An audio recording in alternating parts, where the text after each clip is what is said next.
Hello. Hello. Hello, darkness, my old friend. Hello. Hello, friends of the chat. Russell Hunt, two-time belt winner this week.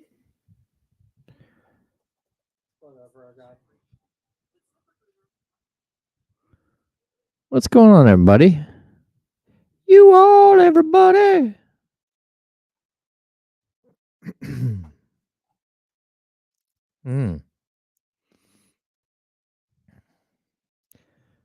I think we went live 18 seconds after some other radio station went live.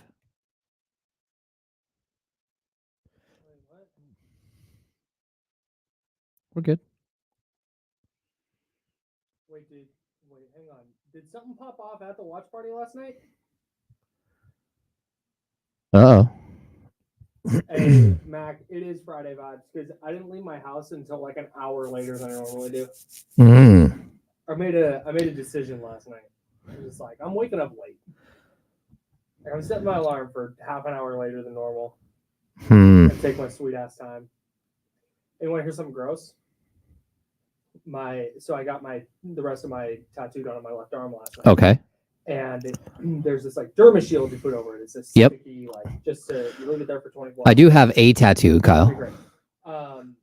So when I first started getting them, it was just like wrap it and then just unwrap it when you get home and just clean it.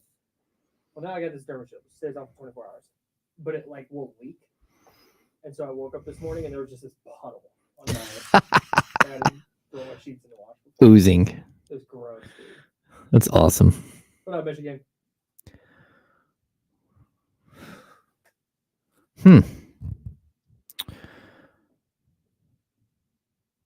All right. Oh, hey. It's time to party. Let's do this, Kyle. Show, everybody.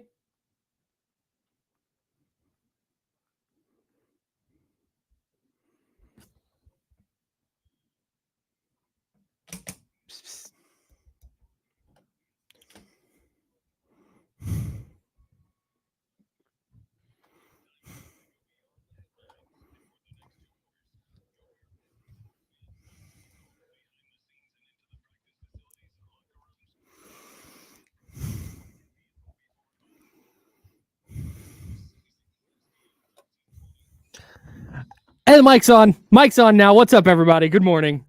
Vibes are good on a Friday. Mike's hot. That's James Ham. I'm Kyle Madson.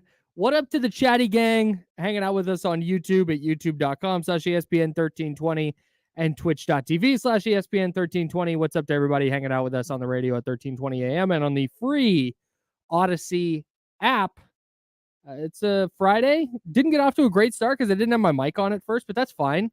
We're working through it. All right. Everything's all good. Is that called a cold mic? Cold mic. All right. I think so. I guess. Yeah, man. Good morning. Good morning, Kyle. Donut Friday. Do you have a donut? I did. I had half a donut. Watching my weight. Okay. What kind of donut did you get? I had a chocolate, just a regular, like glazed with chocolate on top. Sure. Did you use a knife to cut it? Yes. Okay, good. So like a person in civilized society. Yeah, I did not just rip one in half and throw it back in. Okay, so I'm gonna call somebody out, an old coworker. Oh? From I don't want to name a radio station, so we're gonna make one up. We're gonna call it 90 Mime Mevin the Mame. Oh, yeah. Is what we're gonna call our fake radio station. I don't want to name a host, so we're gonna call him Spats Spinemets. Oh. And this dude walks up to the donuts. Because Donut Friday was the thing there as well. At 90 Mime Mevin, the meme. Yep. Good recall. He goes, he picks up a donut and he goes, I gotta eat this whole thing. I go, well, no, you can just eat like half of it, I guess. And so he tears it in half and then sets the other half in the box. Now he's touched it. Like a Neanderthal. That's crazy. Like, hey, spy me. You got to eat your donut now. You don't get to eat half anymore. That's right. You have to have a strategy. If you're going, I'm eating half a donut, you go to the little kitchenette, you find a knife because we didn't have a little kitchenette here. We were in the projects. Yeah. And we didn't have a nice kitchen here. So there were available utensils though where you could have gotten a donut in half without tearing it. Yes. And if you have to tear it, grab a napkin or some mechanism of holding the donut so you don't have your fingers all over the donut. So I laid out a paper towel. Good. I used a knife to go in and fish out a donut using the center of the donut as my leverage spot. Perfect. I laid it down on the paper towel. I cut it. This is great. This is great donut etiquette. And then I scooped underneath with the knife, was able to get the other half off and throw it back in the box. Wow. That's really, really strong. That's really well done by you. That is perfect donut etiquette if you are not going to eat a whole donut. Oh, that was quick. I didn't like that. Hang on, I gotta put it. There we go. My button didn't work the first time. Oh, so typically I would have eaten an entire donut, but we have it's like family and friends day. I don't know what's going on in here. Yeah, there are children everywhere. So I was looking around like, oh, we might not have enough donuts because there's all these people. Yeah. So maybe it wasn't that I'm watching my weight because typically I'm. Is it bad? So again, for me, I don't donut every week. I get them on paydays, and then I have one on payday. It's like a little treat, little Friday treat, little vibe check. Yeah. And I get a dozen for the office. I should probably get a dozen and a half, but it's fine.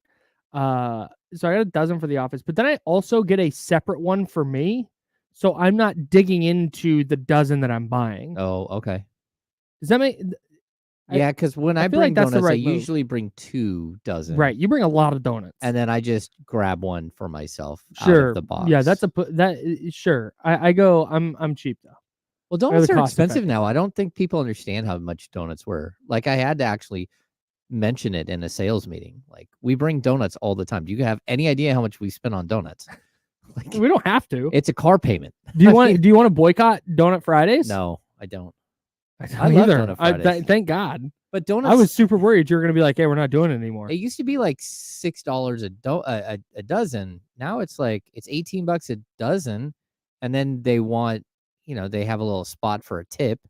You're like, I got a tip, so you end up $40 every week, man. That's a lot of cash. Well, yeah, if you're gonna snag 2 dozen, yeah, it's gonna be a lot. I think my dozen with I get an apple fritter. With my apple fritter is like $20. Okay. That's a move. And I've told you, my wife makes incredible apple fritters. Yes. I'm sick of the fact that you keep bringing this up. That's going to happen without bringing them here. Next week. Well, when are you gone for a week? Since our first show, I've been like, I love an apple fritter. And you were like, hey, my wife makes great apple fritters. And every time we talk donuts, an apple fritter comes up. You're like, yeah, hey, by the way, best apple fritters in the world. I'm keeping them from you. Yes. I don't like that. I do. I don't like that one bit. Well, I'm going to have her get on this. Or I'll just bring them while you're on vacation again. Oh, God, that would be so funny. I would respect that so much. I'm on vacation in a month. Not in a month. I think it's 2 weeks. No? Or is it? Guess you're just going to have to wing it and bring. I think you should just bring them just in case. No, I'm not. I'm in next week, gone the next week. Major League Baseball opening day is yesterday. We have a huge Kings game tonight, by the way. Kings-Mavs at Golden One Center. Kind of a big deal, Kyle. A little bit of a big deal. We will talk about just how big of a deal it is coming up in a bit. But Major League Baseball opening day was yesterday. The Giants down in San Diego. They lost 6-4 to the Padres. It's a fun game. Play back and forth. And I think those are going to be 2 teams battling for playoff positioning, wild card spots in the National League West. I'm not ready to put either of them above the Los Angeles Dodgers. I'm not ready to go out on that limb. Nope. But I do think those are 2 good teams, and I think you saw a really good ball game down there in San Diego yesterday. Nerdy baseball thing, just real quick. I promise. I won't bore people with baseball stuff. Logan Webb did a lot of first pitch off speed stuff yesterday, and I love that. Okay. I think the first pitch changeup is way underutilized. That's clever. I love it. Especially first game of the year. Guys all revved up, like ready to go, and you're just pulling the string, stealing a strike. Little off speed pitch. Stuff up. Grounding the ball out. And it's just a really good start for Logan Webb. Not as good of an outing for the Giants bullpen. And not as good of an outing for the A's in Oakland last night. Yeah, Kyle, we talked yesterday about the over-under. I think I I'm still feel taking, good about the over. I think I'm taking the under. I still feel good about the over. I think two things with Cleveland. One, I think Cleveland's going to be pretty good. Okay. And two, Shane Bieber is a Cy Young candidate. Shane Bieber's awesome. Okay. So I'm not super concerned just yet. And again, I don't think the A's are going to win 80 games or anything nuts like that. I think the over under is like 56.5. Yeah, but I could see them striking out 13 times every game. That's fine. That's baseball. Okay. This is just baseball now. All right. I don't mind that. Yeah, the A's lose 8-0, and obviously the score was not the story last night. No. It was how empty the stadium was because there was a party going on in the parking lot. Well, Kyle, they did draw 13,000 fans. Apparently. I was so fascinated when the pictures started coming out. And I was so fascinated to see what number they were going to produce. What number are they going to throw out there? And it ended up being like 13,522 or something like that. Whatever. No chance, dude. No. I've been there when the announced attendance was like 9,000. Mm-hmm. And you look around and you're like, there might be 2. I'm not buying 9. Yeah. And then last night they announced 13. And I was looking at it going, I wouldn't buy 6. So shout out to everybody who went and went to the block party and partied in the parking lot. And if you went into the game, shout out to you as well. I hope you had a good time watching that team. Yeah. That is not invested in at all get smoked. The thing that bugged me last night was when the pictures of the empty stadium were going around. The message behind that is supposed to be like, look at what this ownership group that baseball is ushering into a new market.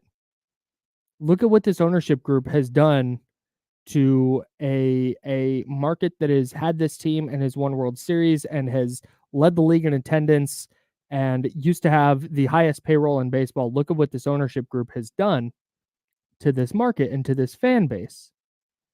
And I saw reactions to the empty seat photos. They were like, yep, this is why they're leaving. Yeah. And that level of bootlicking is astounding. If you're looking at the empty Oakland Coliseum from last night and your reaction is like, oh, good, they should be moving. And you are just okay with an owner purposely pushing fans away and making the team worse on purpose so he could take his ball and go to Vegas? Yeah, the desert. To a smaller market, by the way? Yeah. With no established fan base? With no room to build anything other than a very small stadium. In a city that has entertainment going on 24/7 every single day. In a sport that people don't enjoy the way they enjoy the NFL, where they're going to go to an NFL game instead of doing whatever they're going to do in Vegas. Yeah, that's crazy. I mean, I just don't understand what the entire concept there. It's bad. Like, there's no way that they're going to find success. And you know why they're not going to find success there, Kyle? I don't even think it has anything to do with Vegas, because Vegas has, like, they are baseball fans. Like, sure. Yeah, it's kind of, they had the Las Vegas Stars forever, and like they've always been. It's they have the Aviators now. Yeah, yeah. I think it's a good baseball town, right? The problem is that there are so many other things that are going on there, and you still have the same cheap ass owner who doesn't put any money into the product. That's it. He is a miserable troll, not just in Major League Baseball. If MLS could stuff him into a cannon and shoot him out into the Pacific, they would. I mean, he has done so much damage everywhere. The Earthquakes stink, by the way. Yeah, because of him. John Fisher owns, yes. Yeah, because of him, though. Yes. Like, they have one of the lowest payrolls in the MLS. Like, talk about, again, you want to go steal a team. There were, and they got a stadium, didn't they? I read that there were 13 transfer fees this year, just this year, higher than the highest one the Quakes have ever signed a player for. Yeah, ever. And there's allotted player slots where the money doesn't come from the MLS pool. It comes from like the owner's pocket and all this other stuff. and they just don't pay for it. No. And the idea that everything's just going to be hunky dory in Vegas is nuts. Yeah, it's crazy. And not only that, but this group of young players that we're watching right now, Zach Geloff, Lawrence Butler, Estuary Ruiz, they won't be around when this thing opens. Nope. Because we're talking about like 6 years, and the A's aren't going to pay Minimum. anybody. Yeah. They're not going to pay anybody. They're gone. Yeah, so like you can't even get excited about the players you have. Yeah. Yeah, wild. Yeah. So shout out to everybody who was at the block party in the parking lot last night. We will talk with Casey Pratt from ABC 7 in the Bay Area. He was on the ground last night at the block party. He was in the stadium, and he's been all over this Oakland A's relocation. We'll talk to him about the Sacramento stuff as well. He will join us at 11 o'clock. But we got to put a pin in baseball because we have a huge Sacramento Kings game tonight against the Dallas Mavericks. Can the Kings bounce back? We will talk about it next on ESPN 1320. That's James Ham. I'm Kyle Madson. We're the Insider, sponsored by Jiffy Lube on Sacramento Sports Leader. Clear? Clear.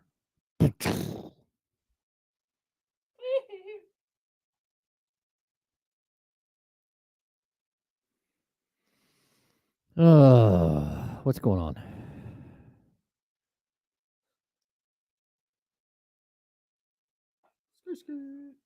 Oh, thanks, Russell. Yeah, we did talk to the Sasha Vezenkov yesterday. And like I've spent a lot of time around Sasha because I actually go in the locker room and try to kind of break down some of those walls.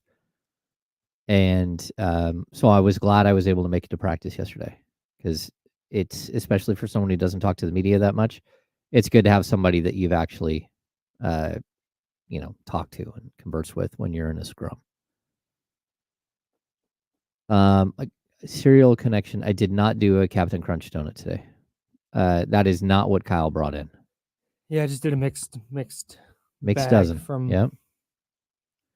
Shout out to Bigger Ben's. Greg Tabers. Yes. It's on X. It wasn't just me, but yeah. You can find it on the Twitter box. He's getting closer to return, but you could tell he's just not super comfortable. And we'll talk about this on the air. Yeah, save it. Save it for the air. Save it for the air.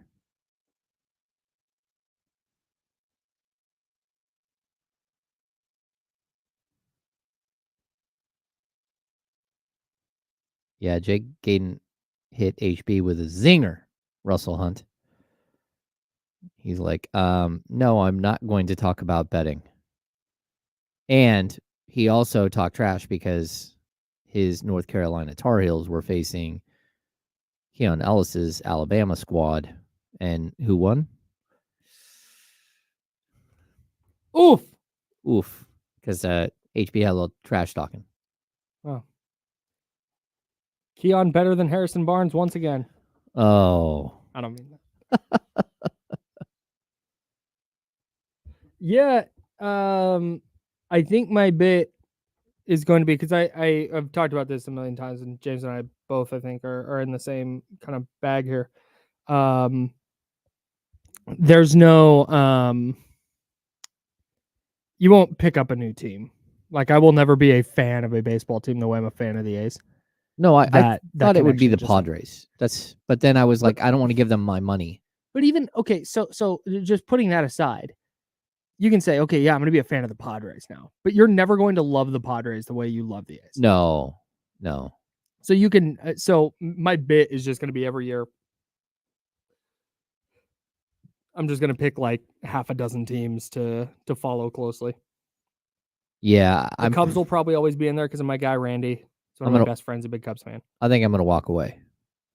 Yeah, I definitely... But the Reds are fun. Shout out to Ellie De La Cruz. Sorry, keep going. Yeah, I'll probably walk away from the sport. Yeah. I mean, it's not like it's a topic that we're going to be discussing here every day. Whatever it is, that'll be done elsewhere. Yeah.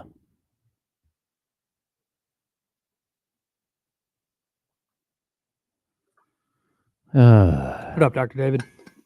10 seconds.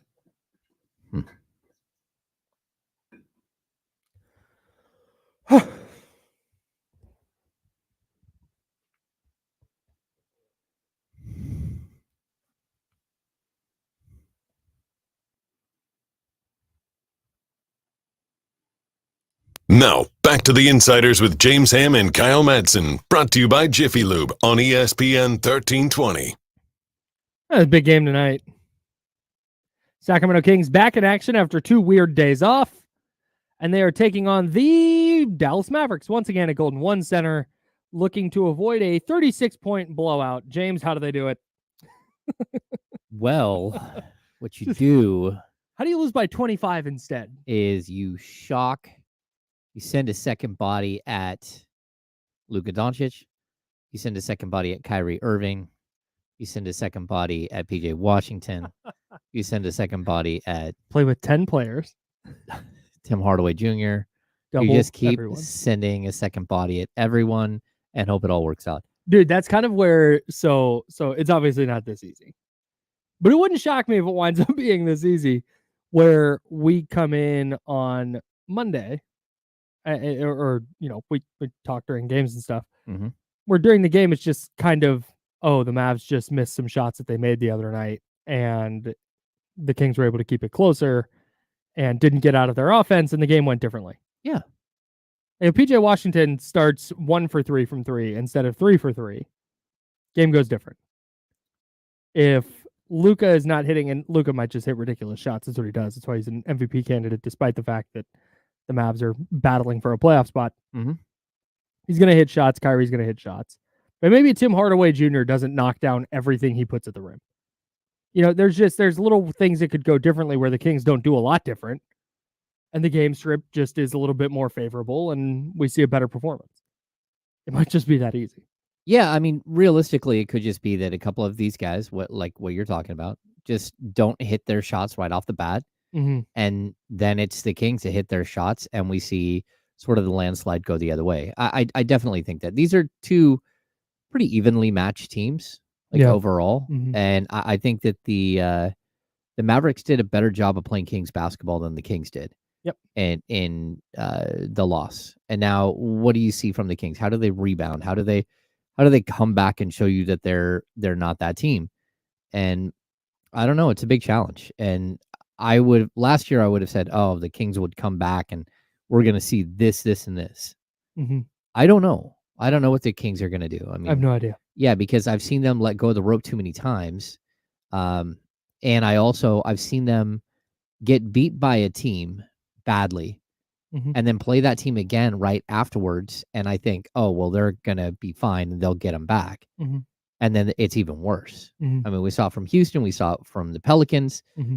Like this. So there is that sort of mystical thing out there that you don't know who this team is still. Yeah. Yeah. I think so with Houston and with New Orleans, I think there's just a matchup deal there where the Kings are better overall than Houston, but Houston just for some reason gives the Kings fits. Mm-hmm. And that happens sometimes. Weird stuff. Atlanta has now beaten Boston twice this week. Well, hey, like FYI. And both without Trae Young, by the way. And Denver's a better team than the Sacramento Kings. And the Kings won the series 3-1. Kings might just be a little matchup problem for Denver. Yeah. 1,000%. Like weird stuff happens like that. I don't think that's the case here. I know that Dallas made some moves at the deadline and they look a little bit different now, but I don't think Daniel Gafford and PJ Washington, fine players, like good starting caliber NBA players for sure. But I don't think that is such a dramatic shift that all of a sudden the Kings are like, we can't figure it out against Dallas. We just got nothing for them. Mm-hmm. I don't think that's the case.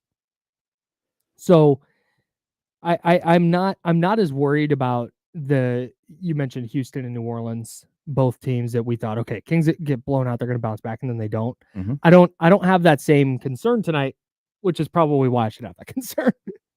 The fact that I'm so confident that Sacramento is going to bounce back means 20-point loss on deck. Yeah, I mean, I think just in all honesty, like anyone who tells you that they know what this team is going to be and what they're going to do, they're not being honest with you.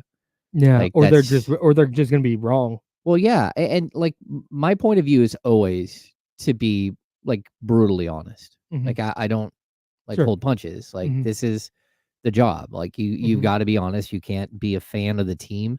Mhm. And this team has like a weird characteristic to it that just lends itself to being completely inconsistent and something that unpredictable is, I Mhm. think, even a better way of it. They are very, very unpredictable. Where Mhm. certain nights they look like they can beat anybody in the world, and they can, Mhm. and then other nights you're just like, who are you and what are you doing? And like I can see it from the opening tip whether they're going to be in a game or not. Like honestly, I can't tell you from the day before, Yeah. but when I watch them walk out onto the floor, there's a certain energy that they have where you're like, oh, okay, game on. Yeah. And then other nights where you're like, okay, I've seen enough. They're not winning this game. Yeah. Like I know it right away now. Once the game starts, like, Yeah. oh no, I can start writing my story now. That was kind of why Tuesday night was so shocking to me. I thought they played pretty well in the first half. For the most part. Luka had 26. Yeah. But Luka's ridiculous. So you're going, okay, he probably won't have 26 again in the second half. I think all of us said also they shot 60% from three. They're not going to shoot 60% Yeah. from three. And then they just did. No, they did. They So- just ran you over. Yeah. So I'm not. I don't know, man. I'm. You're right. There's no feel. Yeah. I thought for sure I had it nailed down. I thought for sure they were winning on Tuesday. Mhm. The Kings. I felt really good about it. And then that game happens. So no, I don't know.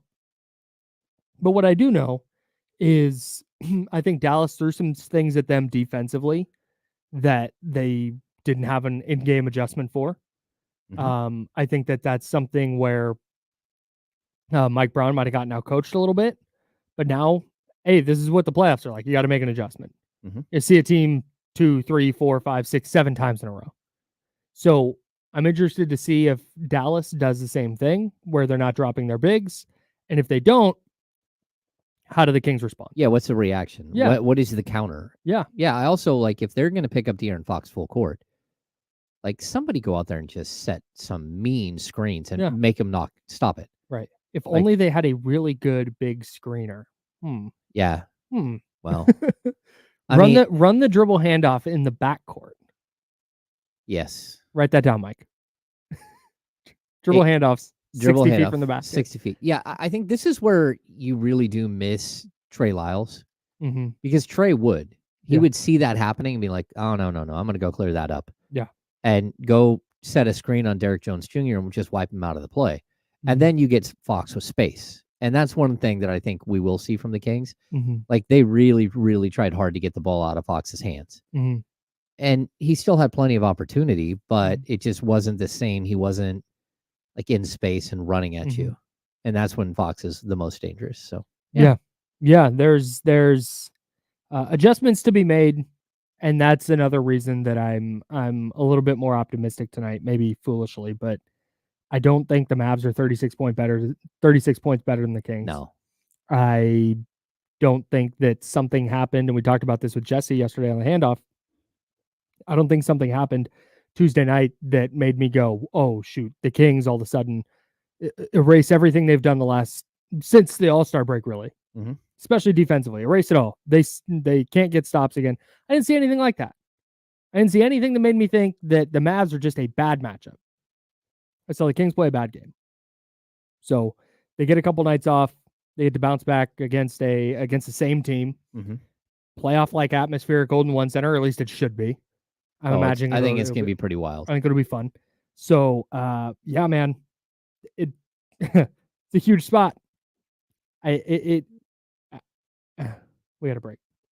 You don't want to say it's the whole ball, but it is. It kind of is, and that's what we'll talk about next. Just how big is this game tonight at Golden One Center? I was going to open that can now, but we have a minute, not even a minute. We got to go now. So we'll do that next. We'll talk about exactly what this game means for the Kings and why it is so important for them to win, or is it? We'll talk about it next on ESPN 1320.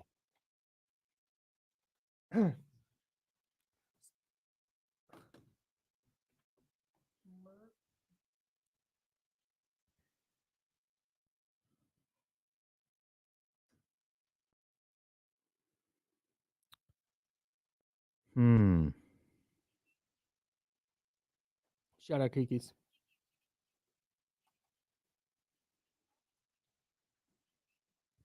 Shout out to who?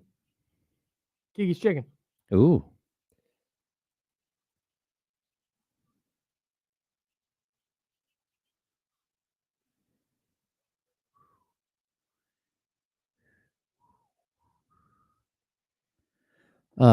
What's going on? I love everybody? the Chatty House. You love the Chatty House? I do. Okay. Because there's people participating in our conversation. And then there's like Ramsey and Manny having a full-blown discussion about pitching rotations. Who's going to show up to our watch party tomorrow? Anyone? Oh, yeah. We got to plug that. We do. We have a watch party at Palaya's Fair Oaks. Who's going to show up? Anyone? From 3 Players Sports to Pub 6:30. On 4060 Sunrise Boulevard in Fair Oaks. 4060 Sunrise Boulevard. All right. I need to make sure I know where that's at. I am not a Cincinnati fan. I got this hoodie. I love baseball, and I loved the Cincy City Edition apparel. So my buddy got me this hoodie for Christmas, and then I don't know if the plug is in the Chatty House. They got me the hat. So shout out to them. I'm not sure if they want me to name names or not. So I will keep that private, and if they want to publicize it, they can. But shout out to them. They got me this hat to match as a welcome gift to the show into Sacramento. Yeah, and I think when we roll up tomorrow, I think we're gonna have some sweatshirts. Yeah, not one Rumor for has it. everybody, but like we might run a contest, or like if we like you better than someone else that's there, we might give you one and not someone else. We might bribe a listener who's not in the Chatty House pulls up and we're like, ew. Are you a non-Chatty Houser? I have a 2-hour commute. I listen to your guys the whole way to work. Ugh. No sweatshirt for you. They're like, oh, you guys are on YouTube? I didn't know. Be gone. We'll bring like 3 sweatshirts, and if there are 3 of you there, all of you get one. That's the rule. Oh, that's sick though, Ramsey. Ramsey not pulling up, but he does get to work the Bay FC game in San Jose tomorrow. That's tight. Oh. I think it's going to be fun. Yeah, it's on Sunrise.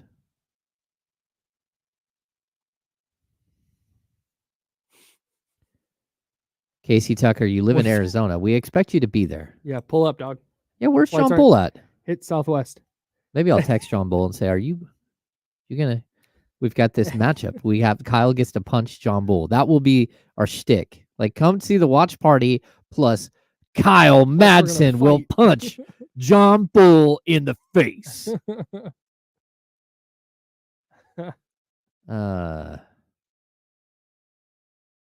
It's funny because I like John very much. He did mine and my wife's engagement photo shoot. Oh yeah? Mm-hmm. He took my favorite picture of me and my wife of all time. Hang on, let me find it. I was gonna have him come up and do like family photos. Do it, dude. Him and his wife do a great job. We were gonna do that, and then we didn't. I don't know what happened there, John Bull. Look at this photo. He's not even Look here at today. this photo he took. I don't know if you guys can see it. Oh, nice. Yeah, it's like my favorite picture of us. Sweet. Oh, and this one, it's adorable. Little boop. Anyways. Shout out to John Bull. And shout out to the knuckle sandwich he's getting the next time I see him. That's right. At Players. At Players tomorrow. 3 to 6:30. Tomorrow, 3 o'clock. Players. 3 o'clock. See you all there. Here we go.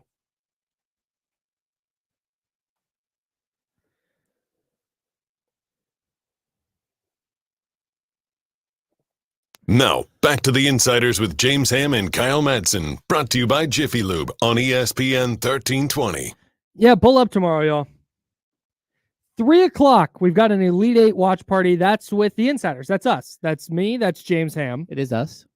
I'm Kyle Madson, if you didn't know. It's Players Sports Pub and Grill. It's at 4060 Sunrise Boulevard in Fair Oaks. Mm-hmm.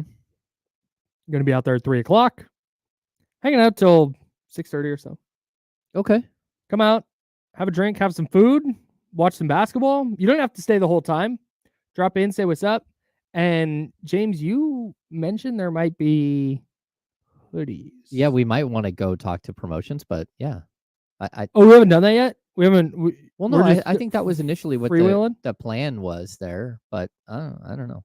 Well, because I thought we were out of the hoodies. So if you're not sure, so at shopdeloandkc.com, there are insiders hoodies, and you can go buy those. In fact, we encourage you to go do that right now. Mm-hmm. Pick up some merch at shopdeloandkc.com.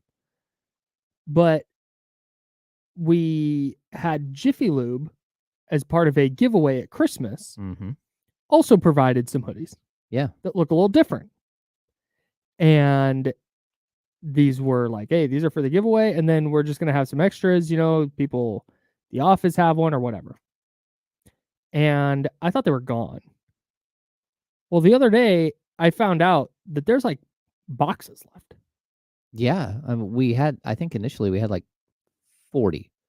Yeah. So we hand them out on occasion. I keep going and getting a new one for myself. Like, well, I don't even want to never wash worn the same one twice. I'm just gonna keep getting another one. I don't even want to wash it. I'm just gonna like get it and then I'll throw it somewhere and leave it there and then go get another one. So that's I thought they were gone, but they're not. And so I learned we had a bunch of them. And then you were like, yeah, hey, watch party. We might just pull up with them. Oh yeah. Put them away. I mean, we're not giving all of them away, but they are hard to get. Like they're nearly impossible to get. You can't. In fact, you can't get one unless we give them to you, or unless James insults a salesperson, and then Kyle goes and gives him one. And then Kyle feels bad for that salesperson. I'm a softie, dude. Yeah, you're a softie. What do you want? And we can crack jokes because, hey, let's be honest, they're probably not listening to the show. He might be. He might be. We'll see. We'll see if he comes over and knocks on the glass. I'm listening. Yeah. If he might just walk in here. If he walked in his insider's hoodie. Oh. He could host the rest of the show. I'd be out of here. Oh. He can just do it. I don't know. I just heard his one story about his trip to Tahoe last night to watch NCAA tournament games and play some parlays. Did not go well for our guy. Oof. He might need a sweatshirt. Been there. After that. Who among us? He might need a shirt to like wear tomorrow. Parlays are so dumb, dude. It is when I go to Vegas, inevitably, you go up, and especially you go during the summer, it's baseball season. I'm like, I like Cleveland against the A's tonight, minus a 1.5. And you know what? I love the Dodgers minus 1.5 against the Cardinals. If you're unfamiliar in baseball, the run line is always minus 1.5. It is never more, it's never less. It is always a 1.5. The difference will be in the juice on it. Okay. So how much you win for taking over or under the 1.5. Okay. So if a team is probably going to throttle somebody, so the Diamondbacks probably going to throttle the Rockies. Well, let's just say Cleveland. It's Cleveland and Oakland. So Cleveland might be minus 1.5, but it's bet $100 to win 50. Whereas in a closer game like Giants-Padres, the minus 1.5, Padres minus 1.5 might be bet 100 to win 200. Okay. Like that. So that's where the difference is. Anyways, always go, I feel good about these two games. Instead of just doing them individually like a normal person, just like, I'm going to slap them together. Let's do a little parlay action. One wins, one loses. You're out all your money. Don't do parlays. Don't do parlays. That's the end of the story. Don't do parlays. There's two things. My buddy Payne, who is a professional sports bettor, that's what he does. It's crazy. Mm-hmm. There's two things he told me. I started having him on the radio when I was on the radio in Sacramento, or at Sac State. Shout out to KSSU. And he said, his first time ever had him on, he said, never bet more than he can afford to lose. Mm-hmm. And there's no such thing as a lock. Locks do not exist. Every wager comes with a level of risk. And the third thing that I'm going to tack on to those is don't do a parlay. Okay. The other thing I will tell, like I used to gamble a lot when I was young, and I had a grinder tell me, hey, every like 30 minutes, get up and go cash in all your chips. He's like, because those chips, that's casino money. And you're just looking at it like it's casino money. The second that it looks like green money again. Interesting. It's real money. Oh, I like that. And so go cash in your money and then pull $40 out and start over. I like that. Next time I'm in Vegas or Tahoe, I'm doing that. Yeah. I'm heating that. That's going right up here. All right. Thank you. It worked. I mean, that day. Good. Kings-Mavs tonight at Golden One Center. Would this be a lock, Kyle? This Kings-Mavs game? No Kings game is a lock ever. One way or the other. I would never, if we were in a legal gambling state, I would never wager on the Kings. No. I just okay, so last year taking my job aside, if I lived in Iowa, I think it's legal in Iowa, because my lack of feel for the team is outrageous. Okay. So I just wouldn't bet. Anyways. I seriously, I would never ever bet on this team. Yeah, it's like one way or another. I know there was a season a couple of years ago. It's a season under Dave Yeager where they came out and they ran everybody off the court. Mm-hmm. They beat the over, like they were not favored in, I think it was 13 out of the first 15 games, and they had defied. They beat the odds like almost every single game. Mm-hmm. If you were just like putting money on the Kings every single game, you would have won a boatload of cash. Mm-hmm. But outside of that, I don't know. Anyways, Kings-Mavs tonight, Golden One Center. Mm-hmm. No feel I hate this. We've talked about this before, but the idea of a must win. Obviously, winning this one is a big deal for Sacramento. Mm-hmm. You have the season series with the Mavs. You are once again tied with the Mavs in the standings. And now they have to pick up 2 games ostensibly on you to beat you in the standings. I don't think the Kings need to win tonight necessarily, as much as I need to see them play really well. If they play like they had the couple of weeks leading up to Tuesday night's game, save for the weird game in Washington. Yep. But if they play tonight the way they did during those 2 weeks, I'm going to feel just fine about where they're at. And again, not to say, oh, everything's exactly the same. You'd much rather them win than lose. But I don't think if they lose tonight 102-101 and Luka and Kyrie hit some ridiculous shots and it's like, oh, hey, what are you going to do? That's the NBA. I'm not going to go, whoop, season's over. They can't make the playoffs. It's done. I can't get there. Now, if they play really poorly again in this spot, then I'll have some concerns. I just need to see them play well. Yeah, and I think the way this works out too is that we're acting like that if the Kings do lose this game, that there's no way for them to catch Dallas. There still is a way to catch Dallas. Yeah. And you don't lose the season series if you lose tonight. You tie the season series, and the second tiebreaker, the Kings and Dallas are almost tied as well. And so this could come down to like literally just, who finishes with a better record down the stretch against divisional opponents and conference opponents. And so I'm kind of looking at this like, yeah, you got to win this game, but you got to win this game because you're running out of games to win. Like there's like, again, there's 10 games left in the season. After tonight, there's only 9. Yeah. And, you got a game on Sunday and like, you got to win that game too. Like, it doesn't matter who's in front of you. This team, if they want to be a playoff team, not a play-in team and not risk that. And not only that, but there's a chance right now they're not even a home playoff team, play-in team in the first round of the play-in tournament. And that would not be good. That'd be tough. Yeah, that'd be tough. So, although, hey, look, they also don't play that well at home. So I don't know. Maybe it is a good thing that you're not a home play-in team, but I don't want any of the smoke from some of these play-in teams because again, you got a Lakers team who's playing better. Yeah. You might have a Houston team that may not have lost in like a month. Yeah. Yeah. And that's beat you like a drum all season long. Yeah. So, yeah, it's a little precarious for sure, but I'm kind of excited because we're in this position to watch. Yeah, dude. The thing I'm most interested in tonight is just how the Kings come out. How do they respond to this? because this isn't necessarily a new situation for them. We saw them last year, this group of players, largely, last year, go into Chase Center against the defending champions and blow them out at Chase Center to force a Game 7. Yeah. And that was a spot where, like, man, you could have been up 3-1 in this series, and now you're down 3-2. And God, that's just, you know what, it was a good run. You could have easily punted in Game 6 and just called it a season. Yeah. But they responded and played the best they'd played all series.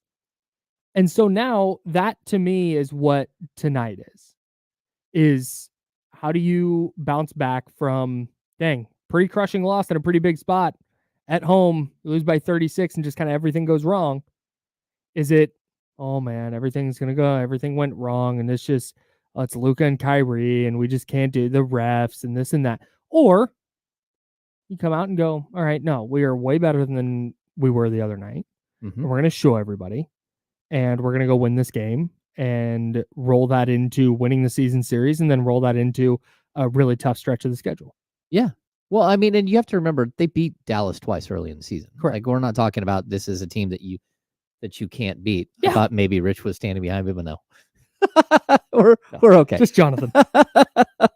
Shout out to our IT department. Yeah, that's right. Yeah, like, look, I want to see how this team responds, because we keep waiting for the moment where it's not just a one-game response. It's a continued response, Mm-hmm. right? And this is it. Like, right here. Like, either you're a playoff team or you're not. Mm-hmm. Right now. And that's right. And that's so Katrina in the chatty house said every game is a must win at this point. Yes. I think every game is a I think I disagree. That every game is a must win? Yeah. Okay. Because to me, like I said, tonight for me is a must play well.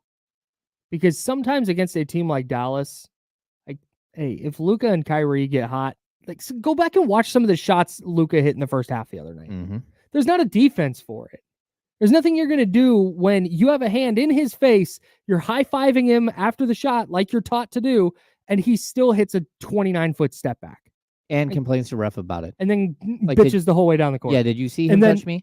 And then while he's complaining with his guy here, this happened, by the way. The guy Luka defending is in the corner. I think it was Harrison Barnes. It's in the corner. Luka's talking to the ref here. Harrison then jogs baseline to go to the other side. Luka turns, follows him, and starts chirping at the ref on the baseline. Like, oh my God. So if they play well tonight, if they respond and play really good defense and the offense looks okay, and you know what, they just missed a couple open shots and the Mavs made a couple extra shots, and that was the difference. I'm still going to feel good about, hey, they can go beat Utah and the Clippers and Phoenix and all these other games they have coming up. Mm-hmm. And that's fine. They're in the same spot they were going into Tuesday, where I'm like, yeah, hey, you know what? They're playing pretty well right now. Yeah. On the other hand, to Katrina's point, if you lose tonight, okay, now we're talking some must wins. Now you need to go beat the Jazz. Oh yeah. I mean, either way, you have to beat the Jazz. Yeah, you only have 3 games that you can circle on your schedule that are, I don't want to say easy, but that are like winnable games. Yeah, right. right. That you should be chalking up as a W. That we just chalk up, exactly. That we circle and say, okay, win. Yeah. And that's the Utah game. You've got one against the Nets, and then you finish the season against the Blazers. Mm-hmm. That's it. The other 7 games are tough. Yeah. I mean, and you've got their games against, it's one against Phoenix, who you're chasing. It's one against the Clippers, who you're chasing. The Mavs, the Clippers, the Knicks, the Celtics, yeah, Suns. It's a brutal stretch. Yeah, the Pelicans that you haven't proven that you can beat the whole time. And so when you start getting into that stretch, then I think you're talking must wins. But tonight I just need to see them bounce back and play well. Okay. And maybe that's just me insulating myself from them coming out flat. But if they do, I do not feel good about them. Okay, so they do come out flat, I'm going to take a counter. First of all, don't come out flat, because again, I can tell you whether they're going to win in the first couple of minutes of the game. This is like a sweep the leg moment. Like, go out there and finish somebody off, mm-hmm. and go out there and take care of business. And I'm not sure that they can do that because, Dallas is a good team, but that doesn't mean that they shouldn't walk in with that mentality and we should see a great game tonight. I hope so. And if you don't, I think that's where you're talking about. This is one of those moments where, like, who are you and who do you want to be? And if this is who you want to be and this is who you've, like, told us from the beginning of the season you want to be a contender, okay, here it is. It's right here in front of you. You got a crazy fan base who's cheering you on every single step of the way. Everything is kind of going towards, like, this is a huge game. Like, step up, be in this game. I'm a little bit optimistic for tonight is Malik Monk did not play well on Tuesday. Domantas Sabonis did not play well on Tuesday. And you're going into a spot where, hey, if you're going to win big games, if you're going to be a factor in the playoffs, it is on Malik Monk, it is on Domantas Sabonis, it is on De'Aaron Fox. Yeah. Obviously, you need your other players to play well too. That's baked into this. But you're going to lean on your stars in those moments. And that's where tonight, Domas can play a lot better. Malik Monk can play a lot better. De'Aaron Fox can certainly play better. And if you're getting those three guys out front, stepping in and going, okay, I'm going to carry this team tonight, which they're all capable of doing, I think that puts you in another good spot to win. And that's why I think again, I do not have enough feel that I will confidently say either way what I think the Kings are going to do tonight. But that's part of the reason that the level of confidence I do feel, that's a big reason why, is that trio didn't play well Tuesday, and you're telling me all three are going to not play well again? I can't. I have a tougher time believing that. What I'm really hoping is that the 2 days off here helped this team. And I'm not sure if they did or not. We're going to have to wait and see. But this team looked exhausted against Dallas last time out. And I need to see the bounce back game. And you talk about Monk. Man, Malik hasn't hit a 3 in 3 games. I mean, he's and not only that, but is carrying over his last 6 games. He's 3 for 29 from 3. It's really bad. I think he's 27% since the break. He's shooting 10% in his last 6 games. Oh. And again, he's 0 for his last 9 over the last 3 games. He hasn't hit a 3 in 3 games. That's not okay. And on top of that, I'm going to add this little caveat. 2 of the games where he's gone 0 for from 3, 2 of those games, he hasn't gone to the free throw line either. Yikes. And it's like, look, man, if you're not going to hit your shots, you got to get in there and mix it up. Before that, I mean, 7, 4, 7 free throw attempts. You can't have him have 3 free throw attempts over a 3-game period when he's this style of player. And so if it's not falling from the outside, get inside and get to the rim and get to the free throw line. And, again, this is, I think a lot of this is going to be on De'Aaron and it's going to be on Malik. I mean, I want to put some of it on Domas, but those two need to bust loose in this, because if Dallas has to start chasing those guys, then it opens up everything for everyone else. I think the other thing I'd like to see too, Mike Brown, before and after Tuesday's game, talked about, you embrace losing because there are things you can learn from it. And that's a way to get better. So he's like, obviously I want to win every game, but when you lose, you take things with you. And I think one of the things that you can take from Tuesday's game, and I'm interested to see if this is the case tonight. Let's say Dallas does start out hot. Let's say PJ Washington goes 3 for 3 and Luka hits some shots and Kyrie hits some shots and Tim Hardaway gets an and one and the Kings are down early. Do they revert to doing what they did on Tuesday, where it's these long bounce passes up ahead and getting into the lane and throwing stuff at the rim, trying to get foul calls instead of kicking it out for open threes, sprays, if you will? That's one of the things that I thought really got sideways the other night. And there's a chance that, again, hey, Dallas is playing really well. I think they've won 8 of 9 and 4 in a row. I think that's right. They won 4 and lost 1 and then won 4 more. Dallas is playing well. There's definitely a chance that Dallas at some point in this game is up 10, 12 points. And do you learn from Tuesday? Or do you go, oh, well, bad matchup for us. We're done. guess we don't have it tonight. We're not going to get the calls. We're just Yeah. done. Because that's on the table. Yep. And that is a thing that you can learn from Tuesday. So Dallas won 4, lost 1, won 5. They've won 5 in a row at this point. Oh, 5 in a row. Jeez. Yeah. Here's the other thing I would point So out. 9 of 10? Yeah, they've won 9 out of 10. Ooh.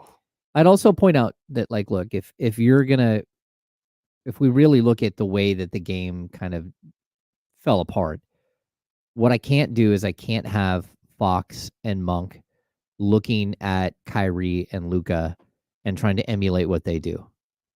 Yes. Stop. Like, That is... play Kings basketball. Don't play hero ball. Mm-hmm. Don't look at what they're doing and try to impress or try to keep up. Mm-hmm. Go play the game that's got you here. Mm-hmm. And they got you there last year. Mm-hmm. It's that simple. Stick to your principles. Mm-hmm. Move the ball. Find somebody else.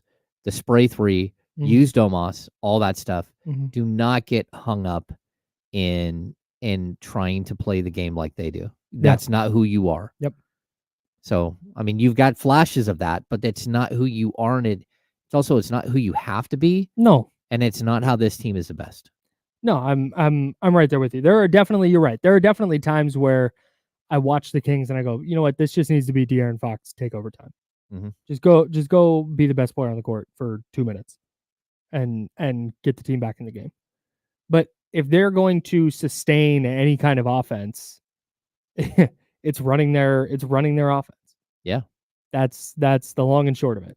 And things get different in crunch time, final 3 minutes, tie game. Maybe things look a little bit different, but if a team goes on a run early in the second half, it doesn't mean it's time to abandon everything. No. I'm with you. Yep. Speaking of abandoning things, I'm abandoning the press box tonight. Oh. I'm fanning it. You're going full fan? I'm going full fan. Oh. I am. I'm wearing a Mon hat. Oh. Okay. I might have a beer. You're going to have a beer? I might have a beer. You said it quietly. I might have a beer. All right. I might have a, you know what? I might have a beer. I might have a Michelob Ultra, Superior Light Beer. All That's right. who's sponsoring the watch party tomorrow at 3:00 at Players Sports Pub and Grill at 4060 Sunrise Boulevard in Fair Oaks. James and I are going to be out there for some Elite 8 basketball. Hope to see you all there. Yep. Yeah, I might have a beer tonight. Okay. Maybe 2. If you guys are still around after the game, maybe I'll just hey, let's go get a drink. Oh, maybe. Yeah. Oh, we don't have plans right now. All right. All right, I'll run it by the boss. Okay. We'll see how that goes. I'm in. I haven't been to a game I haven't walked into Golden One Center with a ticket since 2000.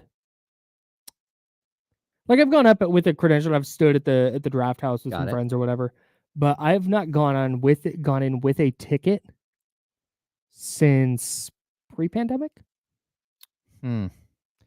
I will tell you, I did have the guys who sit on the front row right by the Kings bench. Mm-hmm. They've been like, hey, if there's a game you want to go to and you want to come as a fan, but again, they have all access to one of the clubs. And of course. Next thing you know, of course, I don't want to be just like you got a reputation to uphold. Belligerent. You got an image.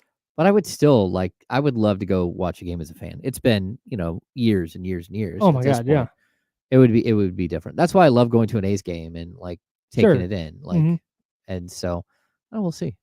Maybe one of these days, Kyle. Maybe Oh, we do have Banzito's gonna be there tonight. Yeah, dude. Oh yeah. Taco time. Yeah. So that's the other thing. You got to communicate with me on that. If you don't get tacos, let me know what you want and I'll bring some in. Okay. But that's something we should try and plan for next season. Is figuring out a day that works to go to a basketball game as non-media people. Not a Kings game necessarily. Okay. But maybe we go down and the Kings are playing in LA and then the Clippers play the next night or whatever. I don't know. All right. Oh, I'm with you. Put it in the idea box. All right. Casey Pratt is going to join us now at 11:30. He is a very important newsman and had some prior obligations. So we were pushing him back to 11:30. We'll talk about the A's boycott last night at opening day at the Coliseum. That's coming up at 11:30. He was on the ground there. He was at the boycott. He was in the stadium. He was in the dugout. He was in the locker room. Clubhouse. Sorry, he was in the clubhouse. He's in the clubhouse. So we'll chat with him about all things A's and A's relocation coming up at 11:30. We just talked about the Kings needing to bounce back. How do they do that? Keys to victory coming up next in the second hour on ESPN 1320, Sacramento Sports Leader. Clear. Got a nice message from my friend Pete Youngman. Love Pete. Yeah. I'm bummed out for those guys. The Ignite is dissolving. And he's been the trainer, so.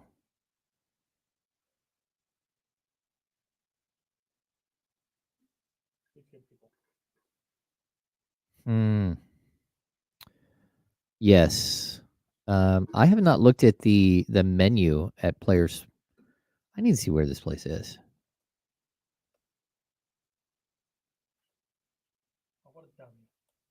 Sports Bar and Grill. Hit the Players Pub for about a month or two.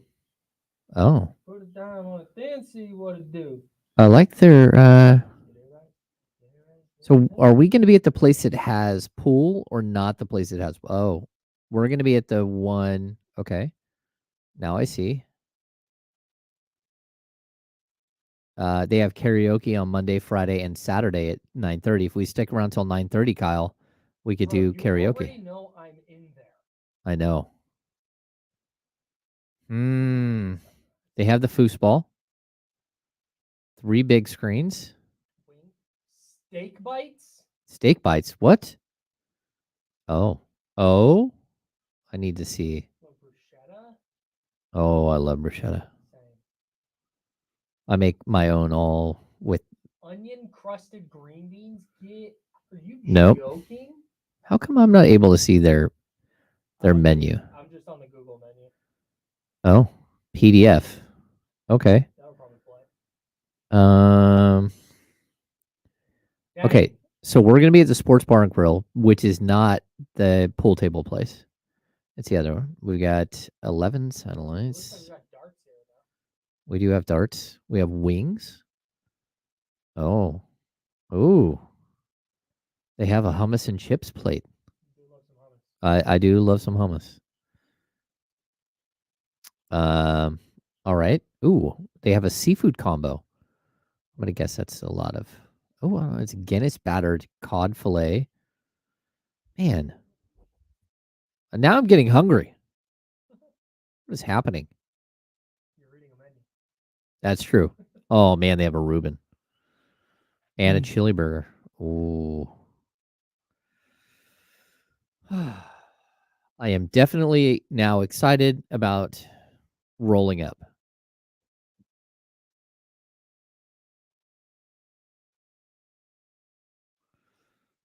Yes, drew down 4060 Sunrise Boulevard. That is right.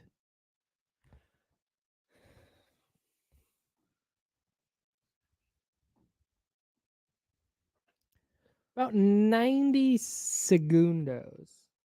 Aldrin J, I love a good chili burger. My wife knows anytime there's a chili burger on the menu, that's what I'm ordering. From Aldrin, hey Hammer, if Manchester United ever makes a Champions League final, would you ever fly to Europe to watch the match? Oh, I would totally consider that. Yeah. I mean, I don't know what tickets cost for something like that. Although European soccer tickets are less than what you would expect from what I've heard. No? How much do you think the get-in price is for Arsenal Bayern Champions League leg 1 of their quarterfinal next Tuesday after next? I don't know. Get-in price is like over $380. Oh, wow. Yeah. Okay. I was looking at ticket prices. The Pretenders are playing out in down the street. Whomst? The Pretenders, seriously. Seriously, Kyle. I know it's not Schoolboy Q, but just saying.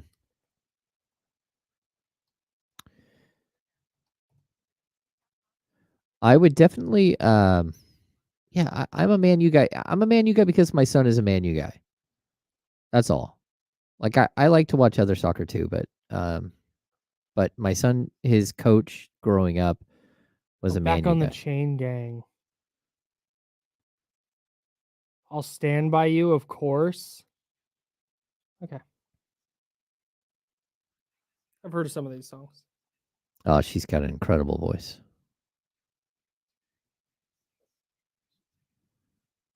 Here we go.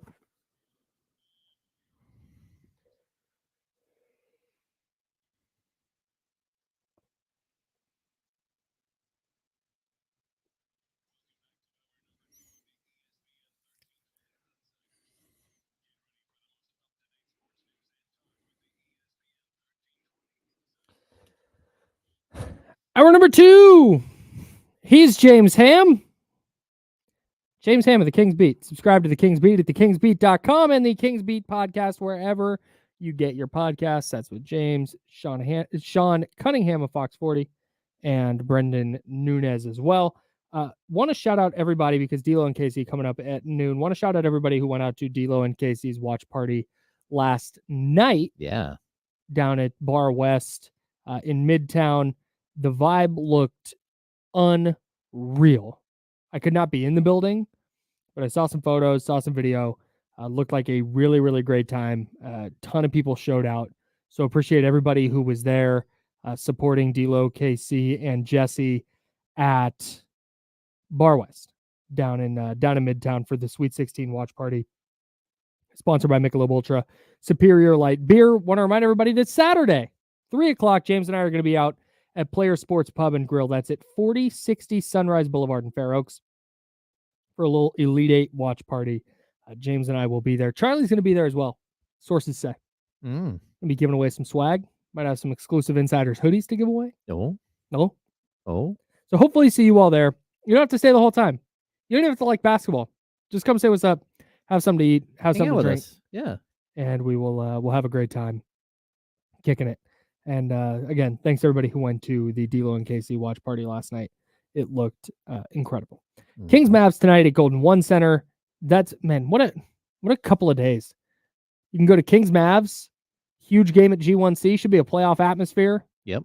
Then you can go home, get a little rest, head back to Player Sports Pub and Grill. That's right. Hang out, watch some Elite 8 basketball. And then if you make What it a great out, weekend. I think on Sunday, if you make it out to the Kings Utah Jazz game, it's Hello Kitty Bag Day. It's I guess it's a hot topic thing. Everyone is excited. It's tickets are Bro, expensive and going fast. I'm going to hear it tonight from my wife on why we didn't go to that game instead. Okay, if somehow I am there and somehow I have access to get you, If you a can procure one, Hello Kitty bag, I will. please. Yeah. That'd be great. Thanks. Or I might just be coming up to the game Sunday. Okay. You might just have to roll up now. I'd have to pull up. Huge game tonight. Before we look at that Kings Jazz game, we got to figure out this Kings Mavs game first because the Kings did not play well on Tuesday. They lost that game by 36 points. I don't expect them to lose by 36 tonight, but I can't tell you whether I think they're going to win or lose. I have no idea. Let's get into some keys to victory, though, and figure out how the Kings can actually go about winning. James, why don't you give us your first key to a Sacramento Kings victory tonight against the Dallas Mavericks? Feed Domos. Feed him. Feed him. I need 14 shots. I need him to abuse Gafford and abuse Derek Lively. He has to be a force. If hit a three, do whatever just get involved and be active and make sure that he is a focal point. Again, don't lose your way in this one. Yeah, feed him and then he needs to shoot it. Yeah. That is what I'm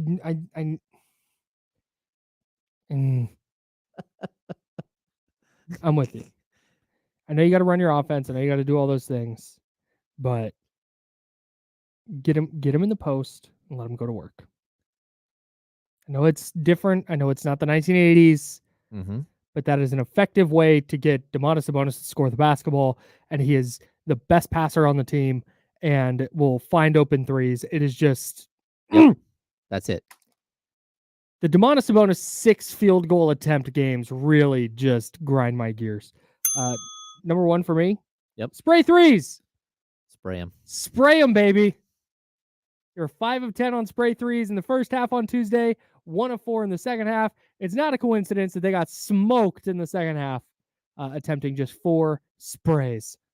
I think, Kyle, what you're saying is just go full Kelly Oubre and You get a spray 3, and you get a spray 3, and you get a spray 3. $50,000 fine for Kelly Oubre. Good for Kelly Oof. Oubre. He went full Oprah. Yeah, He did. gave out B words. Yeah, he was handing out B words like Oprah hands out cars. That's crazy. Yeah. What's your second key? Adjust to the way that Dallas defended De'Aaron Fox. They picked him up full court. Yeah. Make the adjustment. Somebody go out there and lay one of those guys out with a screen. Just Fox, run as fast as you can while one of those guys is chasing.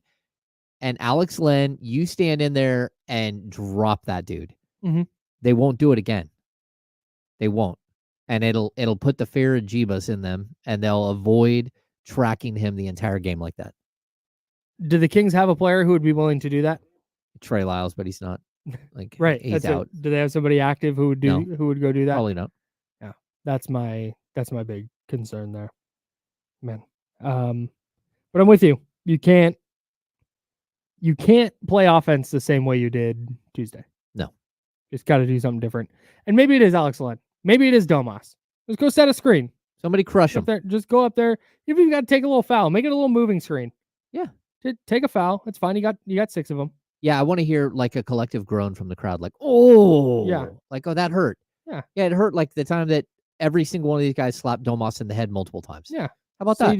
you just move over, give him a little moving screen. I'm not saying elbow him, nothing dirty. I'm not saying hurt somebody. Make him little feel moving- you, Kyle. Right, just a little moving screen. And then when you get whistled, turn around with your palms up. Like, I didn't know what do I do? What do I do? Point at the screen like, oh, look, hey, review it. Purposely throwing a moving screen and then calling for a review when you get called. So And then funny. Mike acting like he's going to do it. He's Like, oh, do I do? Oh, should we do it? Should we do it? Oh, no. No. I'm down for this entire scene. Number 2, we talked about this earlier, and I think it's a great point you made. Don't try and out Luka and Kyrie. Please. That's their offense. That's what they are built around. They are built around those 2 players cooking and passing out of double teams and making another extra pass for a wide open 3. That's their offense. That's not the Kings' offense. Nope. I think Malik Monk is very good. I think De'Aaron Fox is very good. I think Domantas Sabonis is very good. The Kings' offense is not its most effective when they're playing that style. It's that easy. Yeah, I agree. All right. Number 3. Where are we? Number 3. Malik Monk has to step up. I mean, just straight up. I know Malik is trying to get through like a little downturn. Yeah. He needs to figure it out. Again, what is he? We say 3 for 29 from 3 over his last 6 games. Yeah. Like the Kings need Malik Monk to be like, he needs to go full playoff Malik here. Yeah, let's talk about Malik Monk briefly. You mentioned his shooting splits earlier over his last 10, 15, 20 games. They're all bad. Mhm. Malik Monk's threes and 3-point attempts since March 18th. So 3 weeks. Mhm. 1 for 6, 1 for 7, 1 for 7, 0 for 2, 0 for 5, 0 for 2. Before that, 3 for 9, 1 for 4, 3 for 8, 2 for 8, 2 for 7. You have to go back to March 6th to find a day where he shot better than 37% from 3. Mm. He went 3 for 5. Okay. Yeah, they need him to come out firing. Then he's got to He hit. is so due to go Yeah. like 6 for 8. Yeah, they need a big night from him. And like, look, you can't be one-dimensional. It can't just be him. It's got to be everybody. Mhm. You know. So it's a good team. This is a very good team that you're up against. Now that I've said he's due, he's going to go 0 for 7 again. Yeah, Sorry, you- guys. You jinxed it. Yeah, I did. Number 3, don't let PJ Washington get wide open. I don't know. Yeah, he's a notorious Kings killer. Yeah, just get a hand up. Yeah. I know it's the extra pass. I know that's what they want. Luka doubles and they get, but just maybe just stay over there with that. Yeah. That's all. Okay. Yeah. I'm with Maybe you. I'm crazy. No, I mean, you can't leave the wide open shooters because, like, look, I don't think that he qualifies as one of the hot guys that Mike always talks about as far as the shooters. Mhm. But It is when he's 4 for 6. yeah, but what is his season average? And I think that the idea, 31%. yeah. So the idea coming into that game was to say, hey, if PJ Washington beats you, he beats you, and that's what happened. Like you kept trying to double Luka and Kyrie, and then those extra guys went crazy. Oh, PJ Washington had 13 rebounds. 13. Oh my God. Whew. Yeah, that's kind of the big, PJ Washington specifically, he went 4 for 6 from 3, 1 for 5 on all his other shots. You can't let him go for 14. You can't let Tim Hardaway Jr. add 22. Yep. Those are the ones that are going to kill you. Yep. If Luka and Kyrie go for 52 combined, you live with it. It's the other stuff that can't happen. But like we've talked about a million times with Tuesday's game, I think offense was a little bit bigger problem for the Kings than defense on Tuesday night. All right. What else is going on around the league tonight that the Kings should care about? And the thing going on in the NBA right now that doesn't matter as much to the Kings, but is still super interesting that you should be watching. We'll tell you all about it next on ESPN 1320. Sacramento Sports. Hey, I've got to run outside really quick. Okay. Check those tints. Yeah. I'm going to go look at some tints outside.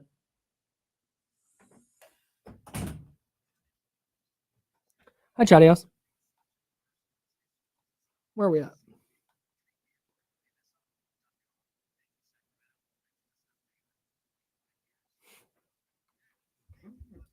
Yeah, this is kind of what it came down to for me.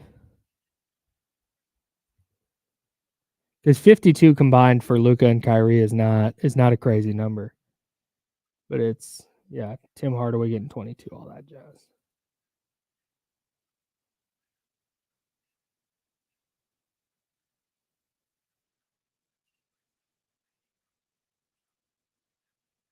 I can't wait. I've never had Benzitos.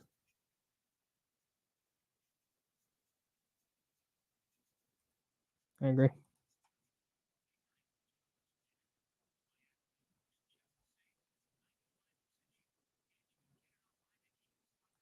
Thank you. I've been working on it. I need to do a ranking. Wait, Katrina was slandering Princess Jasmine? Get out. Sass, I saw your key earlier to not play Chris Duarte. I think that's probably a good one.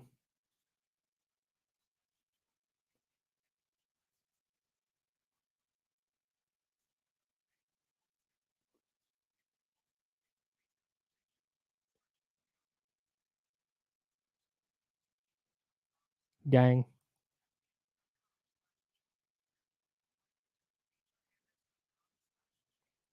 Yeah, this is a big one for me with Domas.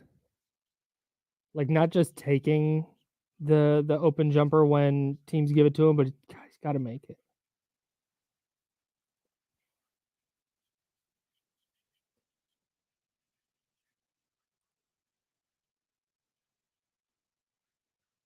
You pulling up, Drew?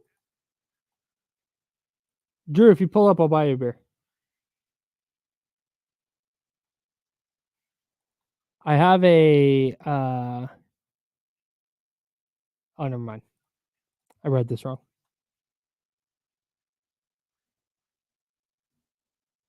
Banzitos, we pulling up?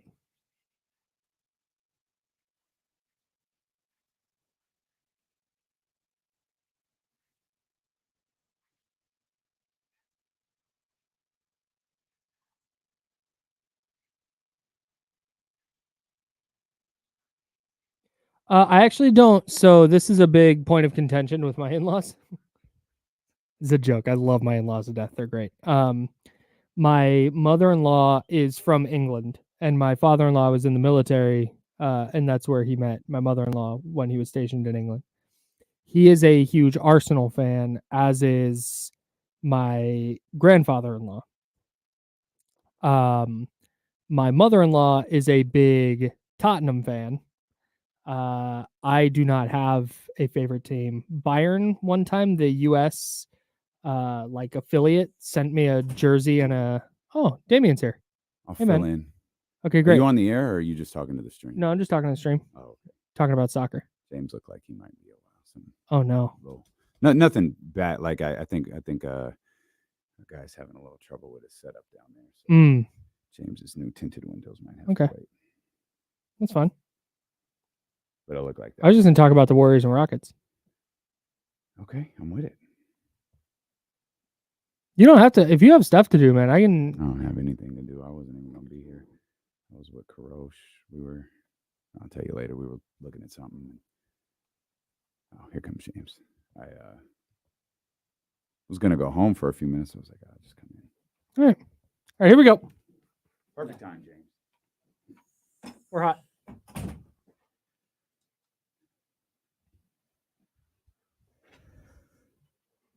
Now, back to the Insiders with James Ham and Kyle Madson, brought to you by Jiffy Lube on ESPN 1320. A surprise D'Lo appearance on the stream. D'Lo and KC coming up at noon. Everything okay with your car? Yeah. Not my car's fine. His car was not. Oh, no. Yeah, so he had some car issues. So, and I forgot this in here. Fade. So the guy doing work on your car had trouble with his car. Yeah, and never a good sign. No, it runs all the heat guns and stuff. So, okay, so we're all right. We'll get tinted on Monday. All right, very good. Kings obviously tonight facing the Mavs, but the Kings need to win. Like that is priority number one. But there's some other stuff going around the NBA that the Kings need to be paying attention to as well, because they are now at the point where, with the Lakers, what are the Lakers? 2 games back in the loss column. Yeah, the Lakers 2 back in the loss column. The Lakers are at the Pacers tonight. If the Kings lose and the Lakers win, now we're in the danger zone. Now Katrina talked about earlier. Every game's must win.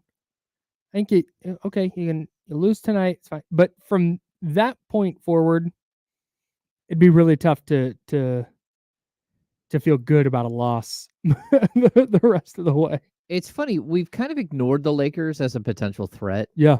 And even looked at the Clippers as like, can you catch the Clippers, right? Mm-hmm. But the Lakers have the 24th most difficult schedule remaining at a 468 win percentage against. Mm-hmm. That's like they got a bunch of easy games. Yeah, and the Kings, they still have Washington, they have Toronto, they have the Grizzlies, they have the Nets on the schedule, and even their difficult games, they've got one against the T-Wolves, one against the Pelicans, one against the Cavs, but then the Pacers and the Warriors, like they have a much easier schedule down the stretch than the Kings do, and it is what it is. Like the Kings are going to have to, if they want to avoid the play-in, if they want to avoid a road play-in game, yeah, we're gonna have to talk about that, Kyle. If we gotta fly to LA for a play-in game, you might have to go solo one day or something. That's fine. We can work around that. We can figure it out. Lakers at Pacers. So everybody in black and purple is also a big Pacers fan tonight. The Clippers are at the Magic, and this is a lot of good news, because that game in Indiana, not going to be an easy one for LA. The Clippers have to go play an Orlando team that I think probably matches up pretty well with them. So the Clippers going across the country to face the Magic. And then you have the Suns, who are currently the 7th seed and tied with the Kings in the loss column. A half game up on them in the standings. They are at the Thunder. And the Thunder coming off a tough loss to Houston. So there's a very, very real chance that both LA teams and Phoenix lose tonight.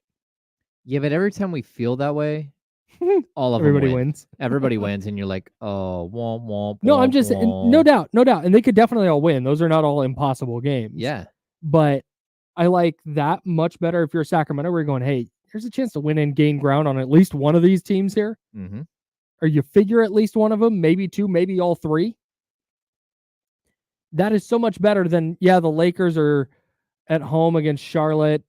And the Clippers are at home, or I guess not at home. And the Clippers are in Detroit. And, it's just, and the Suns are playing the Wizards. Yeah. It's just better than that. Got some tough games at least. Yeah, no, it's true. There's a lot of good games on the basketball schedule tonight, because you do have the Timberwolves and Nuggets battling. And again, the top of the West is separated by what, a game. You got Yeah. the Jazz and the Rockets. The Rockets are going for their 11th straight win. Okay, so that's what I wanted to talk about. Whew. That's the non-Kings thing that Kings fans should. I don't know, Kings, just basketball fans should be watching, Yes. because the Rockets, 10 wins in a row, looking for Smoking. number 11. Yep. Now a game back of the Warriors in the standings. And the Warriors are at the Hornets tonight. The Rockets are at the Jazz. Houston looking for win number 11 in a row, trying to oust the Warriors from the number 10 seed. And that does kind of matter to the Kings a little bit. Oh yeah, I think I it think matters. you'd way rather play whatever version of the Warriors this is than a red hot Rockets team. If you make the play in, because in that situation, you'd be in the play in, and likely it means you would have lost the first one and are playing the second one. Yeah, most likely. Yeah. Unless the Unless they Lakers get track fall you to down. 9, but I don't. Yeah, I don't know that that's going to It's going to happen. be tough. Yeah, I would say, the Rockets are rolling right now, right? Mhm. And the good thing is the Rockets play the Jazz tonight, and then they play the Mavs on Sunday. So there's a potential for them going for their 12th straight win. And then we have they go at Timberwolves, and then you've got like the game of all games, which is that April 4th game against Golden State. Like, it's going to be wild. So like when you have a team that's like cranking like the Rockets, like, it just adds this element to. This is why the play-in is brilliant. Yeah, dude, I agree with you. I mean, it's opened this door for a team that's young and took a long time to figure things out. And like, where can they be now? I don't think the Rockets are as scary without Şengün, because it's for the Kings specifically. Like, yes, they're rolling, but against the Kings, Şengün has been a guy that has really done damage. And without him, I don't know that they have the same type. Like, they don't put the same fear in me. So, but Yeah, that's just me. anytime you remove a team's best player, they're not going to be as scary. But the Kings have also not seen the Rockets with this version of Jalen Green, who's scoring 48 points a game or whatever ridiculous. Yeah, it's something number it is. ridiculously silly. Yeah, and it's not even at that point. It's not even a matchup thing.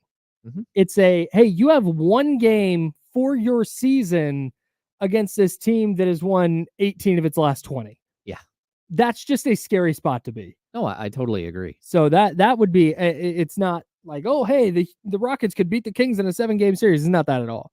It's just I don't think and it's not even Kings specific. I promise that every other team vying for the play-in right now is kind of like, I'd rather not see the Rockets. Yeah, over his last 7 games, Jalen Green's averaging 33.7 points per game, 7.6 like rebounds, dunking on people, 3.7 assists. He's shooting 49.4 from 3 on 11 attempts per game. Did you see the one where he broke the dude's ankles and then looked at the dude, shot a 3, and then didn't look at the 3 as it went in? Oh, like, come on, dude. He's playing with so much confidence. That's terrifying. Yes. That's terrifying. So, no, I think that is a West-wide thing where people are like, I'd rather, all due respect to Golden State, all due respect to Steph Curry and the run that they've been on and whatever it is, you would way rather play this current version of the Warriors that is just scratching and clawing to try and get to the number 10 seed than this version of the Rockets that is on its way up, quite literally. I think that's all. That's all it is. Yeah, but you're right. I'm trying to imagine what this team would look like with Şengün. Yeah, he just turned 22, Jalen Green. Just like in February 9th, he turned 22 years old.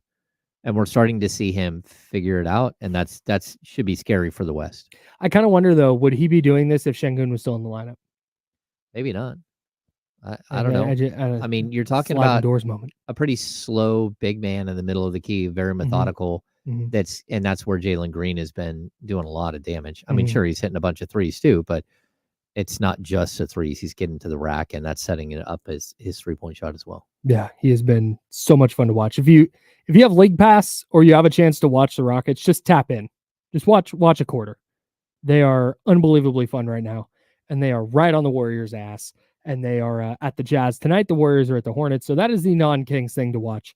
Of course, we'll also be keeping an eye on that Lakers at Pacers game. Clippers are at the Magic, and the Suns are at the Thunder. All of those games will be important for Sacramento, whether they win or lose, but ideally you'd see Sacramento win tonight and hopefully gain ground on whoever is losing in those games. Yeah. Yeah. Lot going on. We also, just real quick, we had our friend Brendan Nunes post a picture of De'Aaron Fox's new shoe with his own logo. Oh, Yeah.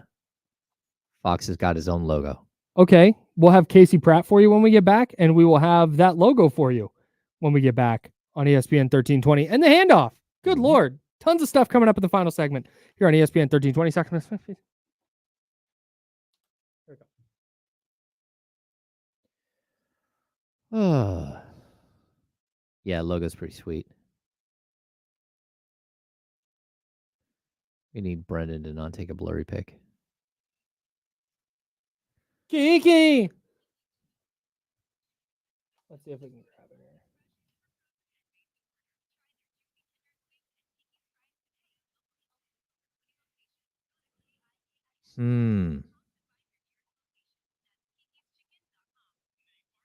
Oh my God, that's fire. Yeah. Here. Hey, Casey Pratt's here. We'll let Casey in since you can't talk to. Hello, hello. Oh, You hear me? Hello, hello, hello. nice. Casey's not going to be able to hear you. Not me? I can hear him. go. He can hear me. No, he can. Oh, Or you won't be able to hear him. No, Casey, I'm not going to be able to hear you. Just FYI, because I have to listen to commercials. Oh, you mean like right now? Okay. I can hear you, and I can talk to you. Well, good. So here's everything I hate about Kyle Madson, starting with point A. He's listening to things he hates about Kyle Madson. Yeah. Oh boy, how much time you got? Oh my God. There's 4 and there's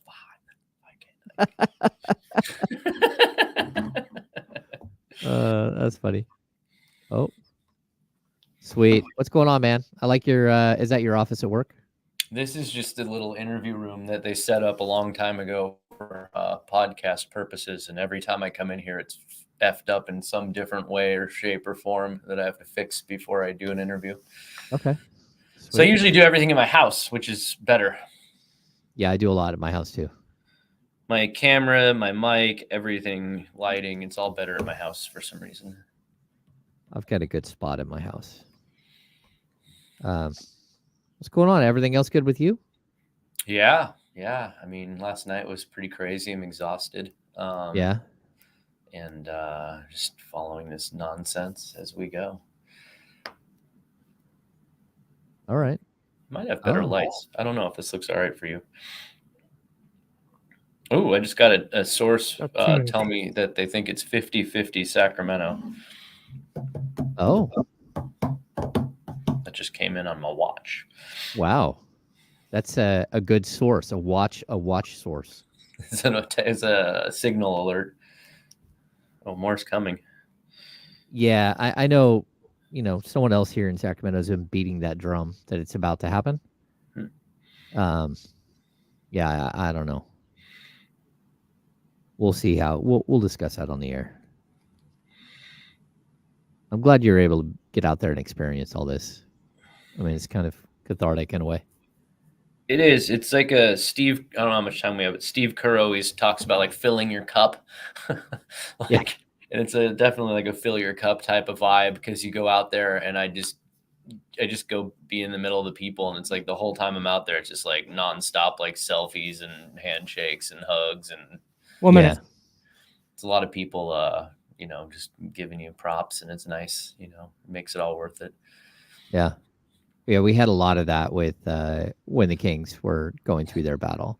Yeah. No, there was a time where I didn't buy a lot of drinks for myself in Sacramento. I went to my first Roots game last season, and I took my family. And at one point, my wife had so many beers like in her lap that she was holding. 30. And she's like, "I have too many beers," and everyone in the stands were laughing at her because people just kept handing me drinks. Oh, that's amazing. So, we're down to like 15 seconds, right, Kyle? Yeah. 15 seconds. Here we Casey. go. We're hot. We're hot. We're hot, guys. yeah, we are hot guys.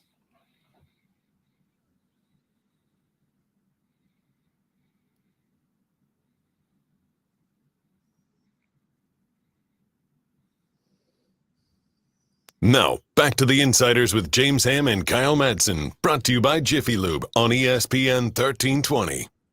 Big night tonight for the Sacramento Kings. Big night last night in Major League Baseball. Major League Baseball opening day yesterday, and it opened with a thud for the Oakland Athletics. They fell to the Cleveland Guardians 8-0 inside the Coliseum. But what we want to talk about was going on outside the Coliseum, the block party, the boycott, the protest that was going on in the parking lot of the Oakland Coliseum. Casey Pratt of ABC 7 was down there among the festivities, among the music and the signs and the crowds and the bacon-wrapped hot dogs. Casey, what's going on, man? Man, I have filled my cup, so to speak, as I was just telling James in the break. It was crazy out there. It was nice. It was heartening.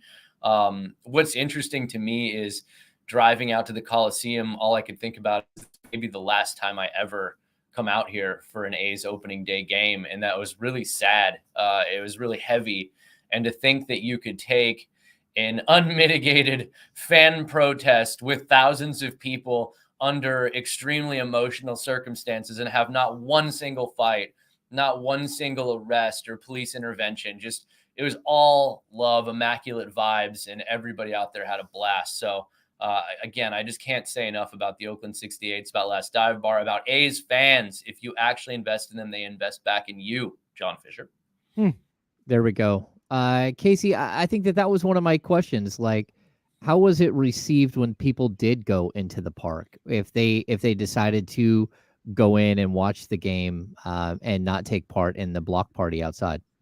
Yeah, it wasn't a thing at all. I think That's that good. the fans groups wanted to really make sure they weren't trying to legislate how anybody processes their own loss in an individual way. And like I was saying, it's a really emotional thing, maybe going to your last ever opening day for the Oakland A's. And they didn't want to tell people you can't go inside or you're a scab. Cause I mean, like everyone processes this differently. Like it's Stephen Vogt's first ever game as a manager. Everyone loves Stephen Vogt in Oakland. If you wanted to be in the Coliseum and see that, then by all means, you absolutely should have been in the Coliseum to see that. If you wanted to see Zach Geloff's first ever opening day start, absolutely, you should be in the Coliseum to see it. Like if your family, your kids, if it's a tradition you've done year after year after year, no one should be trying to take that from you. And so the fan group said, hey, look, we're going to put together an amazing thing in the parking lot. We'd love you to stay out here with us. But if you want to go inside, go ahead, have fun, man. It's up to you. So Talking about Casey Pratt, ABC 7 out there in the Bay Area. He was on the scene last night at the Oakland Coliseum for both the block party, the boycott going on outside the stadium in the parking lot, and he was also inside the stadium checking out what was going on the field. Casey, I mean this genuinely, not like as a joke or we're trying to. I really am genuinely curious. Were there more people inside or outside? So it's really hard to gauge, to be truthful, because Sure. I know the reverse boycott, everybody was really condensed to one area. Mhm. At this protest, I was noting like, oh, it doesn't seem as crowded as the boycott. And I was talking to fans saying that, and some of them are like, no, look, if you go from here all the way to that gate, it's just a sea of cars and people. And it wasn't everybody congregated in one spot, like trying to get the cell flags. It was like an entire parking lot of clusters of people at their own cars, doing their own little tailgates and listening to their own music or the game on the radio. So there's a bunch of people in one spot, but it actually was throughout the entire parking lot. So it was a lot larger than it seemed. Inside, I posted videos. It was cavernous. There were not a lot of people in the seats. They estimated the crowd around 13,500. That's right about in line with what the security guards were telling me before the game. I always ask, pro tip, I always ask the security guards how many people are going to be here because they staff up for it. They always know what the tickets are. They were saying it was probably around 1,300 or 13,000 to 15,000 expected. So it was right in line with what everybody expected from a security standpoint. But you saw it. It was a historically unattended opening day, which means the parking lot protest absolutely worked and went off like a smash. Yeah, it's crazy to watch this thing unfold in like slow motion. And I think the one thing that, like going through it here in Sacramento, that I hated about it is that players should be out there playing ball, but this is something that they're being asked about all the time. And I wonder how is that working out, especially with just the lack of leadership from Dave Cavall and from John Fisher. No one is stepping up and going out in front of it and being the face of what's happening. And it's something that I thought was horrible in Sacramento. Like, Paul Westphal should never have had to sit there and answer questions about relocation and about what's happening. He should have just been able to talk about basketball. How has that been for you guys, especially now that the season is starting? Do you think that that's going to be an issue? Yes. It's pathetic. I'll say flat out pathetic. So I was inside the stadium, in the dugout, in the clubhouse, in the press box, behind the scenes, in the parking lot. I was everywhere. I didn't see John Fisher. I didn't see Dave Cavall anywhere.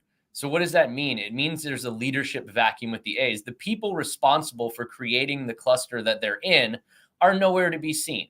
So that means Mark Kotze and the players and Stephen Vogt and anybody that actually has to show up for work, like the PR staff or the security guards or the team employees or the front office. They're all stuck there. They got to go. They have to do their jobs. Mhm. So then they're the ones answering the tough questions about things they have no control over, the things that ownership are doing.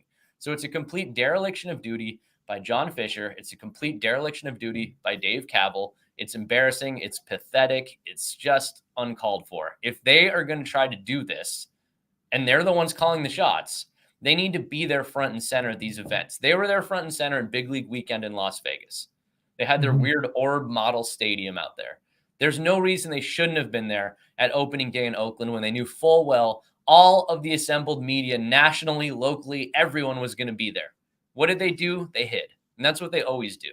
And I will end this tangent really quickly by saying this. Like, I've been very hard on them, but I have told them point blank. I even did it last week. I said, give me one reason not to bash John Fisher. I literally said that to the A's, and they could not give me one. They could not give me an answer, and they declined to give me any interviews, as they always do. And that's what really gets me worked up, because they can't give you one reason why what they're doing is right. They literally can't. I have told them, if what you're doing is correct, if what you're doing is true, if there is a truth out there that no one is reporting, I will report it for you. I will put the truth out there if it exists. Give me a chance to tell your side of the story. I don't care if people get mad at me. I don't care what people say. If it's the truth, it's the truth. And their answer to that is always, no thanks. Man, that's tough. We'll pass. Casey Pratt, ABC7 in the Bay Area, doing a great job covering the A's relocation. When we talk about, you mentioned Mark Kotze and the players having to be kind of the public face of this ongoing saga for disaster for the A's, whatever this is, the ongoing relocation saga. It's been a lot of Mark Kotze. It's the players that are having to be front facing on this because of everything you just mentioned with Dave Cavall and John Fisher, who are in charge of the move, staying behind the scenes and behind whatever veil or curtain that they choose to stay behind. What's the vibe with Kotze and the players? I'm sure it differs from person to person, but are they like, where the hell are the fans? Is it they understand where the fans are coming from? What's the vibe on that? Yeah, they understand. They know what's going on. They understand why this is happening.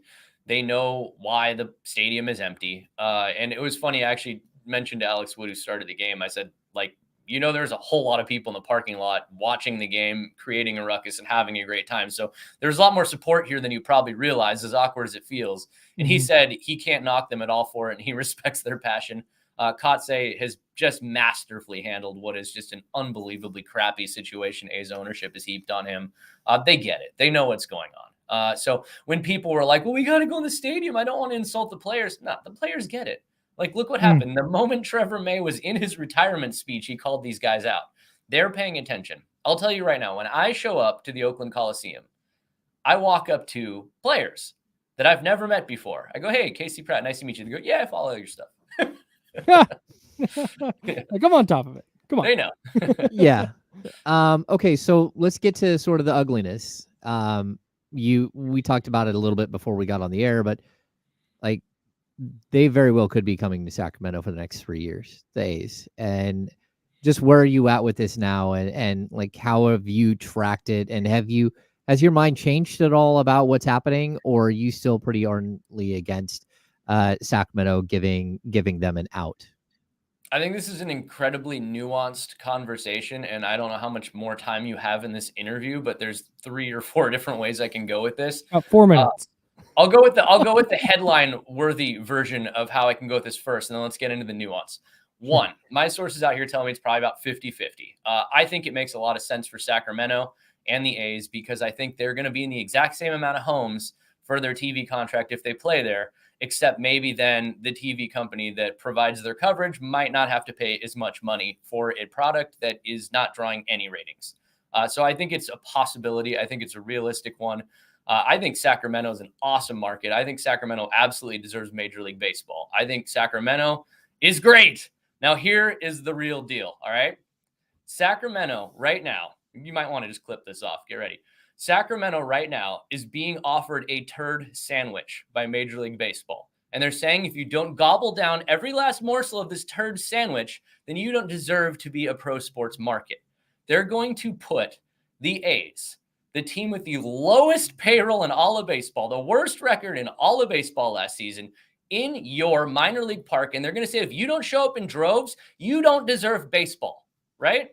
That is an unwinnable situation. And it's an unwinnable situation for a bunch of fans that had to save their own freaking team. Kings fans are also A's fans, as you well know. They've just been through this. So to heap this upon them, to ask them to grant amnesty to John Fisher and the worst ownership group in the history of the Bay Area, I don't see how anybody out there can support it. If they promise you in Sacramento, if they promise you, you will get expansion, if they promise you, you will be a pro baseball market, if you just help these guys get to Vegas, great, awesome, go for it, Sac. If not, they should really tell them to bleep off. Man, that's tough. There it is. Casey Pratt, ABC7 in the Bay Area. We really appreciate your time and really appreciate all the work you've put in to cover this and to stay on top of it and try and hold people accountable that don't want to be held accountable. It is appreciated, I know, by me and by James and by everybody who has been following this for the last, decade plus. So Yeah. Thank you so much for all you do, man. Stunning lack of accountability from Major League Baseball and the A's. And again, I love Sac. I think Sac would be awesome as a major league market. I spent a lot of time at Sutter Health Park, and I love it there. I just don't think that anybody deserves this ownership group. You know, Casey, someday we will have you on to not talk about this, and we'll actually get to talk about like fun things. Yeah, I mean, I literally cover every sports team in the Bay I know. Area. I just talk about this one all the time because someone's got to do it. That's right. That's right. Casey Pratt, ABC7 in the Bay Area. Thanks so much, man.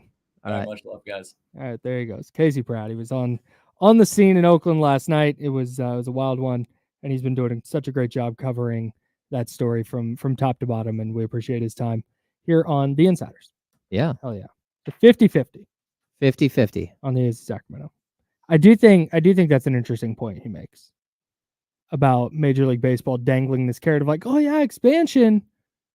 And then if people don't come out because the team stinks and there's nobody recognizable and nothing worth watching, after halfway through year 2, people are like, I don't want to go do that. I'll wait till the River Cats are back and I'll go watch them instead. Yeah. And then Major League Baseball is going to go, well, see, nope, not a Major League market, see. Yeah, but I have a strong feeling that fans will show up. I hope so.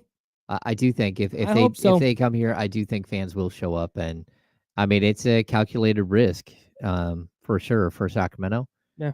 But look at what happened with New Orleans. Look at what happened to OKC. Yeah. I mean, like when Katrina hit OKC and the Pelicans moved to or whatever they were called at that point, moved to Oklahoma. Mm-hmm. It proved a market, and they got a team. Not in a great way, but sure. I don't know. It's I tough. don't disagree with that. It's just if people come out to a A's game in Sacramento and they're like, wow, I love all these players. This is such a fun team. And then they're all gone the next year. I don't know if people will deal with that. We've seen proof positive that what direction that goes. Yeah, but when the Yankees roll through town or the Boston Red Sox roll through town and you can just pop into maybe watch a like real legitimate big league club. Maybe. I don't know. Let's see. Damian Barling here for the handoff. How's it going, man? I don't have your mic on. I'm so bad at this. I learned how to do this. I press the button myself. Good, man. How are you? Vibes are great on a Friday. I love it. I love it. Yeah, we're vibing for 4 hours today. Well, 7 Can't if you wait. count KSFM. Oh, No. three Vibing, baby. to 7. Check them out. Big game tonight for the Kings. Yeah. Must win. I ask you because you're Nah. typically more level-headed on this. Nah, Casey's pretty level-headed with this stuff. No, I meant than me. Oh, I think it depends, right? This team's going to the postseason.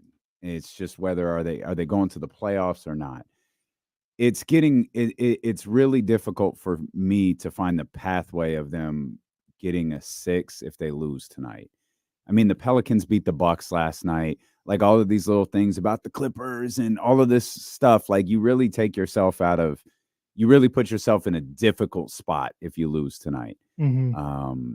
You are kind of back in the driver's seat, but the truth is, if the Kings win tonight, like that's great. Like, hey, probably back to 6. I think that's the way it'll shake out. They'll go from 8 to 6. They'll have the season series, which I think is probably something we haven't discussed enough. They'll have the season series against Dallas, and that's huge. But guess what? They play Sunday. So guess what the next biggest game of the season is? If Phoenix is continuing to win, if Dallas gets back on the right track and wins, well, guess what? Sunday, you have to win. Yeah. And then if it continues to shake out, hey, the Pelicans won, the Clippers won. Well, guess what? When the Clippers roll around, you've got to beat the Clippers. Like this is just a nonstop cycle that's going to happen until they've secured it or they're completely out of it. And so tonight, it's the biggest game of the season. And then Sunday, it might be the biggest game of the season. And then Tuesday, like we're at the point where we're at single-digit games after tonight, right? Yeah. Mhm. Yeah, that's it. So all of these have, because how close everything is, like every one of these is going to carry a greater weight than the last based on what happened around the NBA scoreboard. Yeah, we talked about it, a week and a half ago, like this 8-game stretch here right now. Like you're still in it. You still got a shot to go 6-2 on the stretch. Mhm. And if you can do that, then you've got a really good shot. If you drop this game and you drop one more, if you go 4-4, even 5-3, it's almost unacceptable in that stretch. And you're going to go back and you're going to circle that Washington game and go, what were we doing? Because it just makes it all so much more difficult. Like they've put themselves in this situation, and the only way to get out of this situation is to go out there and win, is to take each game like very, very serious and act like it's a playoff game. I think this is great for the build of the franchise. Yeah. To go through this. This isn't what you said, but I don't think they didn't take Tuesday seriously. Oh no. I just think they got their butt kicked. Yeah. Like, and we can pick, like sometimes you get your butt kicked during a game. And I think totally. I think that's Yeah, ultimately it's just what bad happened. timing. You just hope they make adjustments, right? And you hope that they're better tonight. And you hope that Luka and Kyrie aren't the tag team champions of the world, where one is going for 20-something in the first half and the other's going for 20-something in the second half. Yeah. And then you got the supporting cast, which is significantly better than they were when these teams played back in January, going off and hitting a ridiculous percentage of threes. Yeah. So I feel like this team is playing really good basketball. Right. I hope they're able to get back on track tonight, especially at home. And if they lose tonight, and we start because if we lose tonight, we're at I think the conversation really is about 7 and 8, and then we have to keep an eye on the Los Angeles Lakers as well. Give me a road game. Give me a road game in the play-in. I don't want. I'm out on a play-in game at the Golden One Center. Just tanking give me, for the 8th seed. Just give me a tough game against Phoenix or whoever it might be. In the desert. You know what the other good news about being the 8th seed is? I think there's something to this. You tank for the 8th seed, tank the first play-in game. So now you're playing in the second one. You win that one, and now you're the 8th seed. You've got 4 road games in every series. Yeah. I think that's the move. Might be the key for Sacramento. That's the move. James, ask Mike about that tonight. Oh, tell him to write that down. All right. We're solving problems. He'll just sit there like, how do we lose at home? I don't get how they're. It is such baffling, dude. They're just not a great home team, especially with the fan base. I don't know. It's tough. They're the exact same team they were last year. Like which is shocking because they have most of the same players. Well, the funny thing, but the thing is, like the level that Domas is playing at, the level that De'Aaron is playing at, the level Malik is playing at, the increased intensity on defense. Now that's a little bit more recent. That's not necessarily a season long thing. Yeah. That's something we've seen, in the last month, maybe 5 or 6 weeks. But it's home away splits about the same. Record about the same. Like everything is about the same. You look at Herter's pretty significant fall off. Like there's a few things that you can point to. Of course, you've got the Detroit games and the Charlotte games and all of that stuff. But yeah, it's the same team tracking towards potentially the same record at a much different place in the standings. It feels like they this year, part of the reason they didn't take this kind of proverbial leap that we thought they would is because they were good enough last year that they went into some games this year like, we'll beat this team. And they got smacked a little bit. Feels like it. So that you'd pick Charlotte, Portland, and what was the other one? Detroit and Washington. You take those 4 games. Last year, they're taking those games a little more seriously. They probably win those games going away. And now we're talking about a team that's cruising to 50-plus wins. It's tough, like man. It's that. I think it might be that simple. Looking at that Washington game, like Washington played well in that game. Right? The Kings are better. Everyone knows it. But Washington played well in that game. That's a group of professional basketball players. If that's 1 or maybe 2 on the year, it's like, hey, that's a good point. It's 5 though. Like, you know what I mean? It's the 5th time that's happened. Yeah, there's the bottom 4 teams, 5 teams in the NBA. It's a problem you've acknowledged. Yes. Like we lose to these teams. That's what made it so difficult. Like because the Washington game, I didn't feel like there was I think it was Detroit. I think it was Portland too. Like they were going through the motions, and it's like, come on, like this ain't it. I told him earlier, cooking. I didn't feel like that was happening with Washington. From the opening tip, I know what's going to happen. Yeah. I thought Washington played well. Good team or not? What do you guys got on D'Lo and Casey? You and James. No. More of us. We got the insiders. More of this. Everything that just happened. We got 4 hours of it coming up next. We got Will Z as well, man. We're vibing out. We're having fun. We'll get ready for tonight's game. So it's going down till 4 on ESPN 1320 Sacramento Sports Leader. Right here. See you guys. Thanks, everybody. Hit that thumbs up if you don't mind. Out of here. Thanks, everyone. And we're gone.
We're all good. Katrina just need the playoffs to get here now.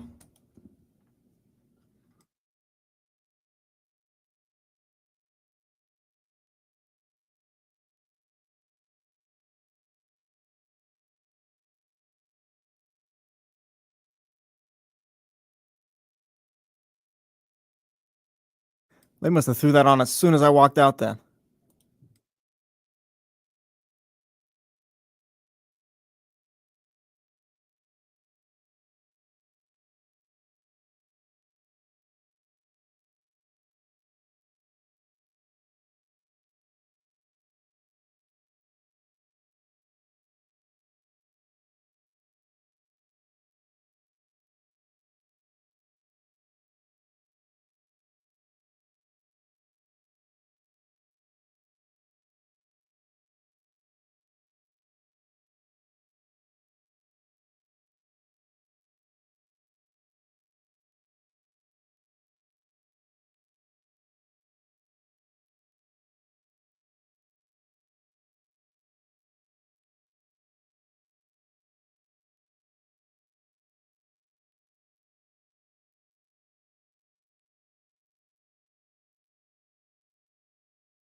We got them screaming D-Lo, KC, D-Lo, KC, D-Lo, KC, D-Lo. We got them screaming D-Lo, KC, D-Lo, KC, D-Lo, D-Lo. We your number one spot. We your number one spot for some sports, huh? Got the city going crazy when we work, huh? We top two, but we ain't two, we in first, huh? And when you need the real, we is who you search, huh? D-Lo, KC, D-Lo, KC, D-Lo, KC, D-Lo. We your number one spot. Shout out to all the new money in the building. Shout out to all the new money in the building. Y'all see? Y'all log into the stream and see what this man is wearing. Listen to this Man, listen to this man. Hey, that CBS 13 check hit different. This boy, hey, I'm just trying to stay warm out here. Stop this playing, boy man. got Sarah Hodges money. Look at him. Hold on. Did we see the stream yesterday? Did we see the stream yesterday?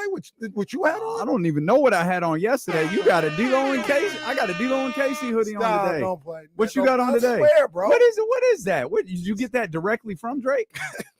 Man, lines have been drawn. I'm taking this as a Kendrick Lamar diss. Did Drake give that to you? Nah, Drake. Where you get that from? Look at this man right here. Come on, come man. on. Nah, it's somebody was like, "Yo, what's up? What you want this?" Not like wanted Drake. to have. Was it Drake? No, not wanted to Was it- have. yeah. Like, you want me to pick it up? Yeah, Drake Yeah, was like, pick it up. hey, big dog, thanks for rocking with the team. All you got to do is say F Kendrick Lamar on your show today. Hey, you know that ain't never gonna happen. Lines have been Kendrick. drawn. I love Kendrick. Who's Switzerland right now? Aren't there a couple people like Switzerland? Like, Well, there's speculation, maybe 21 in some of those guys are just like, hey, I rock with all of them and trying to stay out of it. Thug. They say Thug yeah. Might be that way. Those are the ones I was. I'm those guys, man. You cannot wear that. Yeah, and no, say you're you Drake. Switzerland. Yeah, you're like Drake. you're wearing a jacket you got from Drake. I did not get this jacket. Did from you Drake. get it when he walked into the locker room and James said, "Hi, Drake"? Did he was like, "Oh, hey, KC, here's my jacket"? Yeah, he had to take it off because he had to put his Kings jacket Boy, on. hey, man, they looking up the price of that jacket you wearing. Woo, boy. Hey, come on. Hey, Stop pocket watching. Hey, what was more? All of y'all. Oh, hit the music. We'll play Kenny. Play Kenny. Kenny, we're gonna need your help with the answer on this. Me versus Dan. So what is so what's the highest grossing year for Kenny Caraway? Is it next year? $7. What are you, The Rock all of a sudden? It's 15. It's 15 mil over 3 years. It started last year. It's 15 mils. It ends next year. Hey, you were in the meeting the other day. You know it's not popping like that. Well, I don't know. I know stuff only gets done when you talk. I'm gonna go. I mean, the chat we've got a 4 billion. We got 1 billion. I'm gonna go. Yo, my pocket watching is easy. What's check to check? What amount is that? What are you, Warren Buffett?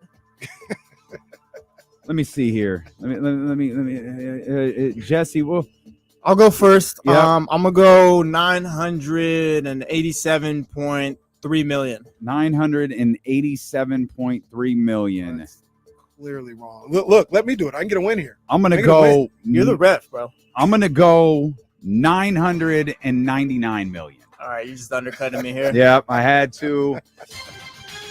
And it turns out we're both correct. Wow. Jesse and I have both grabbed a dub today. It's the first time ever. Throw it in the standings. We'll Yes. see. Throw it in the graphic. Outrageous. This is outrageous. I'm here to talk about opening day in Major League Baseball. What show are you planning on doing to do that? We got the entire chatty house Googling the price of your jacket. And what look, they're not even all factoring the crazy numbers they putting out there. I'll tell you that's what not, they're that's, what they're not even factoring in is that Drake handed it to you. You can't get what you gonna get that in? Where you go Yes, into you Macy's can. and say, let me get that Drake jacket? I don't know if you can go to Macy's, but yes, you can buy the You can't jacket. get that jacket. I'm living proof. You can't get that jacket. Where can you get that jacket at, Okay, Casey? yeah. The places you can get them. Where? There are places you can Give get. me- okay. I'm not gonna say What you does go that to even Macy's. mean? You can't answer. Where can you buy jackets? You can get them in stores. You can get them. You can get them in stores. People, Casey, that you I know, would like- people that you know that aren't Drake. Casey, No. I would like to be cool like you guys. I would like to purchase a jacket like this. Yeah. Where can I go purchase this jacket? I want to go right now to purchase this jacket. But look, it's not Drake that gave See it this? to me. Okay. It's not Drake. So is it Drake's manager? No, it's not Drake. Man. Drake's handler. I don't know Drake. It at was all. someone in the Drake I entourage. don't know Drake at all. I don't have any connection. Yeah, he doesn't know Drake. He knows Aubrey. No, Get it okay. right. What I want you to do, turn to the side so everybody can see you. Yeah, and then tell everybody you ain't got no What are you other talking about? side. What are you talking Other side, about? bro. Stop playing. This guy. This is why we can't get the sales team to do anything with us. They look at him and go, "Pfft, we don't need to sell Yeah, that." what money did these guys It make? is, They too. got it. I can't Poor believe this Ken guy. lost his dog, and we got Kenny out here begging for endorsements can't- with Drake's I jacket can't on. believe this guy after what he had on yesterday, man. I I can't don't believe even this guy. remember Y'all- what I had on That's yesterday. how crazy it is. See, if I wore something like Wait that, a I would minute. definitely remember. That You just had a pink sweater on yesterday. I wasn't had, no a, pink sweater. I had a pink Letterman's jacket on yesterday. From where? Macy's. Stop. No, with the brand. It's Jerome Lamar. No, What you don't mean? stop. No, he can get it at Macy's What you still. mean? I still don't know where I can get that jacket. What you might be able to mean? get this What at you Macy's. think I was wearing? Down in LA, you might be able to get this in Macy's. The one at the one at Topanga Mall. Y'all just Topanga go- Mall got some crazy stuff. That's where I got a couple things from. Do they have a Drake used gear store where you go get that? I stuff? mean, no, it's at Macy's. You can get that jacket, but you only I've- get one little stitching on there. You get the I've- little owl on the side, or you get the little thing on the left. But I've there's not literally both. Nah. gone to the Macy's in Topanga Mall. They got Off-White this, they got Amiri this, they got all that stuff right there at the mall. This and this is no different. They got Babe stuff down there. It's no different. Mark, It's right there. you got It's right there. Topanga Mall. Go do that. No, I ain't got no You got OVO okay. tag. I think it's a fair question. You OVO Kenny. No, I'm just Kenny. I'm just KC. But I feel like I'm just at King KC _916. That's all I am. Well, it's all originated from like Kendrick versus Drake. Like you pretty much appointed Drake as the guy. So that's your side. No, I like all three of those guys. I mean, Kendrick is my boy. Kendrick is my boy. you ain't wearing a TDE. sit down, be humble shirt. You ain't wearing no TDE gear. If I come across them, if I can and I can afford it, then Mm. yes, I'll get some TDE you gear. can afford it. You know what I'm You saying? hear If I this can guy. get a Kendrick damn t-shirt, Mm. absolutely. Mhm. Okay. Just go on KendrickLamar.com or something for that. Yeah. Well, maybe I will. That's not hard to Maybe- find. I'll have to go. It'll be payday. I'll have to wait a couple paydays. Oh, that's so cute. You're trying to make it out like you're an gotta- everyman person. I That's cute. absolutely. No, that am. is a. I gotta- Kenny I gotta wait a Caraway. couple- Wow, he's just like us. I gotta wait a Lord. couple of them. Yeah, it's Whatever you're seeing is not. No, that look. No. All right. No. Just no. I didn't even see what shoes you got on with this. Did you see the poor shoes I got on? Oh, stop it. These are nice shoes. These are Payless specials. It's Chuck Taylor's, man. Those are nice. Got That's these- good. Got these at Famous Footwear. Stop playing with Shout me. out Payless. No, but that's the brilliance of planning an outfit. Like with an outfit, you want a singular centerpiece. Like you don't want to wear a jacket you got from Drake with off-whites. Well, yeah, So because what I didn't you get do- a jacket from Drake. the so jacket I don't have that- to worry so about what- it. Well, yeah, because you need the jacket to pop. Right, you want the jacket to pop. Yeah. So you rock it with Chuck Taylor's. That way people who see you think, oh, I could be like Kenny. He's got on Chuck Taylor's. He's got a jacket that he got directly from Drake. People but he's absolutely got- can just be like me. Do you call him Drake or do you call him Aubrey? That's a good I question. call him Drake because I don't know the man. Did Or you his know Degrassi him? character? What was that name? Did you know him His name was Wheelchair Jimmy. before I the don't know him. beard? No, I still don't know him. I still don't know who he is. I always wondered why Kenny rep Drake so hard. Like this is actually Now it makes so Yeah, right, much sense. right. Don't I rap? I didn't even who put it don't I together rep in like hip-hop? that. this is putting together a lot of pieces of the puzzle. Who don't I rap in hip hop? No, that's good Kendrick? stuff. I well- don't, what? Absolutely. You're like, rap hey, you always don't do think you Kendrick's do. great, but No, yeah, Kendrick's cool, but yeah, it's kind of that. it's kind of like the It's Stone kinda Cold that. What chant, just Yeah. with Kendrick's but. That's not true. That's not true. Hey, man. Shout out Kendrick Lamar. It's not TDE anymore, but still shout out Yeah, TDE. yeah, Shout out to yeah, my yeah. boy Reason Yeah. over at TDE. That's good. You know, that's my man's and them over there. Yeah, You know what I'm saying? Like, I got love. And then don't even get me started on Cole. That's my man. yeah, no doubt. That's my man. It's Because Cole. it's- And then even Rose. Got love for Rose still. You know, Yeah, Black Bottle always. Boys. It's Yeah. always love. I got love for Future, Metro Boomin. Mhm. You know what I'm saying? I love the projects they put out. Ain't Rick- no size going on over Rick here. Ross ain't never gave us a jacket. Well, actually, Yeah. Oh, yeah. actually, he Yeah. did. Yeah. Well, You a Brett jacket. get. And you got, didn't you Don't get a do that. robe? Brett gave us a jacket. Didn't you get a robe? I did get a robe. I don't have a robe. But who does anyone in your house have a robe? Dude, Kenny, Right, exactly. Kenny was I getting didn't get a drop offs robe. every week from Black Bottle's Ben every week. Well, I can't- not just that, kid, but Jazz too. Jazz was the orchestrator. Hey, they were of getting this whole thing. exclusives. Well, Ja- you want to get down to the nuts and bolts thing. That's who we need to talk to. Jazz, She got Jazz all the gets stuff connections. done. She got a legit 444 hat that it's like $300. So she got one from Jay-Z. So she got a She hat won't from even let me Jay-Z. wear it. Well, I wouldn't either. She got it from Jay-Z, and you got a jacket from Drake. That's fire. Do we think Drake's gonna drop something back, like answering back to Kendrick too? No, he's gonna post on Instagram. Yeah, that was whack. Yeah. That was whack. I'm, He gonna, y'all, he- your he's own gonna- worst nightmare. He's Okay. gonna do a bro. song. He's gonna do a song. The thing about this though, He's the gonna thing sing that the hook. the thing that I don't like, don't be disrespectful. But the thing I'm that I sorry, don't- Drake doesn't sing hooks. you Look said at that's him. all Look he's at gonna him. do. That's not what I said. I said he's gonna sing the hook. Look at Drake hey, and Cole hey, Kenny, are come gonna on. come with Yeah. it. No, because you just and pick a side. Kamara get disrespectful to Kamara- Drake. Kamara ain't even bothering nobody. He's just sitting in Orlando, minding his own business. I guarantee you, he's gonna call with a 20-minute dissertation on Cowboy Carter today. I guarantee you, You know, I that's hadn't even coming. listened yet. It's good. Well, not to the It's- whole thing. I've listened to it's- tracks. It's I haven't good. listened to the whole thing. It's good. The song it's- with Taylor. Taylor's not on there. I've been saying that. I didn't know No, if I had Taylor's the not on there. right one. Miley's on there. Okay. Miley Cyrus is on there, and I've really started to like Miley Cyrus, especially since the Grammys. That song's really good. There's some great records on there. There's a couple of records that sound like Renaissance, that are really aggressive, that have that Renaissance feel. It's a man. I don't want to go overboard. Like I'm trying to take the KC approach and like absorb the music. Like first listen, it's really really good.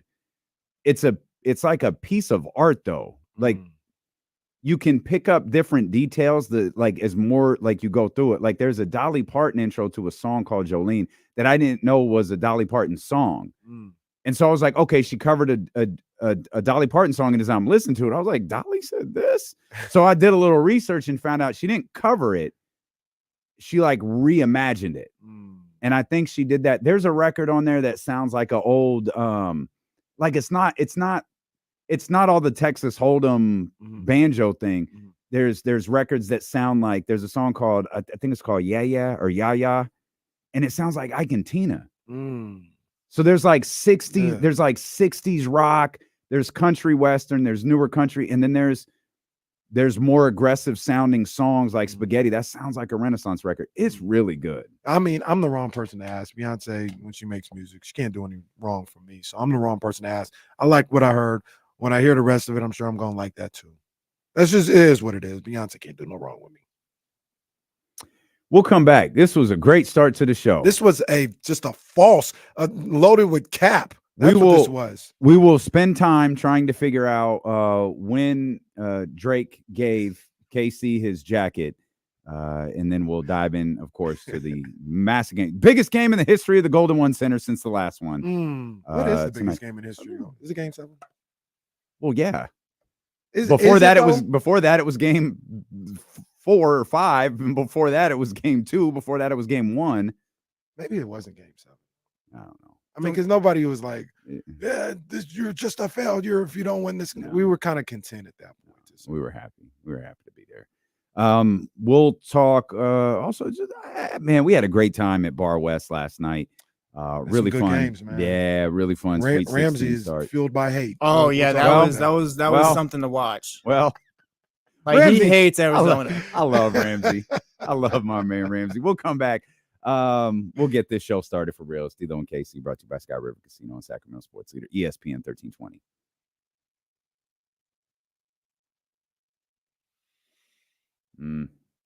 Now they're calling for the. I ain't gonna bring the no card back. That was my bad yesterday. I scribbled out the no card. Yeah, I love HB. Although they didn't play it on the show last night. There's a clip of HB yesterday. It was a rough clip. He was, I think it was Jake. Matter of fact, Jake asked him, "How you feeling about the game today?" Harris was like, "It's easy work, big dog. Like, it's nothing." He said, "You talk to Keon at all or anything?" I mean, for what? Like, nah, we got this. It's nothing. Poor Harrison. They did not have it.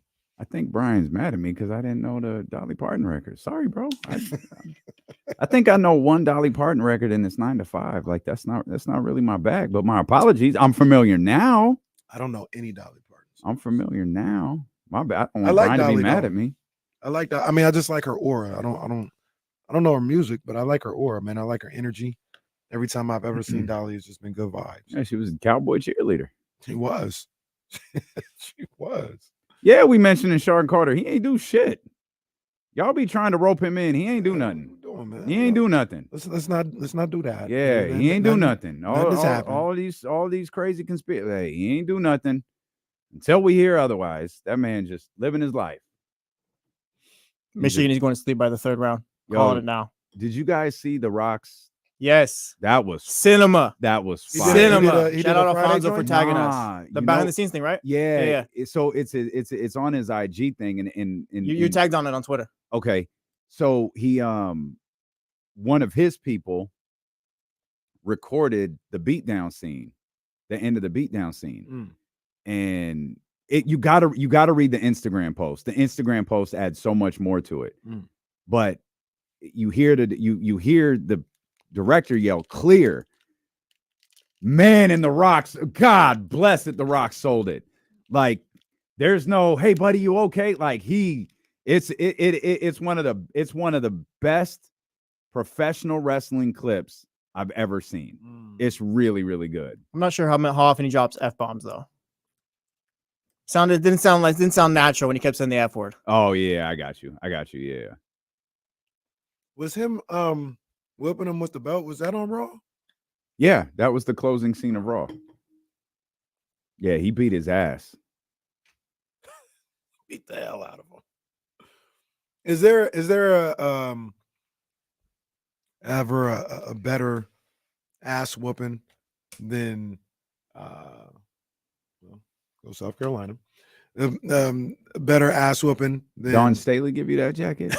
Don Staley did not. Don Staley would have a more expensive jacket to give me. That's fact. Then Lesnar beating the crap out of Cena. I mean, that's one of my favorite 16-minute ass whooping. Yeah, like that's one of my. That was one of the stranger. Like, he just beat his ass for 16 straight minutes. Has that ever kind of happened in a match like that before? That not with someone like John Cena. Absolutely not. Well, Goldberg kind of beat The Rock up now. The Rock? No, not like that. Not like that. Beat his like ass. You talking about the after WrestleMania, the Hollywood? Yeah, not like that. Oh, 8-year-old me remembers it a lot different. Yeah, not like that. Like they got Goldberg over, but it wasn't like what Brock did to Cena. Brock just beat the crap out of Cena. I remember 11 or 12. Treated him like it was Barry Horowitz. And then the match just ended. And it just ended. And everyone's like, oh, that comeback's not happening. Okay. That's it. Sydney's right. Yeah, Solo beat the crap out of him too. They got Solo over super strong. Has with not Cena. won since. Solo. Yeah, have you seen that? I don't think I noticed that, huh? Yeah, Solo did beat the hell out of him. Yeah, I don't think it's gone. Oh, snap. Yeah. Now I remember 11 or 12-year-old Kenny was really upset the night after WrestleMania 11 when Sid just powerbombed Shawn. Yeah, I remember that. I said, "Oh no!" I realized. Oh no! I have some stuff I need to attend to at the end of next week. I'm gonna miss the go home shows to WrestleMania. Oh snap! So I told you it'll be your call. Yeah, I can't be here, but I can be available if we got to do a WrestleMania. Yeah, I wanna leave you alone, but maybe we, you just look, again. I'm available. I just yeah. can't be out of the house. Yeah, so yeah, like yeah. I we might have to have you pull up. I got you. Because that's, I mean, this might be the greatest WrestleMania of all time. Yeah, this build is crazy. Yeah. This build is crazy. And The Rock is doing a magnificent job on social media getting this angle over. And that post he put up today on Instagram is one of the best posts I've ever seen. Now I'm going to have to go check. Yeah, you got to see it. It's absolute fire. And you could skip through it a little bit because it's what you see on TV. Mm-hmm. It's the part where cut hits that's like, oh, that's it.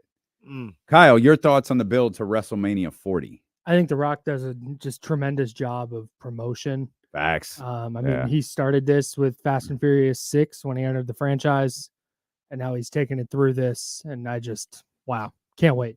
Very good. You're coming over for the WrestleMania, of course, gathering. I'm in there. Very good. I owe your dog an apology. You do. So you do. so I'm pulling up. Yeah, she was not pleased with you. I know, that's my bad. It's all right. I have a couple things to talk about. One, I hate when my rich friends argue, so I need you guys to stop.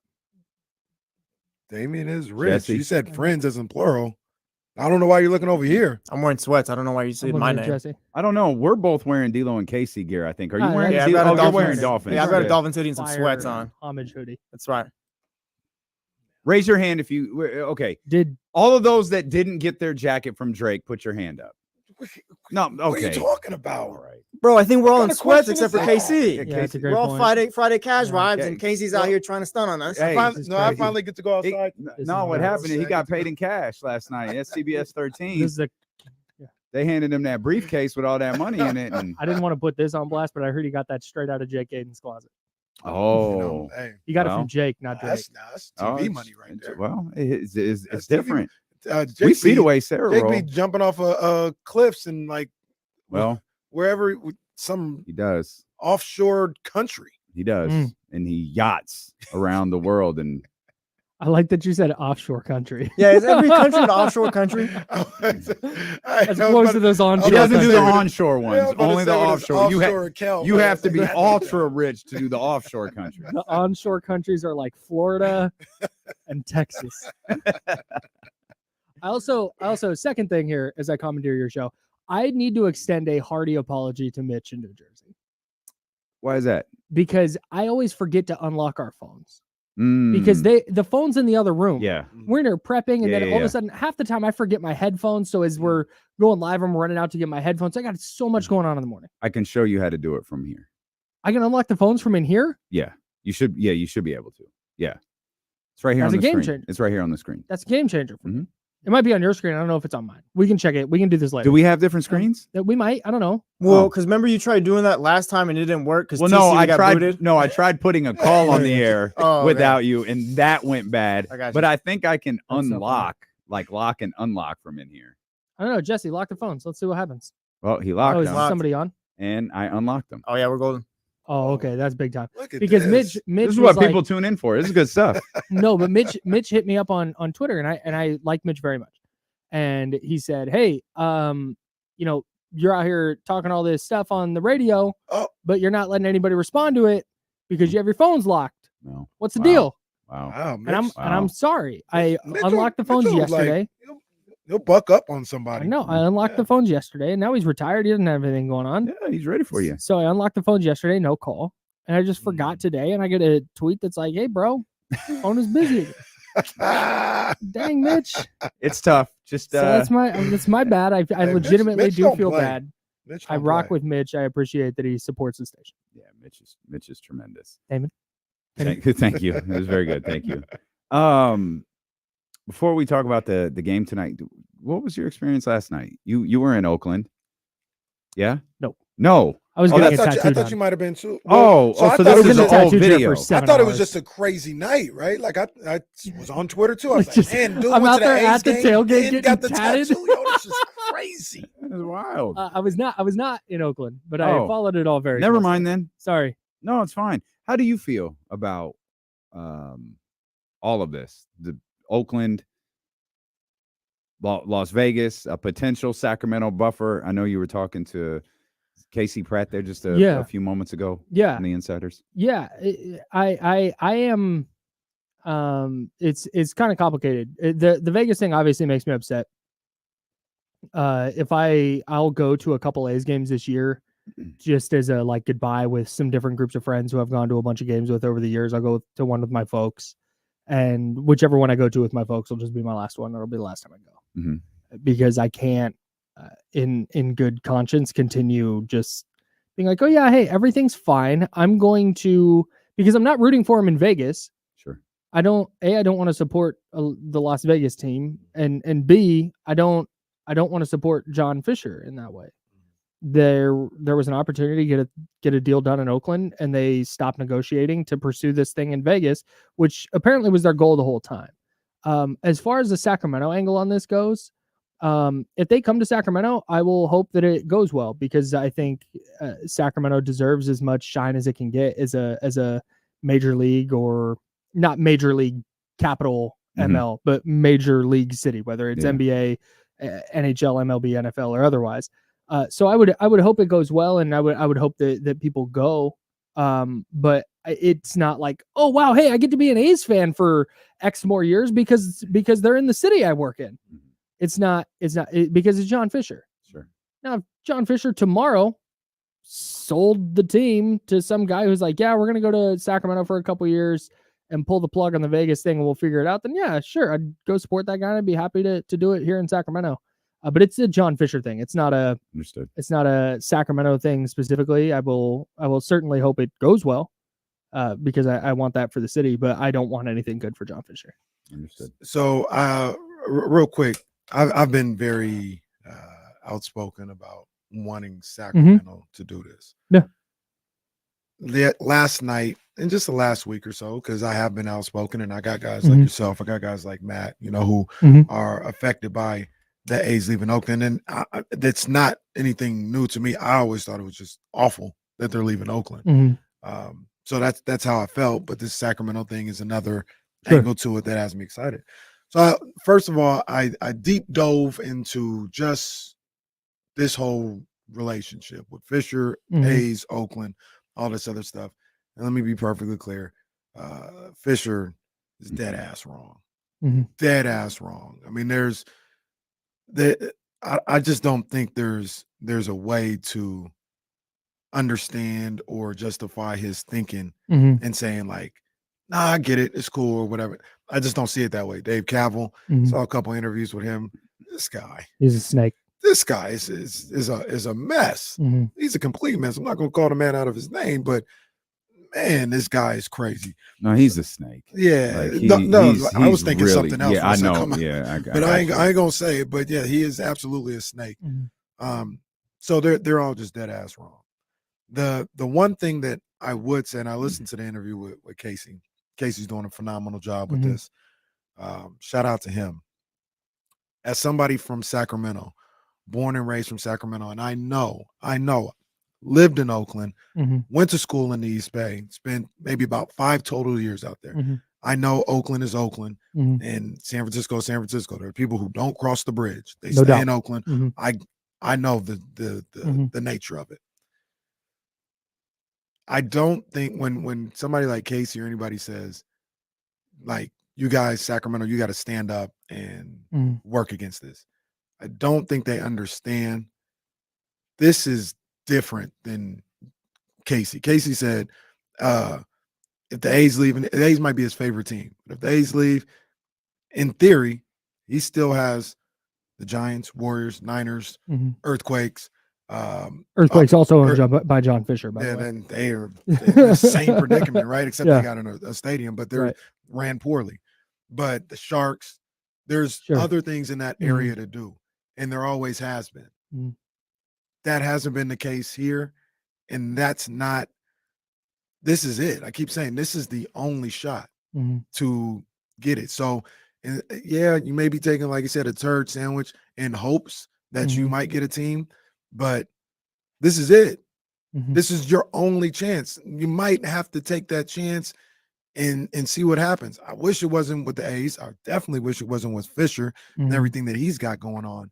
But there's a dynamic of Sacramento trying to grow and trying to do other things that I don't think people take into account. I think I don't entirely disagree. I think what Casey was saying was MLB might be giving this quote unquote shot to Sacramento. That's the other jackass. Sorry, Rob Manfred. We just said, that's the other jackass. He stinks. So they might be giving this quote unquote shot to Sacramento, but really they're giving them maybe the worst ran team in the league. And they're going to put a bad product on the field for 3-4 years. And if people don't sell out Sutter Health Park every single night, which would be understandable if you didn't want to go watch whatever that team is putting out, you might in year one, maybe year one it goes great, but that's a 70-win team. And then did they add anyone recognizable? No. Oh, and your favorite player got traded? Okay, I went to 20 games last year. Maybe I'll go to 5 this year. And then that turns to, I'll go to opening day and I'll go when the Yankees are in town or something like that. And then baseball's going to go, oh, see, look, you couldn't even sell out a AAA stadium with it. Oh, well, okay, you're done. And that would be the worry. So I get it's an opportunity. And I, like I said, I hope for Sacramento it goes well because I think that would be awesome. I would support the hell out of a major league team in Sacramento, like straight up. But I have a hard time believing that Major League Baseball, in good faith, is like, yeah, hey, you know what? If you take, we will put you at the top of the list. We know Nashville has put together bids. We got Salt Lake City banging down our doors. We got a whole group in Portland that's banging down our doors to get a stadium. But you know what? We're going to push Sacramento right to the top of that list if and when we expand. And Jeff Passan's talking about on ESPN how if Major League does expansion at the absolute earliest, they're looking at like 2030. And that's at the absolute earliest. So it feels like I don't know. It feels like an empty gesture of being like, oh yeah, hey Sacramento, look. Well, that's where I'm aggressive. I don't know if it's Vivek or whoever's in charge of the Sacramento portion of this. Like, no, thank you. That's fantastic. Put that in writing, and then we'll be good to go. Whatever you guys need. Right. But it's what we were talking about yesterday with Matt. We're getting something out of this. Yes. And if a promise, that's not something to me. It's important. I don't want to, take away from what you're saying. It's important. That promise isn't a handshake, especially with those two. The promise is in writing. But there's stuff I need now. And if it's, we talked about lights with Jake. We talked about different additions to the stadium. We talked about that's coming from Major League Baseball. Yeah. You're going to give me, you think we're just going to come in here and we're going to do all the work and you're going to reap the benefits? Right. No, we ain't doing that. Right. Yeah. We're helping you. That's the other part. And I know that's the part A's fans hate, but that's where I'm like, yeah. And they're all right. We are helping you, but you're giving us something. And you don't get the house for free. Well, except for Kenny. Don't nobody not pay rent or not pay a mortgage. What? Wasn't that one of our early D-Lo and Casey's Yeah, lessons? I don't do it. I was told about somebody else doing okay. it. Kenny's people don't pay their mortgage. I wouldn't even say all that. I ain't snitching. That's well, that's the early D-Lo and Casey. I don't even know that. That's in the archives. That might be pre-streamed. So that was for a while. I was like I was on board with the idea of how are you a Kings fan who went through all this relocation stuff? How would you then support a team owned by a guy who's doing what? So that's the tip I was on for a while. I'm off that now. It's not the same. No, it's not. I'm off that now. The thing I come back to, I lost my train of thought. That sucks. No, you said you were about You don't buy in the relocation stuff. The relocation situations are not the same. Yeah. You're off that vibe now. And now you're on to No, I got here we go. I got it. we got it. Good. We're back. Okay, We're back. Okay. All right. No, but now I see it's more like the A's are going to Las Vegas regardless. Yeah. The A's are going to play somewhere in 2025. They're going to play somewhere in 2026, whether it's the Aviator Stadium in Las Vegas or at the Salt Lake Bees Stadium in Salt Lake City or at the Nashville Sound Stadium. I think they're still called the Sound in Nashville, or wherever they're going to go play. Maybe they play up in Portland at the Pickles ballpark. Like maybe it is. It's a Portland Pickles. More great knowledge. He knows this probably because he has all the hats. Oh, I want a Portland Gherkins hat so bad. What's their names? Gherkins. Yeah, it's at the Little Pickles. I don't know. I don't know. I don't know exactly why. It just one of those ones it didn't feel right. That was a hard hit over the middle, and you're like, yeah, it looks like a flag. It looked illegal. It was shoulder to shoulder in real life, but it just didn't look right. Yeah. No, so maybe they're gonna go do that regardless. So now, if it was a situation where it's like, yeah, hey, they're staying in Oakland, unless they can get a few years in Sacramento first, that would be different. But that's not the case. That's not what this is. This is the A's are going to be homeless. And would A's fans, me, love to see, I don't want to speak for Matt George, but I'm going to lump him in with me here. Would love to see a scenario where John Fisher and the A's are literally without a place to play. And they're just like contracted for a year, or a team that plays 162 road games. Matt George would love the destruction of John Fisher in any way possible. Right. Like that would be just a funny thing to watch. Like, hey, I hate that guy. That's a terrible thing to happen to him. I would love to see that. But let's be real. Let's get back to reality. Rob Manfred and MLB's owners, 29, 30 owners, whatever, who have facilitated this, aren't going to let that type of disaster happen. They have bent over backwards to let John Fisher make this move to Vegas. They are not going to let him fail in that. So if that means it's Sacramento or all the other cities I just mentioned, they're going to play somewhere. And so if it means that Sacramento, this city that I adore, gets a real shot at having a Major League Baseball team in 2030 or 2040 or at some point, then fine. I'm not going to go for the same reason I'm not going to games in Oakland. But I won't be that person that's like, what, Kenny, you bought season tickets? I can't do. That's dumb. I'm not doing all that. Yeah, I the other aspect of this is Vivek, and I can't, for the temporary home thing, I can't get out of my head Vivek. And now we know Jake didn't even really ask him. He just kind of volunteered all the information of, I talked to Manfred. I feel good about this. Fisher, is my friend. Like he was really open about these guys coming here to Sacramento. And I can't get that out of my head when I think about whether or not this is going to happen. I don't feel like he would say all that if he didn't have a good feeling that he had a really good shot of making this happen. The other thing about that too, and I don't mean this in any type of disrespectful or mean way. I know he's friends with him, but I do think Vivek is lying in the weeds. Just lying. He's positioning himself, in my opinion, for if this goes all bad. RKO out of nowhere. RKO. If this goes all bad and Vegas can't happen and Fisher gotta move on. Hey, sell him to me, dog. Sell him to me, dog. I'm here. I'm here. It's your boy. Vivek sitting there like, what's John? Oh, he's fumbling that. I'll hang out. He's fumbling that. I'm not leaving yet. Hang on, just wait for it. That's what I'm saying. Hey, look, Vivek may be sitting there. I don't want to put this on my boy Uncle V, but he may be sitting there like, this guy can't get this done. Hey, he can't get this done. Hey, let me get him in there real quick. Like Vivek, by all accounts, outwardly, he's a terrific individual.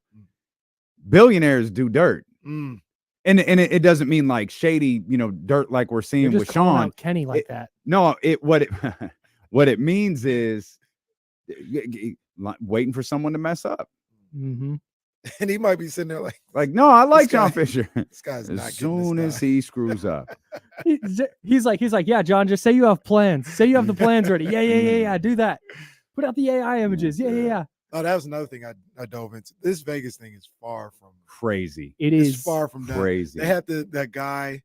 There's one guy who's been all over. I don't know if you've seen him, but he did something. I forgot exactly what he is. Kind of looks like a agent, kind of slick hair, whatever the case may be. He's been all over this thing.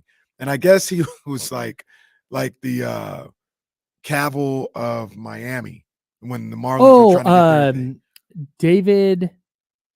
I'll get it. I forgot what his Sampson. role was. David Sampson. Yeah, but he's been like the Casey Pratt of national YouTube, right? Like he's like, Fisher's an idiot.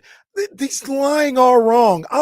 This is a lie. I know because I lied. Yeah. This is what he should do. He's not doing it. If you're gonna lie, this is what the lie you should. And he's like, no, this is the renderings. Please. Yeah. He's like, this isn't happening.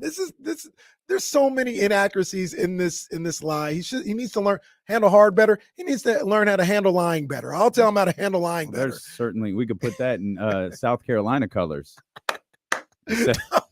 What? Well, we're not going to do it in Duke colors, so we'll make a shirt that says handle lying That's better. cold. Well, I'm could just put saying. it in UConn's colors. You playing UConn? No, I respect UConn. Well, that's a tough program they're playing tomorrow. I ain't gonna say a bad thing about UConn today. That Gino Auriemma boy, what a guy! Loves his wine. That Gino Auriemma. He did well, I ain't saying a bad thing about UConn for the next Paige 24 hours. Becker's 40, 50 tonight. Hell of a player. Yeah. Oh, she's terrific. Yeah. Hell of a ball player. Terrific. She's capable. Who scores more points tonight? Paige Beckers or Luka? Well, Paige playing tomorrow, Yeah, but Paige is playing tomorrow. Yeah. Paige. And Paige. All right. The direction of this conversation I don't like because now she ain't gonna do it on that defense. She ain't scoring 40 on that defense. I can't wait to see it. Tomorrow is a banger. All 4 games, crazy. But the whole point is, I think Iowa's going to get waxed. I don't trust Iowa. Yeah, I'm gonna be. So do I.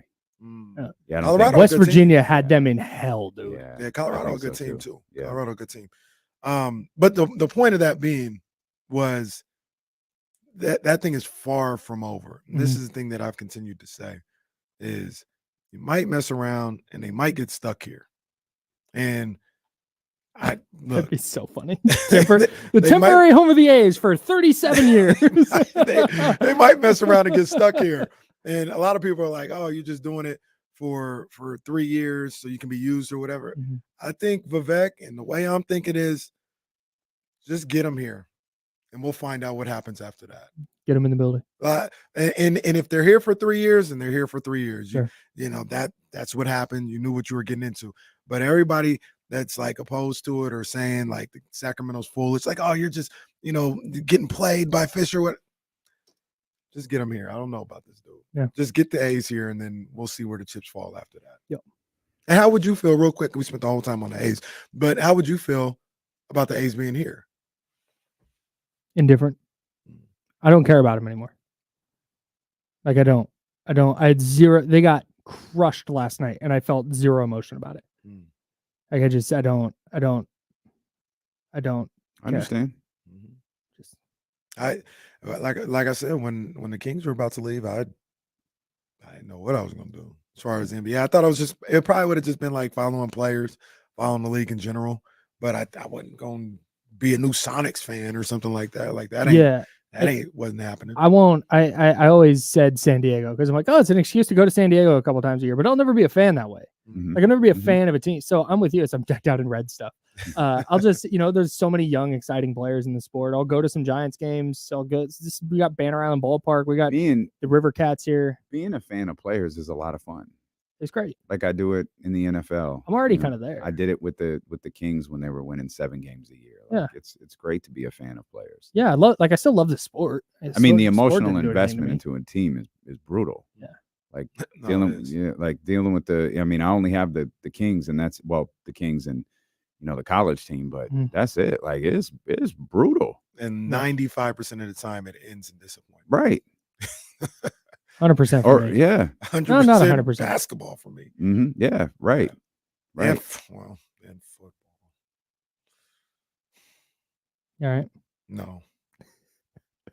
No, How you're did we not win that game? I don't- dude, I It's don't good. It was right there. Hey, I'm It was looking. right there. I'm looking forward to the next live show Me too. when the game is replaying. Super Bowl Oh, 58's on. Yeah, no, that's fine.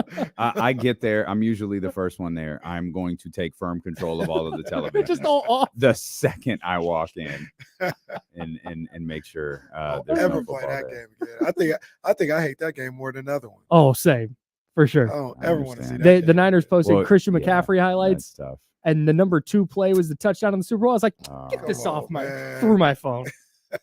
Kyle Madson, the Insiders. He's going to be out at Players tomorrow in Fair Oaks watching NCAA tournament action with James Hammer, the Insiders. So make sure you go check that out. What time does that start? That's gonna be 3 o'clock. Kyle? hey, 3 that's- o'clock. Oh, good stuff. No, that's gonna be popping. Yeah, though, it's 'cause gonna the be- men it's gonna are be doing fire. their thing, Yeah, but we it's gonna be talk fire. about the women's game.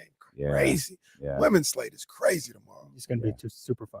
Yeah, it's Can't going to wait. be a blast. See So everybody make there. sure you guys are out there. Player Sports Pub in Fair Oaks. Kyle Madson, thank you so much. We'll come back with more of not the Insiders. Well. It's dealing with KC. Here on Sacramento Sports Leader, ESPN 1320. This is where I part with a lot of A's fans. Somebody asked in the chat if Vivek became the owner and Fisher was completely out of the picture, but they were here in Sac. Would you be a fan again? Like, yeah, I probably would. Like in that case, It yeah, feels- because I don't. So most I people love- don't feel that way? No, I think there's It's people. I think Rid there's a of lot of Fisher people and who stay are, in Oakland? who are. Yeah, I think Okay. there's a lot of people who are like Oakland or get out of my life. Like there I are got people you. who are out if they moved to Fremont. Mm. That's So kinda wild. yeah, Mm. so But I I don't. understand. I love the city of Oakland, but I'm not from there in that way, and I won't try and act like I am. So yeah, if Vivek owned the A's and they moved to Sacramento permanently, then yeah, just all right. Hey, I'm a green and gold, But I can't do that in Las Vegas with John Fisher. Just skeezy. John Fisher, man, that guy, man. Real peace. Yeah, man, Real that peace. dude. This dude, I was watching one of Boy. Cavill's interviews, and the guy asked him. He said something about, I forgot what he asked him. He said something like, "Hey, do you feel bad about the team leaving or something?" And Cavill just completely. I don't know how he. I think it was Raj Mathad or whatever. Raj Mathai, yeah. Yeah, I don't know how he kept it together because I might have said, "You didn't answer the fucking question. Can Honestly- you answer the question?" Honestly, that pissed me off. The Raj Mathai interview really You upset said me. it. So the Cavill's just Mathai, running no his fu- mouth about random stuff, not answering. Raj is asking legit questions, Right. questions that people need to know, Right. and he's just, the legacy of the Oakland A's, and and yeah, just like what? Never pushed him, no follow-ups. That made That's me the upset. thing. That made me upset. That made me upset. I watched that last night. I was like, this guy's a jackass. Used car salesman, bro. Yeah, it just is what it is. Still enjoyed some baseball yesterday though. There's just too many good Yankees players. won. There's just too many good players in the league right now to punt on baseball entirely, man. I just Yankees don't know. won. Juan Soto. Cares? Yankees suck. Did the Sox play yesterday? Yeah, they beat the Mariners yesterday. Mm. Road to 162-0 against yesterday. I'm so hyped. We got Joe to see tickets next week. Mm. I got a new James I'm gonna go, Hammer, guys. Kyle Madson logo. Oh yeah. Mm-hmm. Can I see it? Yeah. That De'Aaron Fox logo is so sick. Could you come over here and look at it Yeah. and be a little? Do you believe in love? Oregon State. Who got the? Yeah, it's Oregon State, Stanford, and we got four teams. No, I want to. I'm still working on some things on your podcast. They've made it a little bit difficult for me, but and then we got a D'Lo and Casey on KSFM logo put together. It's really simple though. I asked them to make it really, really simple. It's Casey's. Well, it's right here. It's nothing to see like that. That'll be the replace the corners of the culture cover. Like I just like get the KSFM logo on there, get the purple on there, and we'll go from there. But yeah, I'll get some stuff together for you to where we can really start attacking the podcast stuff. Yeah, for sure. Yeah, like I said, I'd like to sit down with all of us at some point. Yeah, it's just I don't know. We're gonna have to figure that out Yeah, because it's just I'll come up on a weekend if I have to, and we can Yeah. I'll make myself just available. and just try and kind of just get everybody moving the same direction and Yeah. Hell yeah. making sure we're all doing the right stuff. Yeah, for sure. We'll get it figured out. Oh man. Appreciate you. See you. You guys be there tonight? Thanks, Yeah. buddy. You going? I don't think so. I had something happen this morning. It's going to keep me out of there. Okay. So I'm probably going to miss You it going? tonight. Okay. Yeah. I'm going. I got a ticket. Okay. Oh, you a fan? I Oh, see for you. real? Yeah. All right. I'll see if I can reconsider. I see you every day. I don't get to see her very often. Maybe. What the? Okay. I'll text you. Kyle just kept yelling stuff on his way out the door. I had no idea what he said. Hopefully it wasn't very important. I thought he saw the same thing I did. Reese Hoskins getting in a fight right now or something like that. Is he? Yeah, it's going down at Brewers Mets. Yeah, I also advise everyone, whether you're listening or watching or whatever, enjoy the next hour and 12 minutes of this show, because between baseball and Casey's, look who's on TV now, his beloved Dawn Staley and South Carolina Gamecocks start at 2:00. We might lose him for a couple of hours, so just enjoy the next hour and 12 minutes because my man's attention is going to be all over the place when his favorite team is playing. We've really drawn lines here. Like, it's really Blue Devils versus South Carolina. Crazy, right? Why is it that? And you know what? crazy, right? I'm with the Blue Devils here. See? All right. Why I'm is with it? the Blue Devils. With no hesitation at all. I got love for the Blue Devils. Nah, I got you're love. South Carolina through and through. I It's got kinda- family from South Carolina. You know what I it do have is? family. You know what it Shout out is? to Columbia. You know what it is? South Carolina is Drake. Duke is Kendrick Lamar. Come on. Right? He says he likes him. I'll root for and- Duke only if Right. you give me the No, book ones. Good boys. Yeah. Yeah, that's what already- it is. I'm already. I don't need nothing else. I'm already. No, rooting you don't for need to Duke. defend yourself. All right. You go hang out with Don I got Staley. who I got. We'll be winning on this today? side. Or who I got winning tomorrow. I don't know. Of course, I got Duke. I got Duke in the Final Four. We already talked. You got about Duke in the this. national championship? No, I do. See? Look at that guy right there. I don't even have a bracket, but they're there. Mhm. they had to have some integrity in my bracket. I'm trying to win. Oh, I'm trying to win a D-Lo and KC hoodie. So picking Duke to win lacks integrity. What? No, it's good. I had No, to it's do fine. what I That's fine. believe. Yeah. Mm-hmm. Mm-hmm. Shame. That's fine. Yeah. I don't like that you don't like Angel either.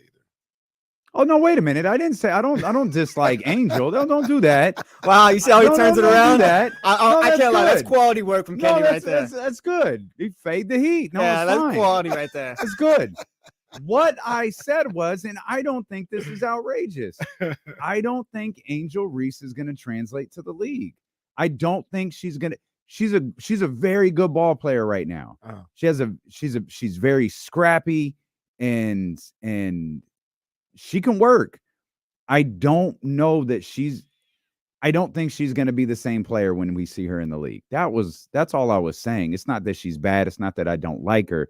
I hate the school she plays for and the coach she plays for. Not the school. I hate the coach she plays for. But I just don't think she's going to translate next year. That's all. That's my girl, Angel. I mean, maybe I'm wrong. I just don't see it. That's my girl. My girl. I get protective of my girl. Baltimore, stand up. What? Okay. Shout out. All Angel. right. Shout out, Angel. Okay. Hey, shout bro, out- that shout was out that was to Eddie. you. That was Eddie Guerrero hitting the mat with a chair and throwing it at whoever he's facing. That was solid. Go to DLoandKC.com and get your natural born heel shirt because this dude, you are definitely you are the lie, cheat, steal version of Eddie Guerrero. That's Might need to get that facts. shirt up for KC, the dirtiest Yeah. player in the game. That's for real. Wow. They Where's my Kim Mulkey article? oh, it's on its way, pal. Man, I can tell you that. they play today or they're tomorrow. LSU They're tomorrow. tomorrow. Yeah. Tomorrow, Yeah. all four Yeah. games, crazy. Yeah. LSU starts it off. Then it's Iowa. That's right. Then That's it's right. Juju, and then it's Closes Duke, out. UConn.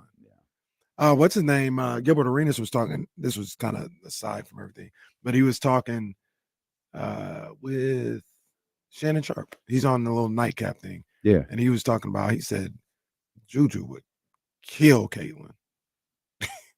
he said Caitlin would be In what? food in basketball. Like if they played, if they met up in a tournament. He said Juju would go to work on Caitlin.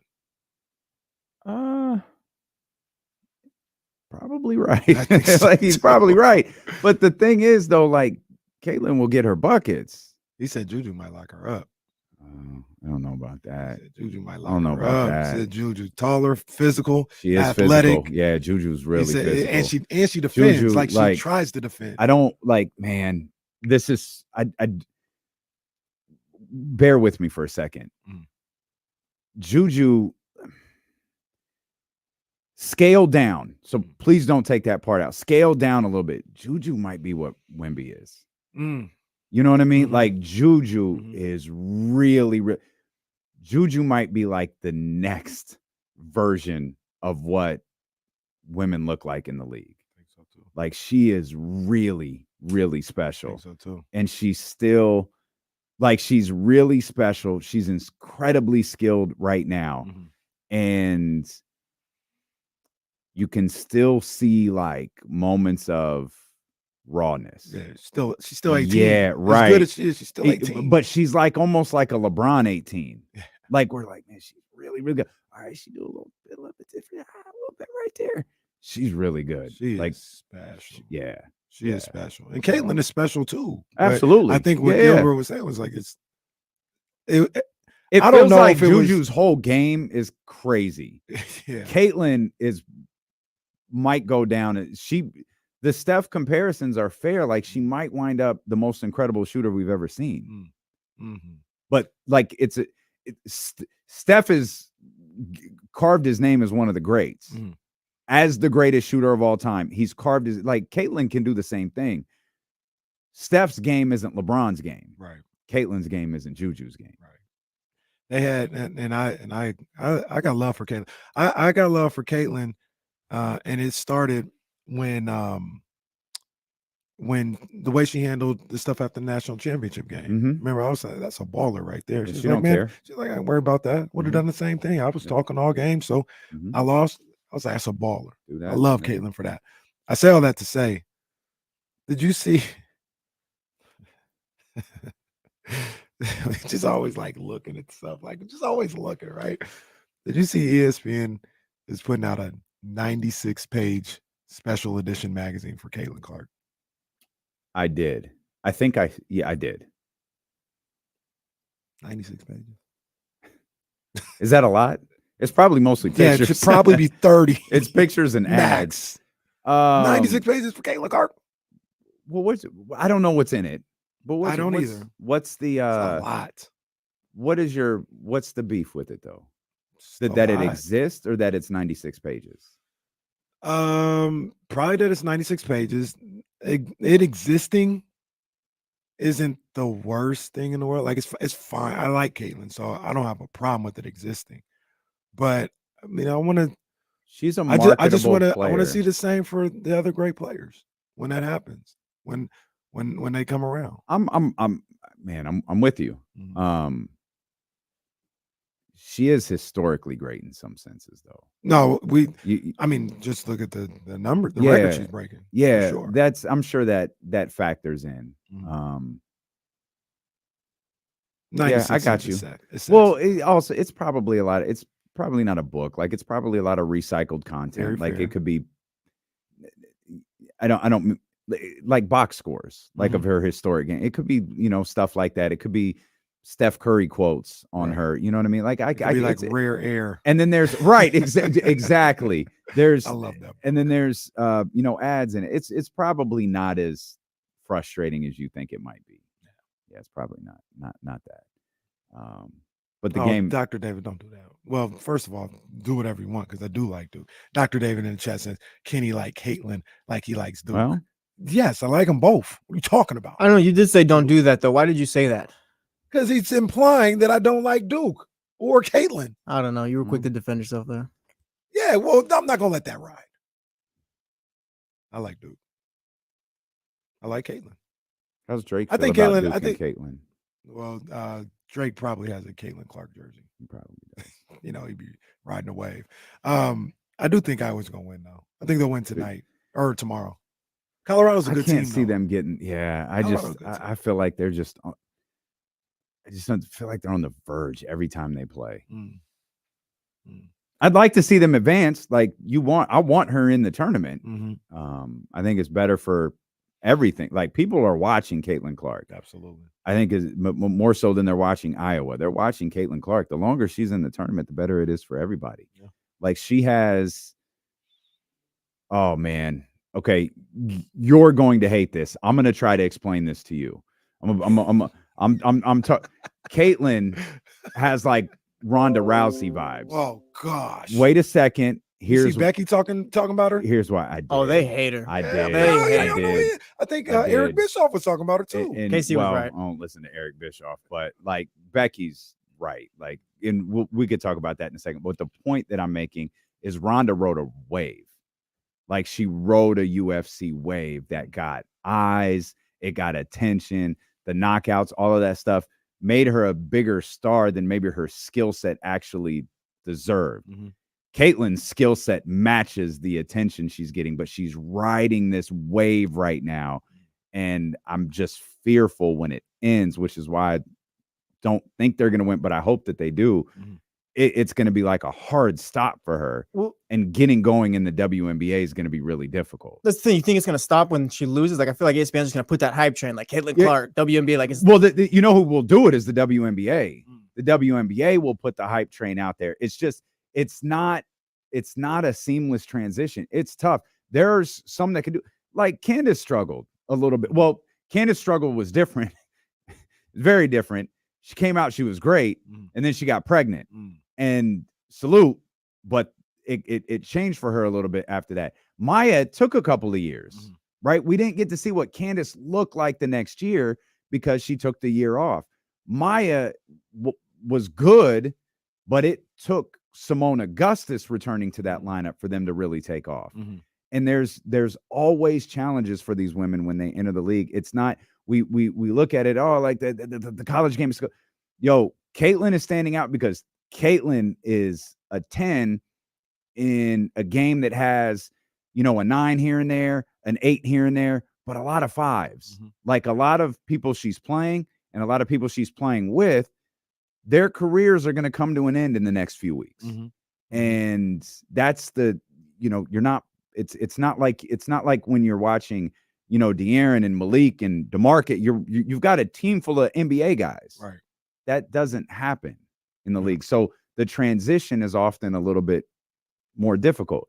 I don't know that a shooter like her has ever entered the league before. And I don't know, like that feels like it almost feels like a running back. That might be one of the easiest transitions in the game. But what I told you at the beginning of this season, they're going to go after her because she's going to be the poster, the star, the commercial. Oh, they're going to go for it. Well, you know who said it. And Caitlin is the Ace is going to treat her like she's Tony Kukoc and Chelsea get at Kelsey Plum about to get out. But you know who said it? And Caitlin is better than this player. This player ended up being pretty good. I think you'll agree with everything I just said. I just saw an interview earlier the week where Skylar was saying that. Skylar was like, I came into the league, I was, the heralded one and all this. It was on my ass. They was getting after it. And to her credit, she adjusted. She didn't back down. She went to get better. She said they was getting after me. Even more to her credit, it wasn't year 2. It took her years to get to the point where it's like, yo, Skylar's real. Skylar, the first couple years was she was all hype. She was a pretty face. Lil Wayne wore her jersey and she got national attention. She was extremely attractive. She was good. She went to Notre Dame and it was like, okay, you're good in a league full of greats. All right, I see you. And they targeted her. They tried to make her life miserable and probably succeeded. And Caitlin's better than her. I think Caitlin will get there quicker. I think Caitlin's a lot better. But that's also, and there probably was a little hate there, but that's kind of what Cheryl was saying. She was like, it ain't going to just be no cakewalk in the WNBA. Now she kind of mixed it in with a little hate. And that's why she mixed it in with some fabrication. Like she said a bunch of stuff that was like, and I think she corrected it at the end, or someone corrected her because I feel like it was in the the shell of the interview. But you know how it is. Like, you can clip something. The rest of it's not there. Right. What's circulating on the internet is that one particular clip. Okay, Lake Show. That's one particular clip that really circulates. Need to get that out of there. Well, it's out there on the internet. That's what Cheryl came across. Cheryl Cheryl just said a bunch of stuff that was wrong. I was like, come on, Cheryl, you can't be wrong about this. You can't use this to build your argument when it's not factual. Yeah. I think she had Caitlin at like 30. Ma'am, Caitlin, not 30 years old. What you doing? But I do think Iowa's going to win, and I need them to win because LSU wins, which they don't have an easy game. They got a LSU going to have to play. They got UCLA. I need LSU going right now. Well, settle down, because I want to see Iowa versus LSU. That's what I want to see. That's what the people want to see. It's like WrestleMania. It's been a year build-up for this rematch. That's true. Can you imagine the media blow up that day of like Hayden Clark beating LSU and then that article drops? Oh, no, like, for real. Like, think about it. Oh, that'd be a massive day in media. Need that. Need that. That's a good call, Jesse. I need that. Shout out Jesse, by the way. Big ups to Jesse. I told Jesse he's the one who holds this whole thing together. We got a good squad. Speaking of taking things out of context, I just thought about this. Did you see Jay Williams clip from First Take yesterday? Yesterday, I don't think so. League is tapping in with Jay Williams, I guess. Are you going to defend him right now? Because well, I couldn't find it, but somebody said, and they had a clip of Jay kind of explaining it a little bit. He said, I can't remember what it was. Maybe you could help me find. But they're like, First Take kind of held him out, hung him out there to dry, like, and made him look bad. Because what he said was that the people first in the black league, coach in the history of the Celtics. It's not far off. Oh God. Said, oh my God. There's people in the league reaching out to him, questioning Steph's leadership because of Draymond. Oh, I see it. So that was ridiculous. I see and it. I don't know if Jay went to social media himself. It's on NBA Central has it, and I think Awful Announcing has it too, Jesse. And after he said what he said, or something happened, somebody was like, they kind of left him out there to dry a little bit and like let the clip circulate as opposed to like telling the whole story. I didn't hear what he had to say though, so I don't. We'll get the clip together right now because I'm extremely curious. He's talking to Legs, who's one of the most.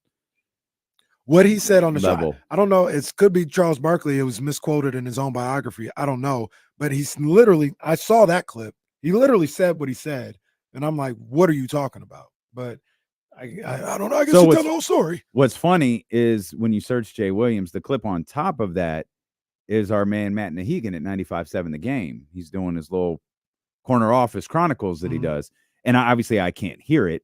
It looks like he's wearing a stupid ass Michigan zipper. Oh, that's my boy.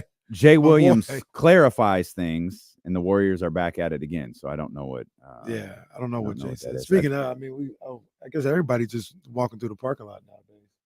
I don't know, talking about what's on the show. In any event. Oh yeah, no. I guess. Bro, like.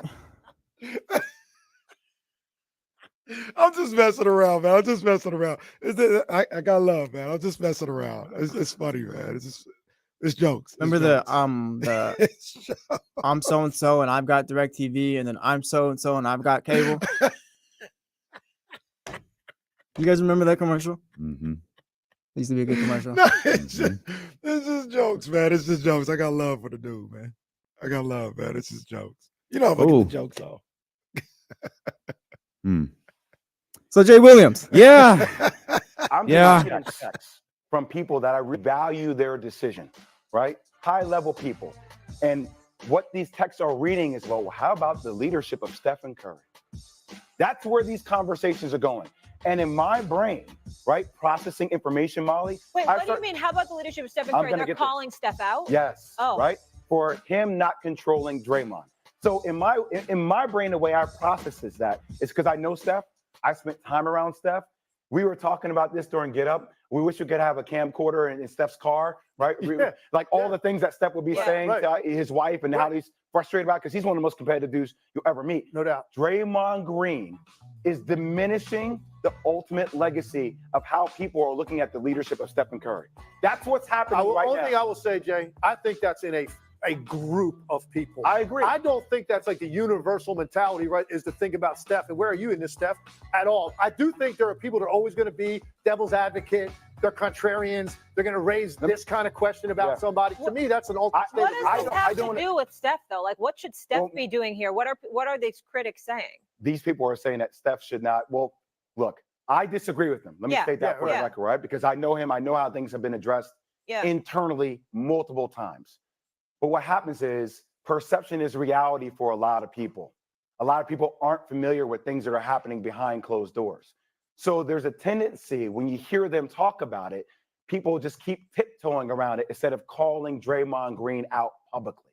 Now, I get that, right? Like, I understand that. That's not the case because we know what's going on, Legs. But that's what's happening, even if it is a smaller niche of people. Like, these are high-level people now that are starting to look at it that way. And by the way, like, that to me is on Draymond. Yeah, that's on Draymond because I think Steph is taking the higher road and how to deal with it. Can we play the Steph sound again? Yeah, Cass, that's about as strong as you're ever going to get Can we from play him. that really quick? Right. That's the way Steph deals with it. I don't know what Jay said, outside of this, but I would imagine, like, I get the conversation. I get the conversation. I get what he was saying, and he even clarified. I guess I didn't see the extended clip or anything like that.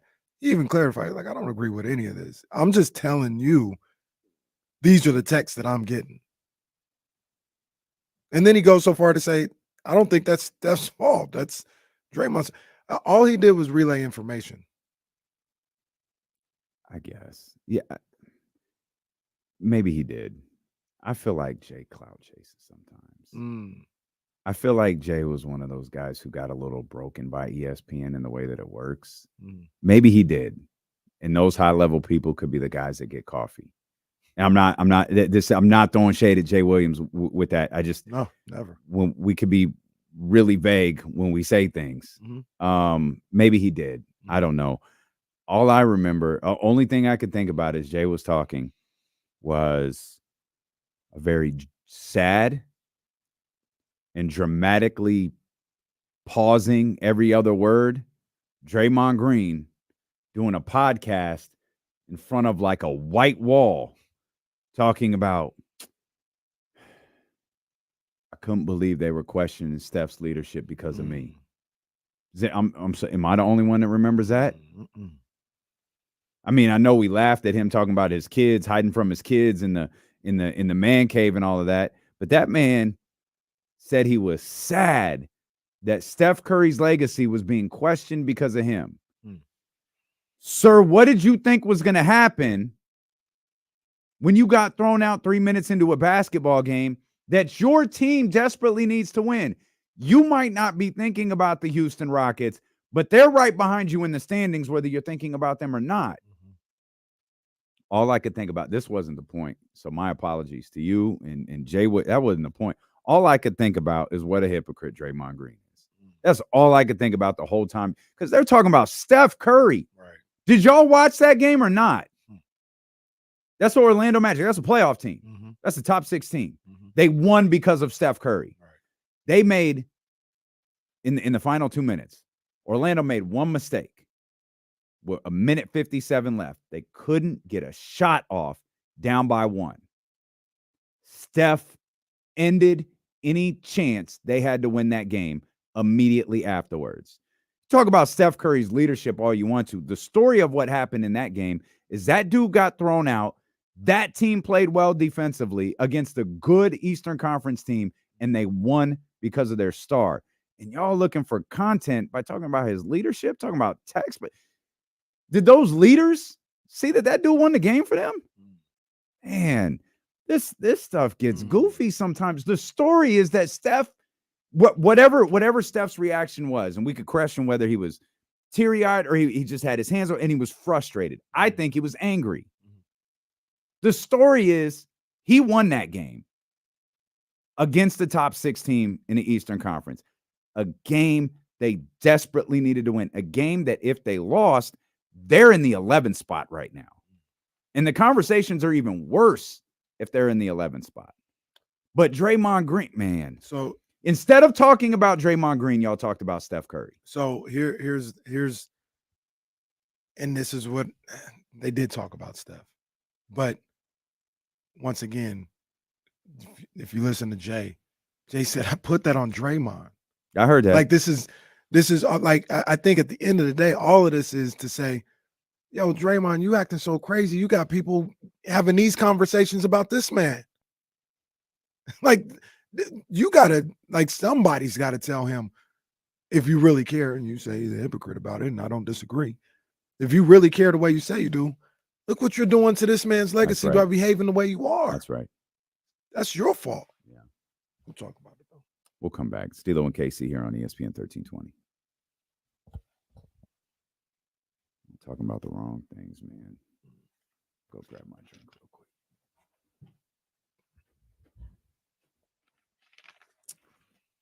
Jazzy 510, I see you in here. Breaking it down, making points. You might have to call in. Oh, she's got a segment now, huh? Jazzy's Judgment, huh? Okay. All right. Yeah, he was. Yesterday, he's wearing some 11s, it looked like. At least that's what it looked like to me.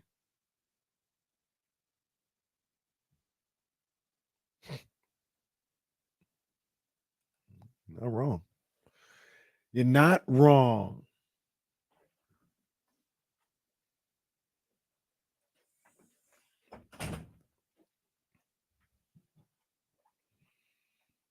Well, see, Russell, we're trying to figure out what, when and if it comes back, but it wouldn't be this weekend because they play on Sunday. So I feel like we got to save it for the postseason or something. Maybe so. Maybe a clincher.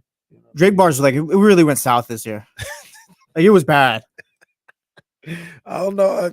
We got to a point we're in the text group like, fellas, they keep losing. I think they only won twice. I think. Oh, jeez. Jesse, get on the. We'll make it a stream only segment. Patreon. Patreon.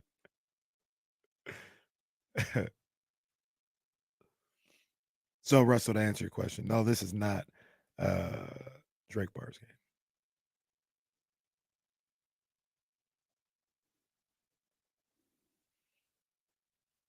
Mets lose. I like the Mets.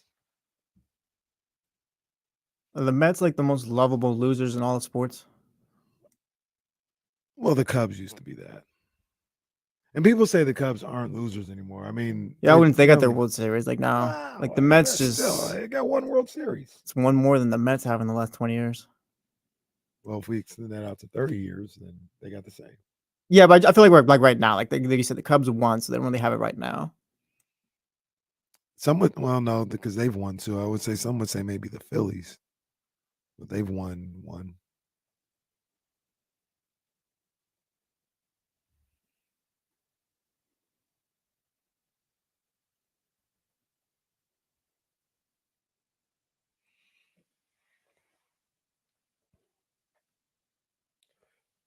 Oh, that's right. Hold on.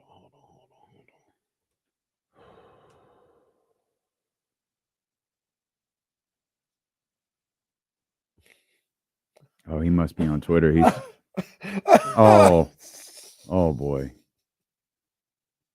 Mitch is in my mentions. I was trying to. He heard it. He's listening. He heard us talking about Matt Nahigan.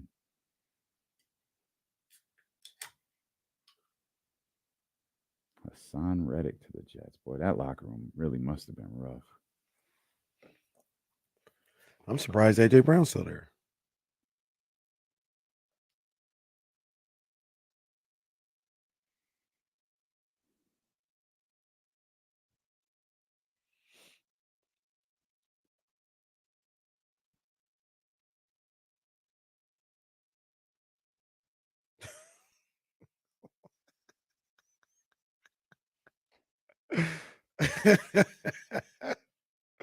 What?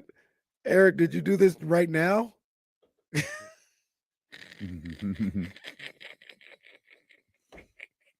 That's funny. I mean, it's not out of the realm of possibility. You know, it was funny, Eric.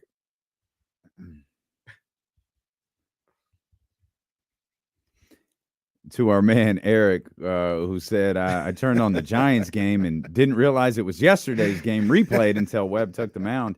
We were at Bar West yesterday, and it cleared out. Shout out to everybody who came through, man. We had a good time watching the games. We're looking forward to the national championship at Tom's Watch Bar.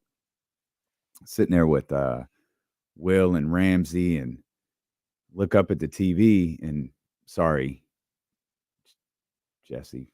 You guys don't have to apologize, bro. I saw the Hawks and Celtics, and I was like, and it was like I think the Celtics were up one of the Hawks. I was like, is this live?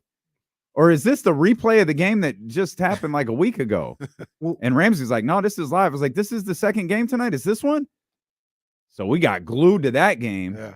And I was convinced that was the replay. I thought it was, that's NBA TV or something. Weirdest part about that is the Celtics are the ones who had a day rest. Hawks were on a back-to-back, which makes no sense. And no Trae Young. Yeah, well, they actually played pretty well without Trae. How about that? DeJounte got him twice. DeJounte hit the shot. Jalen hit the shot. I was like, all right, Jalen, we're good. And then DeJounte got another one. Boy.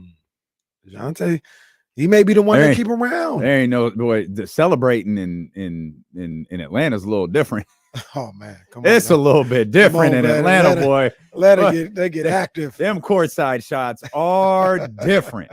Goodness gracious. DeJounte Murray had 44 last night.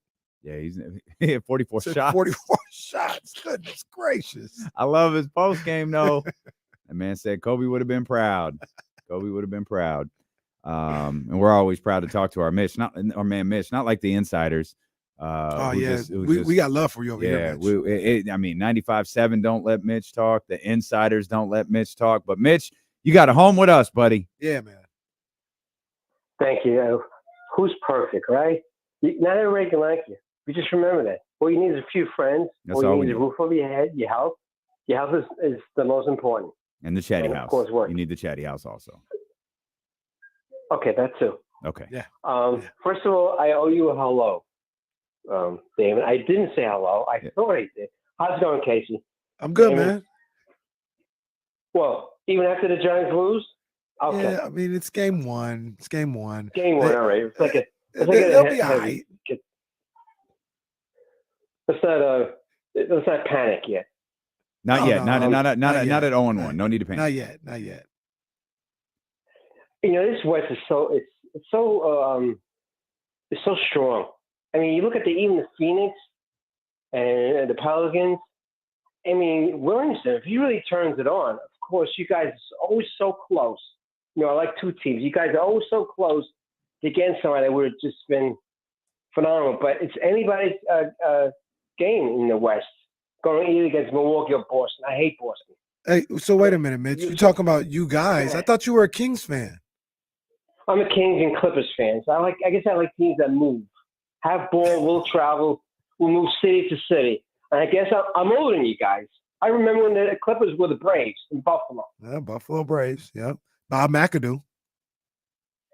He's one of my favorite players, and his son was okay. I love the juniors. I love these juniors. The siblings following them. You know, believe me, Mitch, you can't teach speed or height. Mitch, some of it's just hereditary. Mitch, what are you up to this weekend, Mitch? That's all I care about. What are you doing this weekend? I'm on grandpa duties. Tuesday, I'm going down to see my mom. It's it's by the minute. So okay. She made it to 92 yesterday. Right.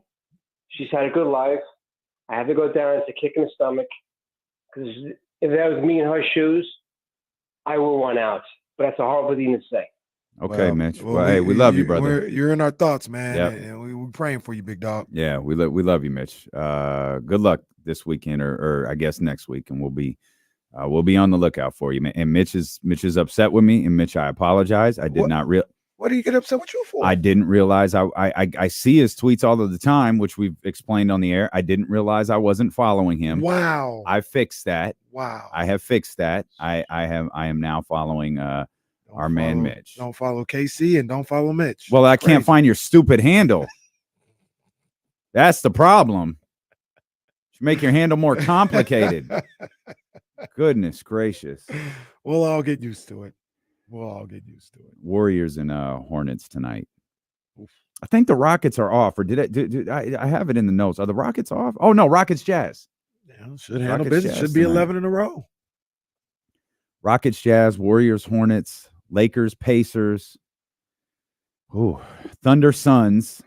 And then it is. And of course, it's the varsity game tonight. Sacramento. Yeah. In Dallas. Varsity game. I think Herbert wants to talk about that. Let's talk to Herbert. 916-909-1320. Herbert, what's up, baby? Hey, what's up with the homies? Happy Friday, y'all. Yes, what's sir. What's up, man? Happy Friday. You off the IR yet? Nah, Don't man. sound Still like day it. to day. Still day to day, brother. Sounded like Sasha. No. Well. Hey, it was good seeing you the other night too, D-Lo. Yes, sir. Yes, sir. Great to see you as well. And speaking of, there wasn't much to pull from that game. Nope. So seeing you was the highlight. That was the highlight of the whole night. Hey, for real. Hey, my girl got some flicks though. You know, I always tell her to take pics when I'm talking to you. Oh, there you go. I'm with it. But but what I did see, I think the Kings' game plan going into that game was double Luka, and what happened was the others just killed us on their team. They were hitting the threes, and Luka was a willing pass, which I haven't seen that, but he was a willing passer, and they kind of murdered us. But in the second half, I noticed because he was dragging Keegan in the first half, and Luka's not fast at all. So for Keegan in the second half, he started doing a little better job on him, staying in front of him, kind of giving him the jumper and just contesting with the length. And I think hopefully they don't double tonight. Hopefully they don't double, and they just play him straight up. Yeah. Okay. Yeah, I'm with Appreciate that. you, Herbert. I really want to see in this game, I want to see the Kings doing what they can to make Luka and Kyrie work on the defensive end. What do you think about throwing Keegan on Kyrie? I feel like the best way to stop Kyrie is throwing a guy with length on him, where you're forcing like all of his shots to be difficult and all that. Like, do you think Keegan could stay in front of him a bit? Well, Kyrie, he reminds me of one thing Allen Iverson said, and I agree. I can attest to it. AI once said, you try to put these little tie loos on me or something like that. If we're the same height or close to it, you're not gonna bother me. Like, I'm gonna get whatever shot. The thing that may give me an issue is if you put a taller guy on me where I gotta, change my shot or whatever. But you put a guy same height as me, it's barbecue chicken. And I don't think Keon is barbecue chicken, but like that may be the way Kyrie looks at it. I'm not gonna be bothered by a guy that's around my height. No matter how quick he is, how much he cuts me off, all this other stuff, I'll be able to get my shot off. So you saying that, Jesse, maybe that is a move, to give Kyrie a different look. Well, yeah, because I feel like you throw Keon, like Keon's a great defender and all that, but Kyrie is one of the 5 most skilled players of all time. Like, that's just not going to work playing straight up on him. So you got to just maybe force his shot where it's just a little bit more arc that night or something, where it's a little bit more difficult for him. So I'm trying to think of how you would match that up. I would go. It'd be a little tough, maybe, but just for, just throwing a different body on him, I'd probably go Harrison on Luka. And where would I put Keon? That's the question. Derrick Jones put Jr. Harrison on Luka. Derrick Jones Jr. started. Maybe I go there. The other thing about it too is I would mix up the looks. So I'd have Keegan on him. Sure. Yeah. But yeah. he may not, play 38 minutes on him. Maybe give him half of the first quarter or something like that. Then Keon, and then I switch back and forth and just keep giving Kyrie different. It was primarily Keon on Tuesday, right? Yeah. Yeah, it's tough with those guys because I wonder too, use the AI Ty Lue thing. Kevin Herter will undergo season-ending left shoulder surgery to repair a torn labrum. That from Adrian Wojnarowski, heralded Kings reporter, Adrian Wojnarowski.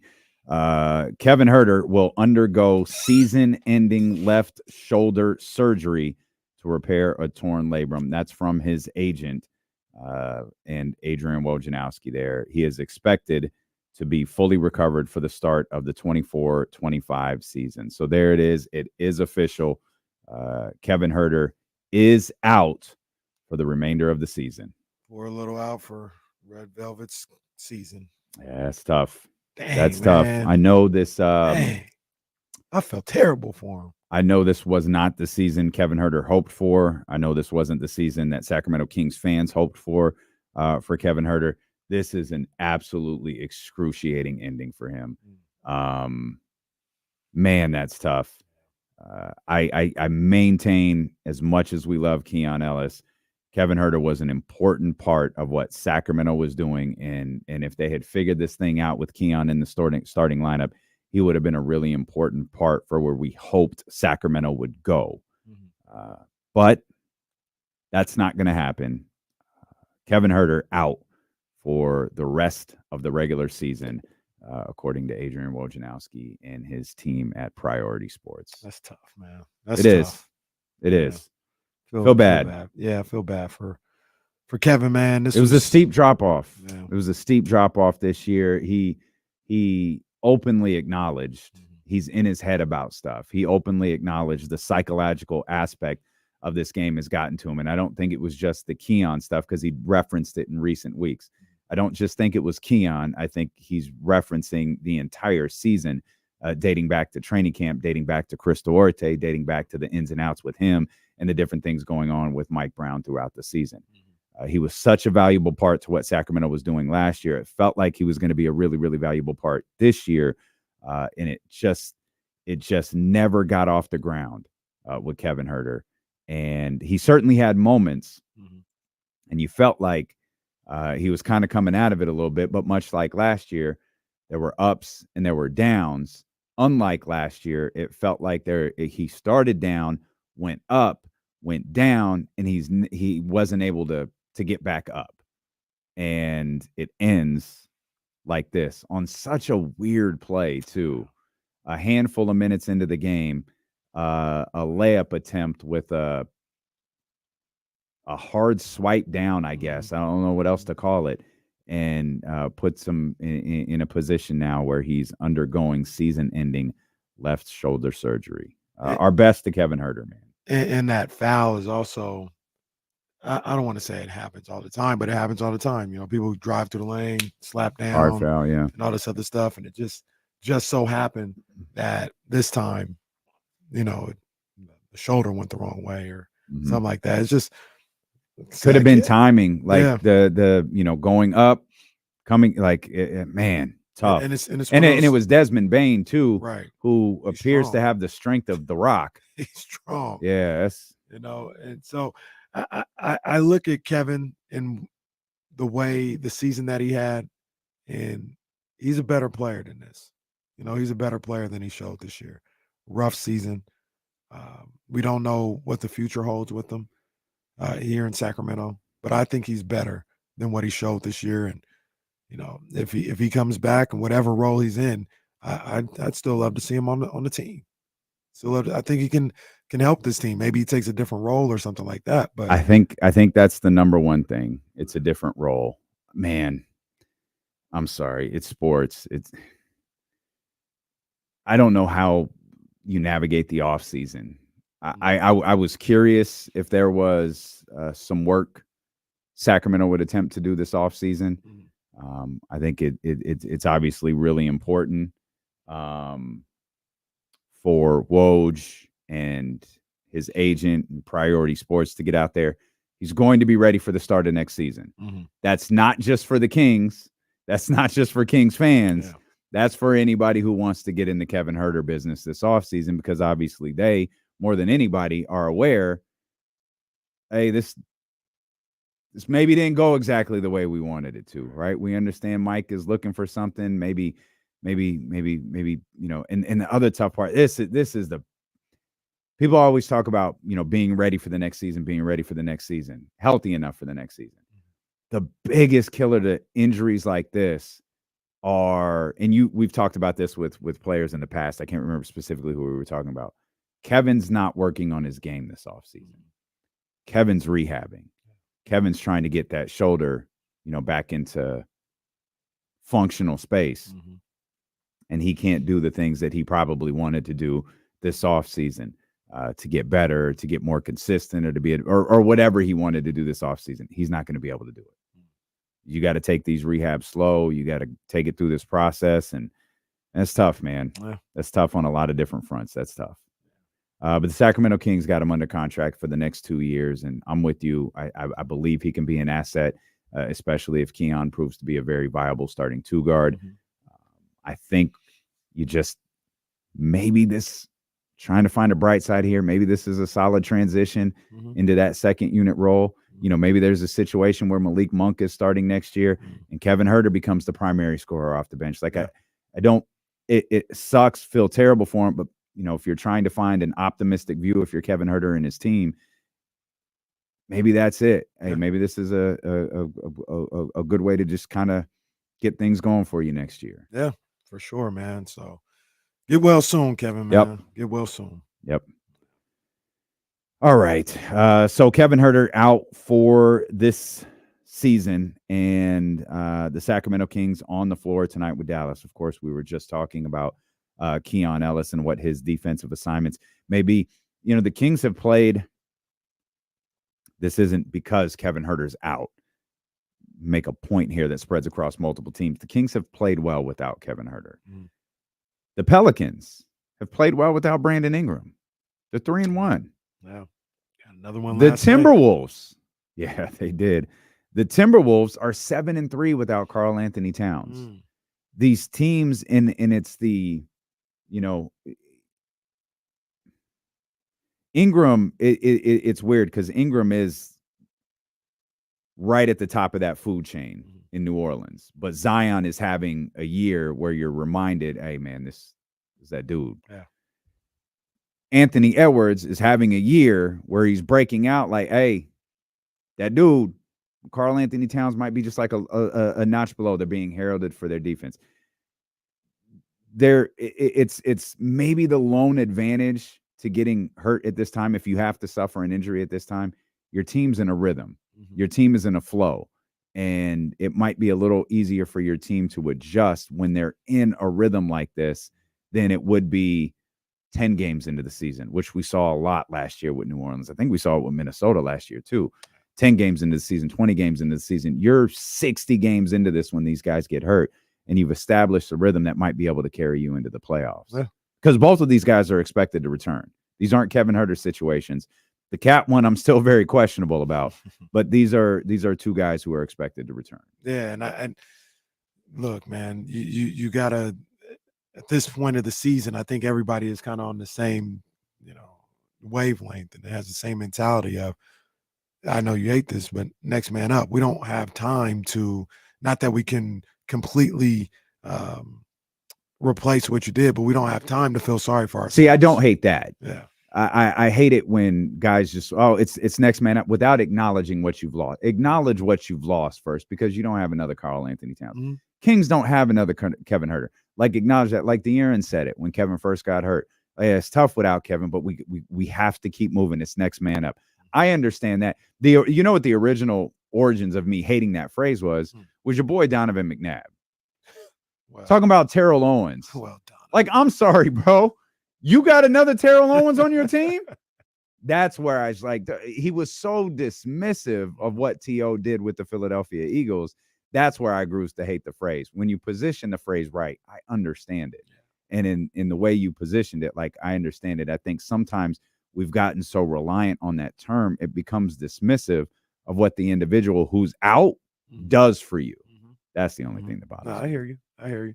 So that, I mean, and then at this point of the season, that's the way they've got to approach it. Because if you sit around feeling sorry for yourself or looking for answers or looking for support, you can find yourself, out of your playoff spot or in the play-in or something like that. So That's what all those teams have done. That's what the Kings ended up doing. When they lost their starting two guard and Kevin Huerter, Keon Ellis gets in there, and aside from yesterday or Tuesday, they're playing good basketball. Notre Dame is out. Oregon State advances. 3 beat the 2. Albany, is that UConn Duke? No, UConn Duke is Stanford. Portland, I think. I don't think. UConn Duke is Portland. Well, all right. Well, we're going to lose Kenny in about 20 minutes. So get your questions in so Kenny can watch his beloved South Carolina. 916-909-1320. You've never watched Kenny watch his favorite team. It's quite an experience. Well, I wouldn't go so far to say they're my favorite team. Just like them. Once again, family ties. Hey, shout out Ramsey, man. Ramsey always pull up on us. He did. He came to hang out last night at Far West. Big ups to Ramsey, man. He had his traditional attire of a mask, basketball shorts. Moving is such a pain in the ass. And you got you and Katrina, you guys holding up okay? Can't find my hats, man. Oh no, all my hats, they're in the garage. I only got like 2. I was like, oh, I know that's eating Ramsey up right now. But Ramsey, like I said, fueled by hate. He was in there. Let's go, Clemson. Let's go, Clemson. Oh, he was. Hey, shout out to our man Jarvis. Jarvis came through. Jarvis, what up, baby? Alabama and North Carolina last night, man. Yeah, I know they had a good time watching that one. Oh, and shout out to everybody that felt like D'Lo was left out of CBS 13 Sports Extra. No. Jake laid it out perfectly. He said, if we got to go past 8 o'clock, he already knows. It's true. That's 100% accurate. I did. That's why I retweeted the pay. Dream Team. It's the Dream Team right there. I still think you pull up on this stuff. Well, I would, but I wasn't invited. This is your. But wait a minute. This is your bag. The NCAA tournament. This is your Coach bag. Katz. Yeah, Coach Katz. He said he want to. I know people think we're joined at the hip. I know it seems like that, and I understand why we're actually not. Everywhere I go, where's D'Lo? Wait, you guys don't leave the show together? Where's D'Lo? That doesn't happen. It does. They ask you, when did Drake give you that jacket? Well, I say never. He didn't give me this jacket. Okay. Simple purchase. Simple, huh?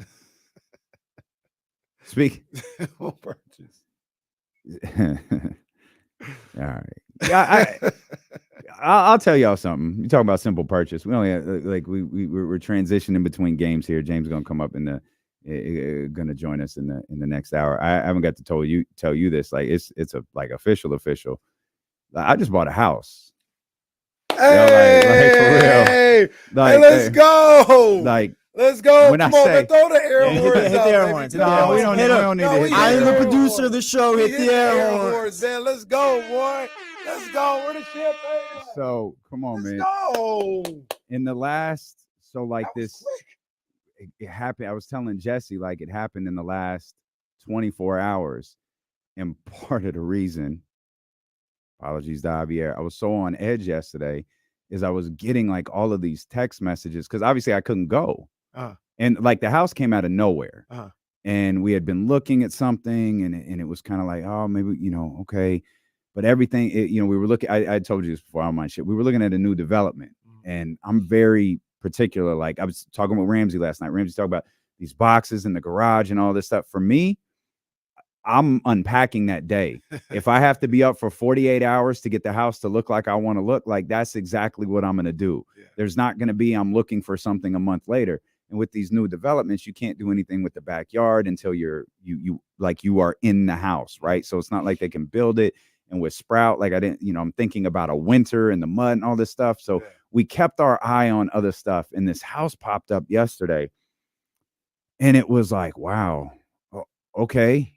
Well, I can't go see it. So you guys go look at it. Tell me what, And then I start getting these, oh my God, this is amazing. It's the most incredible. It's blah, blah, blah. And I'm like, all right, do what we got to do. Yeah. And I'm getting, okay.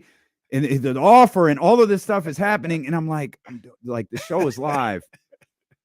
And I'm trying to respond because I know how time sensitive it is. And I'm getting guys, this is live. I'm trying. I'm doing my best here. And so we went through this entire process last night. I went to see it this morning. It's amazing. Like, it really was amazing. Yeah. And I was just being reserved, like, all right, like, go through with it. Like, if they're down, I'm in. Sent the contract. Come on, man. Come on. It's crazy. Let's go. Now I'm Let's go. Now we gotta start a GoFundMe because I'm gonna be eating. We have to Friday. have another meeting. Like, Hey, gather the sales team. Maybe Dwight Schrute can be a roommate. Man, Jesse, I'm gonna rent you and Crystal my room, and you're gonna pay for $600 a month in utilities. I'm gonna stay on my farm. You stay on your 7-acre beet farm. Yeah, I'm cool there. See, you don't get this. I know. You'll get there one day, pal. But yeah, you'll get there. You'll get there. Yeah, man. That's scary, man. Right there, terrifying. Yeah, it's a crazy process. Terrifying. Crazy, bro. I'm glad. I'm really thankful, man. That the house. I don't know how we got this one, man. The house is amazing. It really is. We got space for a pool table. Mm-hmm. I was about to say you can give it to me. Yeah. No. It was a tough. It's really. Can I just encourage everybody? Don't buy a pool table in a house you rent when you're considering buying a house, because that makes the search a little bit more difficult. Because there were more than one houses we looked at. Like, where are we gonna put the pool table? You gotta. Never mind. And the pool table, because I like having people over. It's a central gathering spot, right? Yeah. So yeah, I beat Kim's ass on the pool table plenty of times. Well, that's Kim. Kim stinks. She's terrible. Absolutely terrible. We'll come back, man. We'll center our attention back on the Sacramento Kings, the Dallas Mavericks, and the swing. You know what we didn't talk about yet? The Timberwolves. The Minnesota Alex Rodriguez. Jeez. I was reading all about that today. We'll talk about that. It's D'Lo and KC, brought to you by Sky River Casino on Sacramento Sports Leader, ESPN 1320. That's dope, big dog. Come on, man. Thanks, bro. Come on, man. Appreciate you. Come on. I appreciate you. Let's go, boy. Thank you. Yes, sir.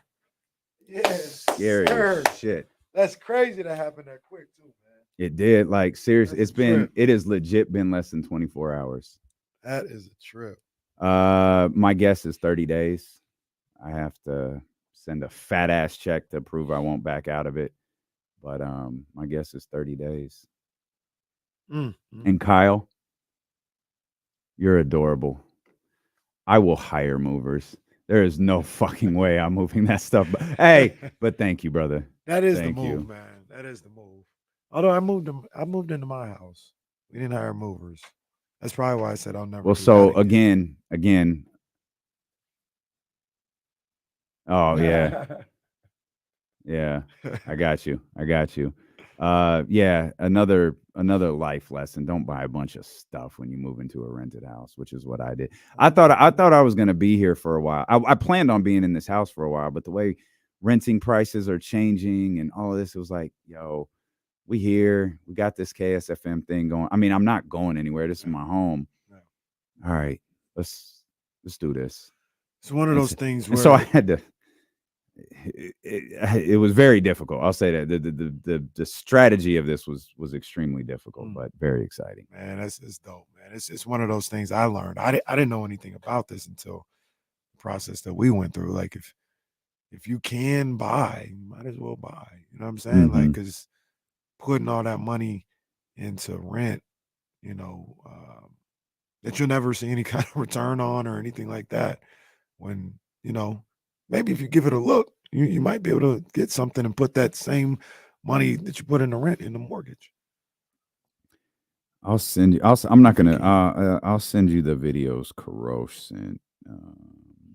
Karosh got the job done. Man, he really did. Shout out to him. What? It's because he's helping me out.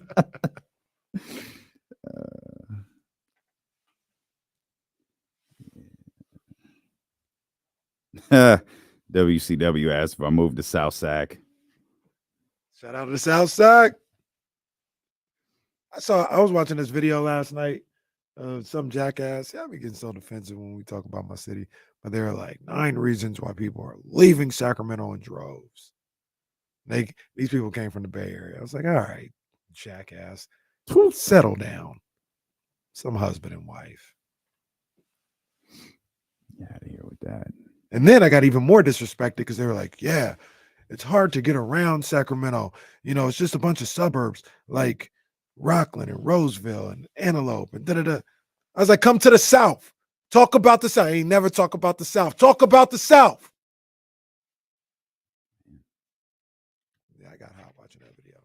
Appreciate y'all, man. Thanks for the love. I feel like a grown-up for the first time. It's not the first house I bought. It's the long story, but yeah. And then he said the last reason why was because of taxes. And I said, well, you may have a point. Yeah, that's the one right there. You may have a point. You're not wrong. You just didn't have to say it. I said, you know what the thing is too? If I want to change a fucking light switch, I want to change a light switch. Like I don't want to contact the renting. Hey, this light switch is chipped. I'd like to change it. Oh, you got to fill out this paper. You know what, dude? Forget it. Just forget it. It's all yours, man. Whatever it is you want to do with it. Hey, Wheezy. Probably not wrong. Probably not wrong. Fam. Okay, so you got to check these texts D-Lo sent us. Fam. Oh, we got no, you got to check it. Well, wait a minute. I don't like your tone when you said serious, that. It's serious. It's serious. I think it's serious. Jesse's tone was a keep little. going, bro, because now I'm looking at this. Yeah, talk to the people. I can see into the refrigerator. Hold on, no. Backyard is crazy. Keep going. I ain't even there yet. I'm still. I don't even know it's a backyard. That's what it looks like. Okay. Bruh. I didn't send you those videos for this. Bruh. You're supposed to be on my side. I am. Trust me. Bruh. Yeah, that's what I'm saying. Oh, snap. This boy went off. This All boy right. went off, though. All right. Snap. This boy went off. Will Z going to join us here in just a couple of minutes. Keep going. I'm busy. All right. No, that's No. The after hours, hang out in the backyard is about to be lit. Oh yeah, that's gonna be fire. The room outside of the furniture, the outside furniture. Mm-hmm. Yeah, there's some space out there. Come on, hey man. Hey, so look, there's a scene in Above the Rim. I think I've done it on the show before, where Tupac is talking to Leon, aka Tommy Shepard. Birdie's talking to Tommy Shepard, and he talks about how they came up or whatever, and they were poor, and he left, and they came up. And Tupac has split level duplex, marble floors, big screen TVs. That's what I see right now. You know what I see. The crazy part is like, we all I've really nice. I've had a vision of what I wanted this to look like for years. Wow. And what I just sent you is not it at all. Like I had grays and I'm not trying to be funny. It's your house. I'm serious. The grays, yours is they're both open in the same way, but that's always what I visioned. So when I walked into that house this morning, I was really I think my man Karosh, I think everyone was like, I don't think he likes this, because I was subdued. Like, this is not what I envisioned. It's way nicer than I ever envisioned it something to be. Fire, bro. It's so far away from the bookcase, the bookshelf to the kitchen, bro. It's crazy. It's see, it's got so much sun hitting it too, so it's gonna be perfect during the summer. Yo, this goes crazy. Hey man, this is awesome, man. Thank you, bro. Wow. Thank you. We share our life's experiences here on D-Lo and KC. Marble floors, big screen TV. I don't know if I could make these jokes in good faith against KC now. Okay. Yeah. I think I'm Team KC now. I'm fine. You finally see what I'm talking about. Just tell the people. That's all I ask. To tell the clear, people what it is. It ain't me. It's him. I don't have a lake. To be clear. That's facts. There was no body of water here. No body of water. Yeah, that's a good point. No lake either.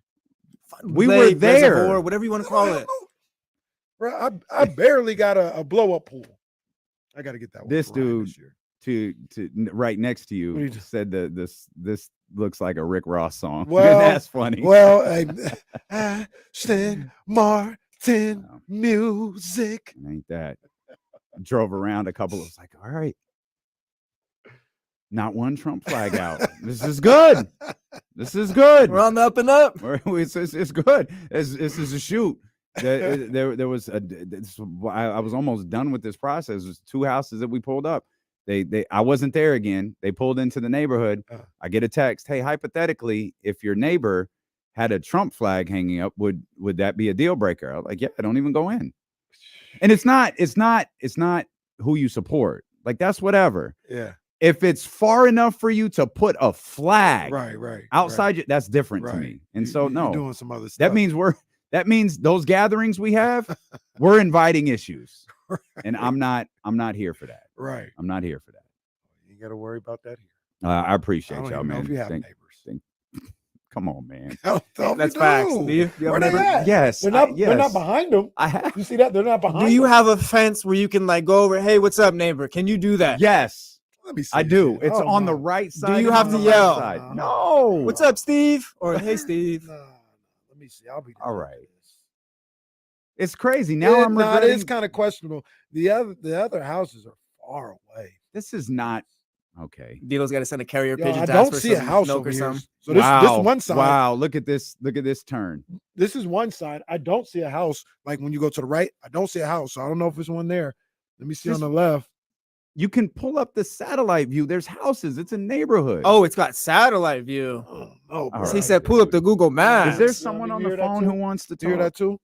It's crazy, bro. But hey, make no bones Will, about do it. you want to join early? Make no bones about it. If like a ball, playing baseball, and it goes over the fence in the backyard, you're on your own, pal. There's nobody to call. There's nobody to say, hey, can you get this one? Or can I go? You're on your own. Facts. It's like the Sandlot. You got the Beast. It's the best movie of all You're on time. your Hey, own. get your boy, would you? What's up, please? Pops? Wow, the Jesse heel turn. Goodness gracious. Well, speaking of money, Wow, jeez. I'm so unclear, and I understand we missed this yet. We didn't miss it. We saw it. We just didn't I don't know what get happened to that it. day. Or it was yesterday, right? Yeah, yesterday was. Yeah, we were off on some other things. Good stuff too, though. Mentors came in. Yeah, no, it was great. It was in the notes. It was in the notes. It was just I'm not clear. So I had a lot of questions yesterday. I'm actually glad we didn't talk about it yesterday because I was reading like 4 or 5 hours. I was so curious. I had this deal about Redacted. When Redacted bought the WWF from his dad, I've read that the deal was like, it sounds familiar, 4 installments, right? And if he missed one, the ownership reverted back to his father, and I think like Gorilla Monsoon and Arnold Skoll, and they owned the other parts of it. As long as he made the payments, he was fine.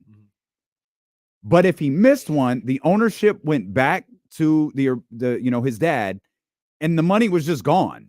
It was just invested into the company. He didn't get it back. So all I kept thinking was, what happened to all of the money they invested? It turns out nothing. They didn't actually invest anything into it yet. No money has changed hands. They had to prove that they had the money for an installment. They did. They had to prove that they had the money for a second installment. They did. Same with the third. Something happened around the fourth, and what I believe was their original lender, banker, whatever it was, backed out. And like within days, it seemed that they had a new one. Yeah. And they exercised their option for to make the fourth payment, thus making them the majority owners of the Minnesota Timberwolves. Glenn Taylor, who is currently the main governor of the Timberwolves, said they didn't meet all of the criteria. Now there's probably like arbitration. There's probably a lot of stuff ahead, but The Athletic pointed to Glenn Taylor wanted the deal to be done by the 27th of March, and it was not. And he wanted league approval for Alex Rodriguez and Mark Lore by the 27th, and that hasn't happened yet either. So it could be like a fine print thing and not necessarily a financial thing. But they're still partial owners of the team. They're not majority owners, but they're partial owners. So they were already minority owners, and they were trying to take a majority. Correct. Stake.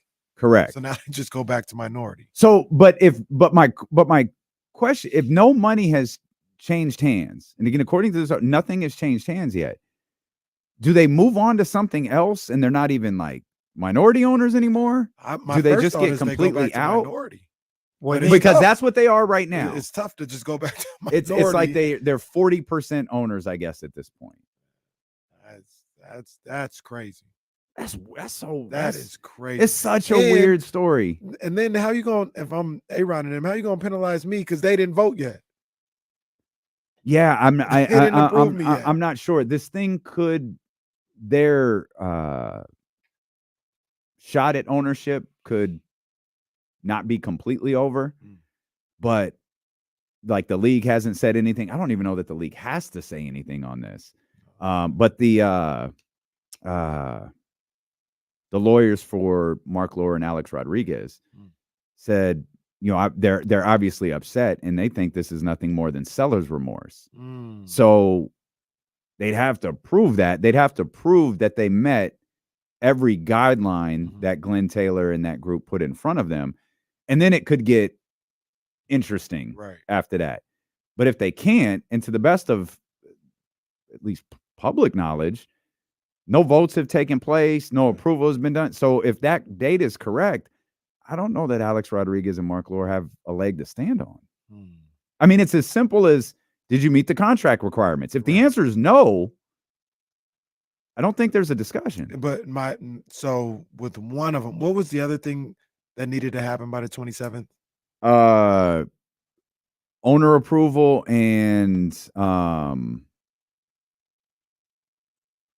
don't remember the last installment. Oh, the last payment installment. Okay. Yeah, or proof of it. Or yeah, right. And if I'm A-Rod and his partner, I'm saying, look, anything that I was supposed to do to get approval from the owners, I did. Like if I had to submit a background check or whatever, I did what I had to do.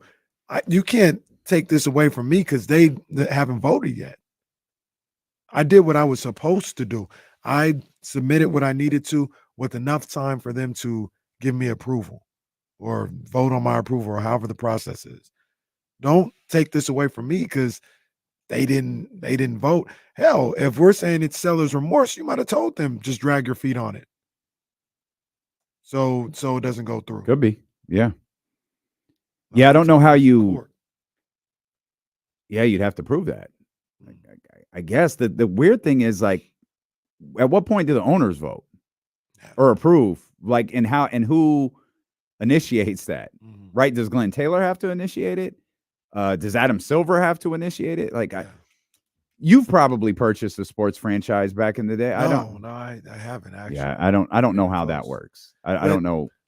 You never asked MJ? Who? You. No, Mr. Jordan, Michael. You worked with him. You worked with Michael Jordan. No, I worked for the company. I didn't work. What about Drake? Do you own part of the Raptors? No, I don't know Drake. I never met him. No. Nothing of the sort. Maybe Joe Lacob. You got your ring there. Well, that's true too. I don't know Joe Stake in the Lacob Golden either. State I've never Warriors. seen the guy. Do you have a championship ring from the Warriors? I don't.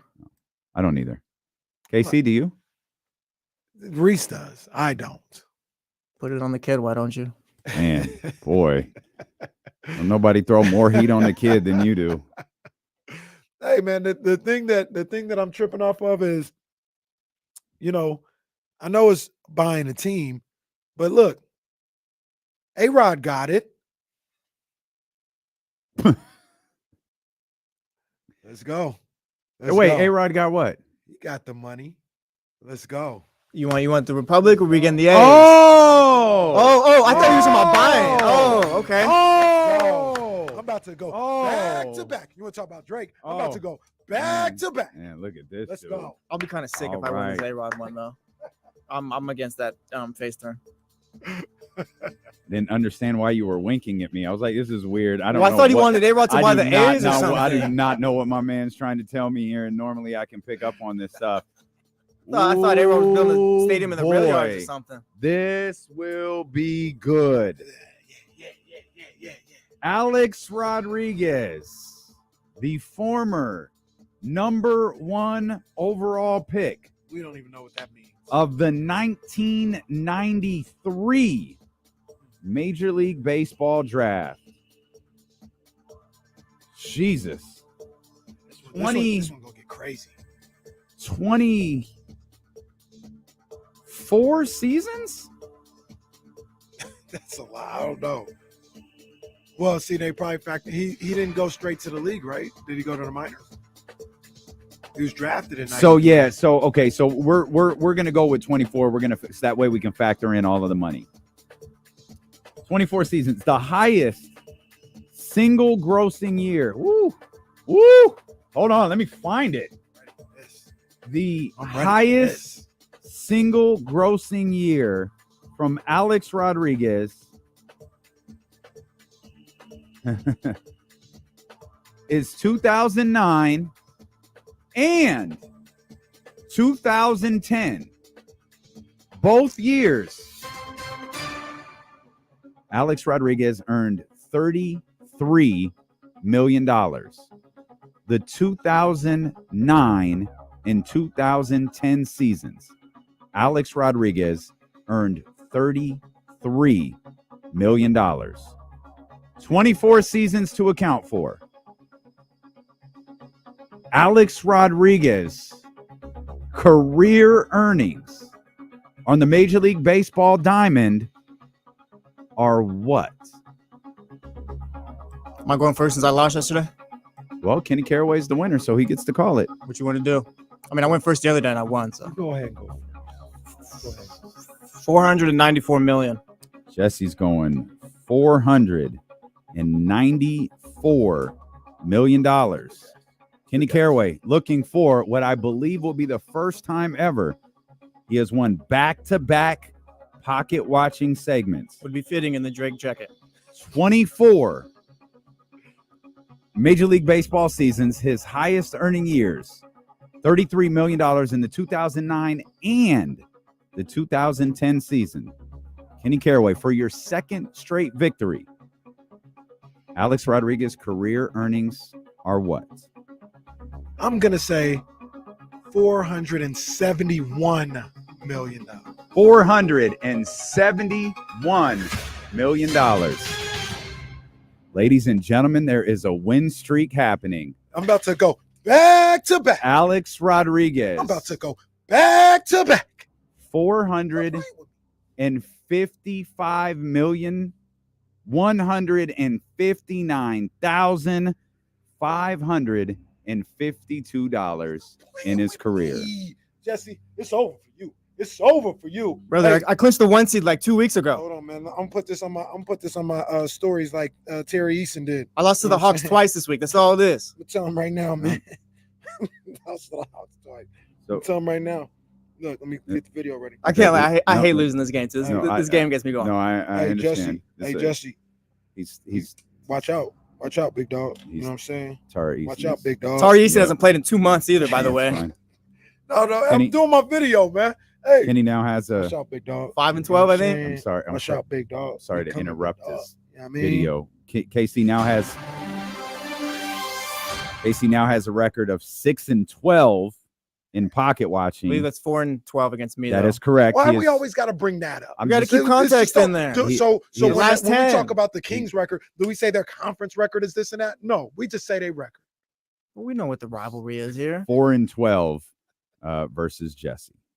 It's a good win. I think it's all it's up. It's all Yeah, done. that's yeah. a good win. That was a good win. That was This a about tough to be one. On next week. I'm just gonna win the week next week. That's all I'm gonna say. Whatever happens, He's gonna whatever happens. be calling for pocket watching every day. I'm telling you, if My you're a man is bank or you hype. work with some type of money, come work with us. Yeah, come on, we man. here, man. We got to produce every day. We're giving you Literally, the content it's every easy. day. ATMs, Hey. come work with us. Somebody. Hey, that was a good win. That was Appreciate a tough one. I appreciate 24 seasons. Massive deals. You obviously have like the kind of minimal money at the start of all of this thing, and then the 2 years of 33. The tough part about that was the 33 was surrounded by a 29 and a 32. Like that was major money. I gotta say real quick. I heard some things yesterday while we were at Bar West at the watch party. I heard some things. Some fixing might be going on. Wait a minute. Some fixing. That was one time, and I told you about it. Oh, wait a minute. What? Wait a minute. What? I'll tell you what happened because I don't do it. It was just one thing. So what I was gonna do, it was gonna be a bit. I was gonna admit to it and then take the L. For Kyrie Irving, I looked at the earnings. And I was like, hey, let's play pocket watch it. And it was gonna be like, hey man, I had to do what I had to do to get a win, right? And a third party right here who can vouch. So this is what happened. I looked at the earnings, and then we got into the game, and it was his earnings to date. Then we got into the game. You're like, let's just go through the whole contract. I said, I didn't study for the whole contract. I didn't study for that. Casey Otani right there. Wow. You see? Wow. You see in the chat, they've been trying to slander my good name in the chat. Jesse, go first. Check Jesse's search history. Wow. Slandering me for no reason. And then after that happened, I was like, well, there's no use. I lost that one. I was like, well, there's no use.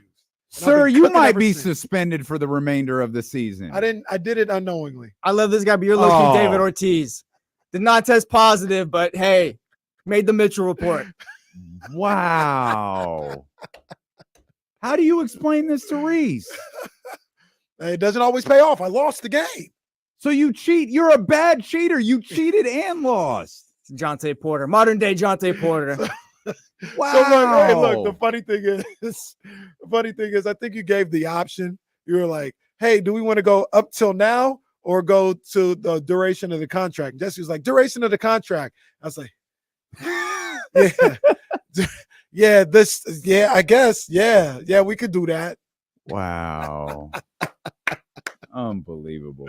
I was going to come clean. Who did he win with yesterday? Draymond. Clean. So you won with Draymond Green and Alex Rodriguez. Oh. How do you feel about that? It's wild you won with Draymond Green. Casey trying That's to, amazing. Casey trying to cook the books on Kyrie Irving is Jimmy G and Tristan Thompson taking steroids.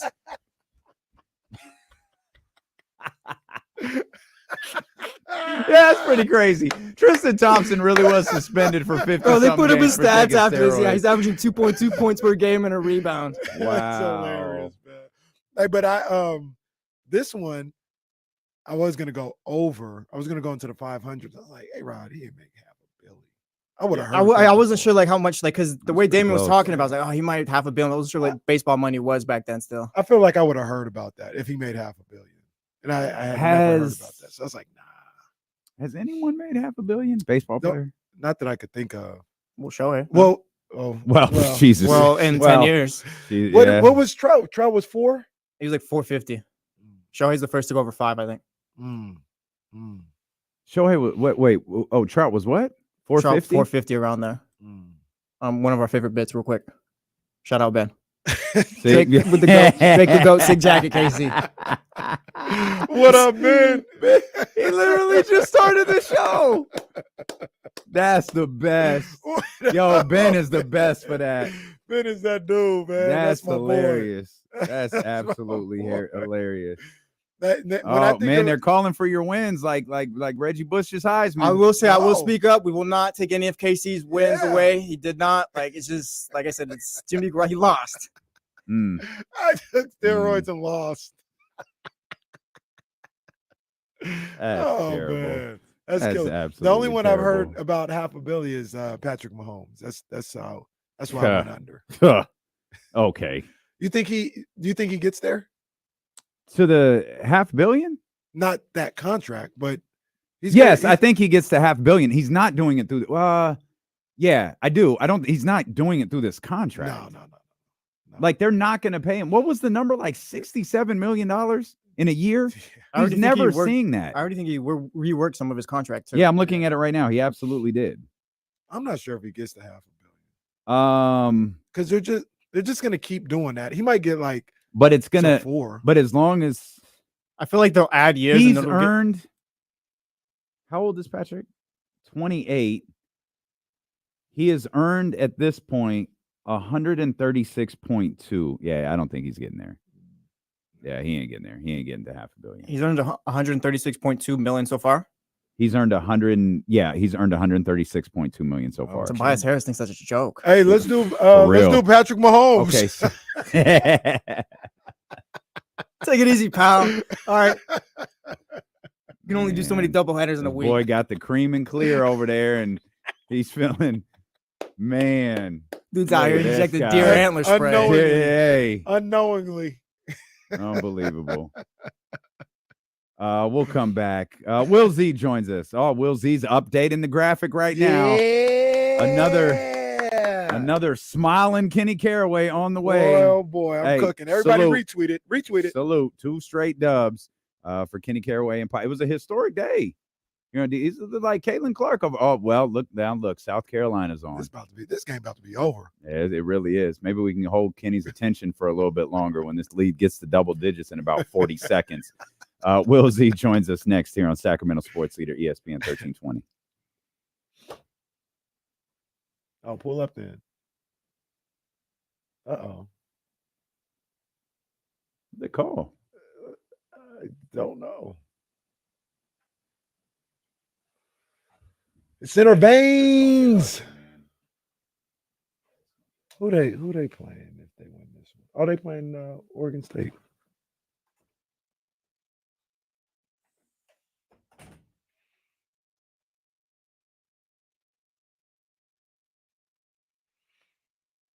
Hey man, look, I came clean. That was a Hogan leg drop right there. I came clean to let you guys know what it is. So now you know it's official. It's something nefarious was going on.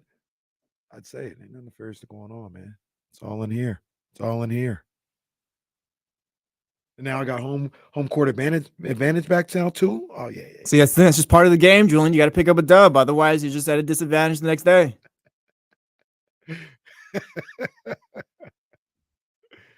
Oh man. Same, Paul. Same.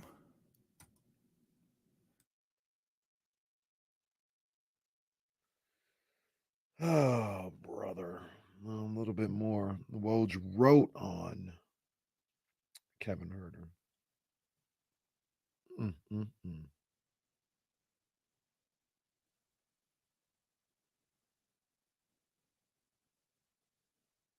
That's too bad, man. Yeah, that was the whole point. That would have been the whole point. That would have been top tier though too if it did play out like that. That was the plan the entire time, and then I lost.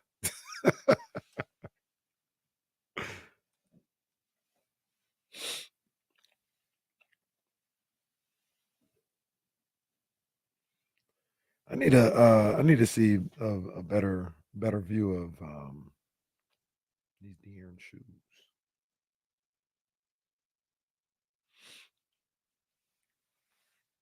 The Braves take a 3-2 lead over the Phillies. I like that. I don't know. Should I leave Philadelphia alone now? I mean, we beat their ass. I feel like the Phillies are cool. I get the Eagles and 76ers, like, I don't know. They're kind of just little brother. I didn't even have a problem with the Eagles. I like the Eagles color scheme. You know, I like Philly as a city. They didn't have no problem until they started talking crazy. They still talking crazy. I would love to go to an Eagles game though. Yeah. I think that'd be fun. There's gonna be some furniture moving if they try some of that stuff they did to Butch and Bonte.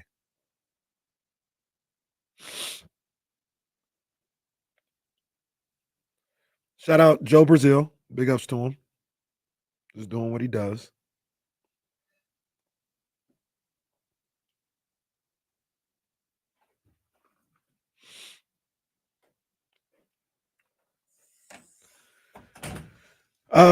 We mentioned it real quick. Yeah, man. It's already going to the Jets. Jets winning the offseason again. Jets getting Saquon was such a good move. It was a good move. Like, I like Saquon a lot, but running back wasn't their problem. DeAndre Swift was really good last year. They lost Kelsey.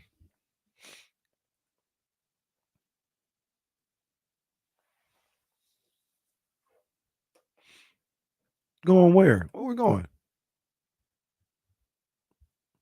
I don't know, man. I don't know, man. What? What's up, William? What's up, you guys? Bless you, Kenny. Thank you. That's Matt George, Trista. Will, there he is. So instead of posting the updated graphic, because I can't do that every time, I went and found the moment where you guys decided to do the full. You could just see. This is crazy. Yo, this is crazy. You can just see the fear in your eyes. I need everybody to retweet Will's tweet. That is comedy. Oh, that is a win, Will. That is comedy. Come on, man. I couldn't resist. I'm sorry, Kenny. The exact number. I was probably going to do like $1 low. That's amazing.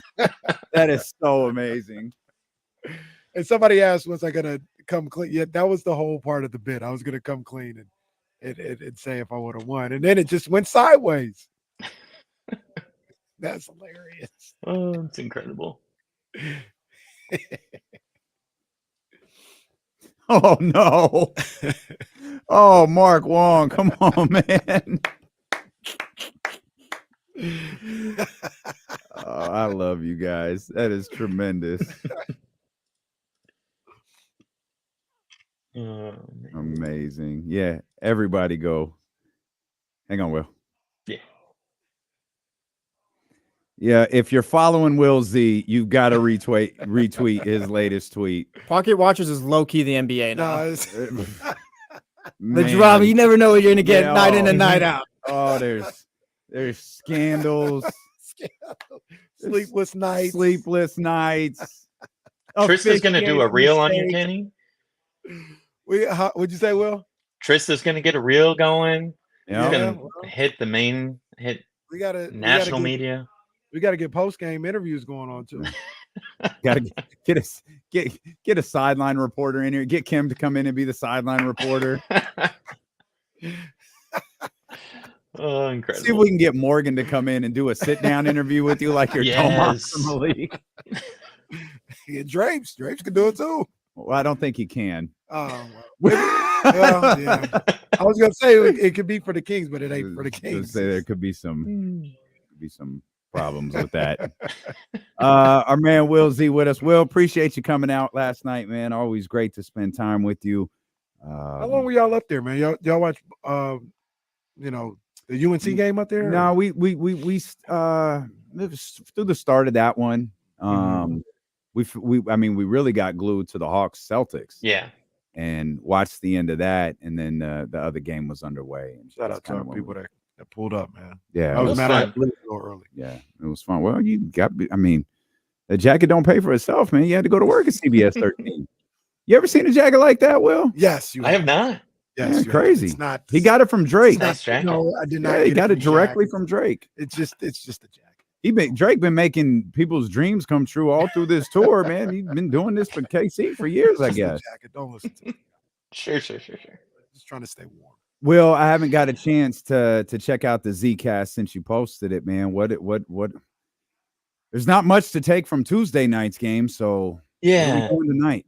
Yeah, so for today's preview, I was trying to figure out, really looked at, it's kind of fun when they have back-to-back games against the same opponent because you can really do it on a smaller scale. So instead of looking like I did on Tuesday at the season-long stats, I tried to just look at Tuesday. Even though there's not much to take from it, I was like, what did the Mavs do to really take away the Kings from their game? And a few things stood out. The swing stat going into that one was points in the paint, and the Mavs won it 44-38, which is relatively close. So a 6-point difference, that's not too bad. But when you take a look at the shooting percentages, the Mavs shot 22 of 39, that's 56.4%. The Kings shot 14 of 36. That's where to go? 19 of 46, 41.3%. So a 15% difference in the paint shooting. And to me, I thought that really matched the eye test. They just collapsed on everything that the Kings did. And I thought the Kings kind of forced the ball to Sabonis in the post a little bit too much. I think that we all knew that they had a matchup that was to their advantage in Sabonis, and they thought that as well, and they really looked like they were pushing it and trying to get it to him. And I thought it backfired a little. I don't know if that's something where they do it again tonight and just work off the double teams better. But to me, the paint scoring just wasn't there on Tuesday. Is there something that you saw in the numbers that would kind of go towards, one of the things I always look at is the offense moving the same way. I know you're talking about they fed it a little bit too much to Sabonis. Mm-hmm. Is that do the numbers bear that out too? That they got away from shooting the three or those wide open looks and things of that nature and started to play a different brand of basketball offensively? Yeah, they only shot 33s, which is really low for them. I know that they haven't been taking as many, but 30 is really low for them. And let me pull up. I don't remember how many I wide don't know if open it's shots. their average, but don't we usually try to see them around like 41, 42, 43? Mm-hmm. And their average on the season is loading now. 38.8. So, yeah, that's a big drop. I want to look at how many catch and shoot threes they had versus pull up threes, because to me that always stands out when they have tough shooting games. It's not just that wide open look, but how are you getting those shots? So, 1 second. Sorry, finding stats live on the air is exhilarating. Bro, have you ever heard this show before? You know what we do here? That's fine. We look up match results from WrestleMania 3 live on this show. All right. So, they had 22 catch and shoot threes, 8 pull up threes. Oof, but 1 of 8 on those pull up threes. So just not 10 of 22 on their catch and shoot. So it just didn't feel like they got good looks. And especially when you're at that low of volume, to me, the other thing that stood out was just the sloppy passes and the turnovers, especially in transition. It just looked like they couldn't get any offensive rhythm going. It felt like a game where if Keegan didn't have the ball or if Fox didn't have the ball, there wasn't any off-ball action that really kind of got everything flowing. It just felt bad. I don't know. Is it as simple as that? Just shot making? Because I thought they were a little off in the first half, kind of tentative, didn't really have a feel for what they were trying to do out there in that game. And then obviously it all went to hell in the third quarter. But is it really just as simple as they made shots and the Kings didn't? I don't know. It feels like there should be more to it. I think that the fact that the Kings were taking the ball out of the basket pretty much every time. Yeah. The other thing is fast break points. Like the Mavs went in with a game plan of stopping the Kings in transition, and they were able to do that. 18-8 fast break points. And it's with how many shots the Mavs made, the Kings just always were in half court offense. And it seemed like the Mavs half court defense was ready for the Kings offense. So to me, I'd like to see them get out and transition a little bit more. Easier said than done. You're going to have to get some stops to do that, though. Yeah, and sometimes I do think it is that simple. When you look at those numbers and you look at even wide open looks or transition baskets and all this other stuff. Well, like you just mentioned, if they got to take the ball out of the net every single time, your transition buckets are going to be lower. And on the flip side, RIP flip side, if the Kings aren't shooting well and the Mavs are getting rebounds or they're turning the ball over and they're getting shots that way, their fast break points and probably their easier looks, their number of easy looks are going to be higher. So take care of the basketball. You make some more shots, get some stops on the defensive end, and we see those numbers flip a little bit. Now, that is easier said than done, with, Kyrie Irving, Luka Doncic. And if they're hitting the 3-ball again like they were, it's easier for us to say. But I think that you can still make adjustments, but those things will go a long way. Yeah. And the ones that really hurt are like the PJ Washington threes. In the 9 games before, he was shooting 18.2% from 3. And then he went 4 of 6 against the Kings. Okay. So Yeah. it's just the Derrick Jones Jr., Tim Hardaway you expect, like, he's gonna make shots, but it's the others just all had really good games, and I think just like the Mavs had a really good game plan for the Kings offense, I think that the Kings looked like they had a game plan against Luka and Kyrie, and it felt like they executed it. It's just that the Mavs tore it to shreds. So I'll be watching to see if they do the same strategy of double teaming and blitzing, which it's so hard. It's like pick your poison. Do you want Luka and Kyrie to work off the screen and roll on switches, or do you want to hit them with the double? And they're both so good at passing out of it that I don't know. It's just, are they going to do the same defensive strategy, or are they going to fully switch it up? If my math is correct, sorry about that. If my math is correct, PJ, Derrick Jones Jr., Dante Exum went 10 of 16 from beyond the arc. Just those Brutal. 3. 10 of 16 from beyond the arc. Goodness gracious. Man. Goodness gracious. It was the reemergence of the 3-point stat, right? We felt like the Kings had gotten, and they had, and it was in our imagination, the Kings had gotten so much better defensively, so much better defensively, so much better defensively.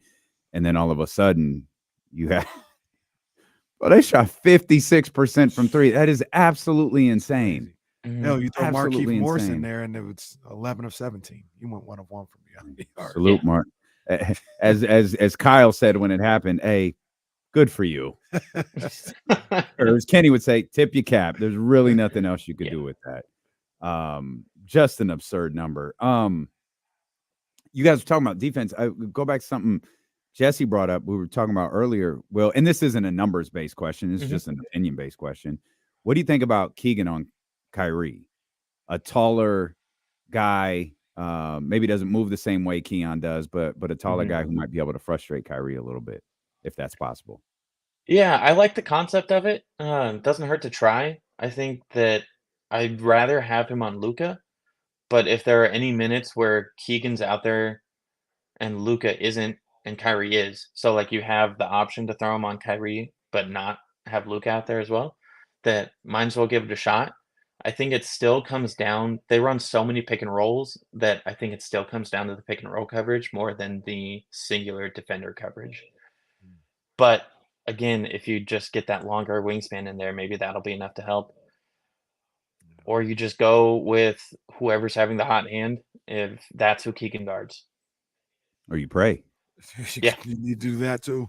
I think that, with guys, even Luka too, but Kyrie, you just got to give him different looks. Maybe you start off with Keegan, and then Keon gets an opportunity, and then, maybe Duarte or something like that. And you just kind of give him different looks throughout the game. And then you settle into something in the fourth quarter, or a person in the fourth quarter. But throughout the game, just give him different looks and try to keep somebody on him that's relatively fresh. That's one of the things that, I would think about. I know it's a different level of competition, but I try to, if somebody had a star player, I try to rotate guys on him so he continues to, get tired, but I'm getting the guys a rest for, 5 times down the court and get a fresh guy in there. All right, new fresh guy on there. And you just kind of rotate that way. Man, I think his passes are so underrated. And the way he passes out to 3-point shooters, like that ball gets to the shooters so fast that's another reason why I think the Mavs shot so well, is that it just gives him an extra second to get the shot up. Like he had one where he was driving and everyone collapsed and just whipped it out to the top of the key. And he's just so fun to watch. I'm sorry, Will. You can't talk like that on this show. Yeah, that's right. You're right. Sorry, Will.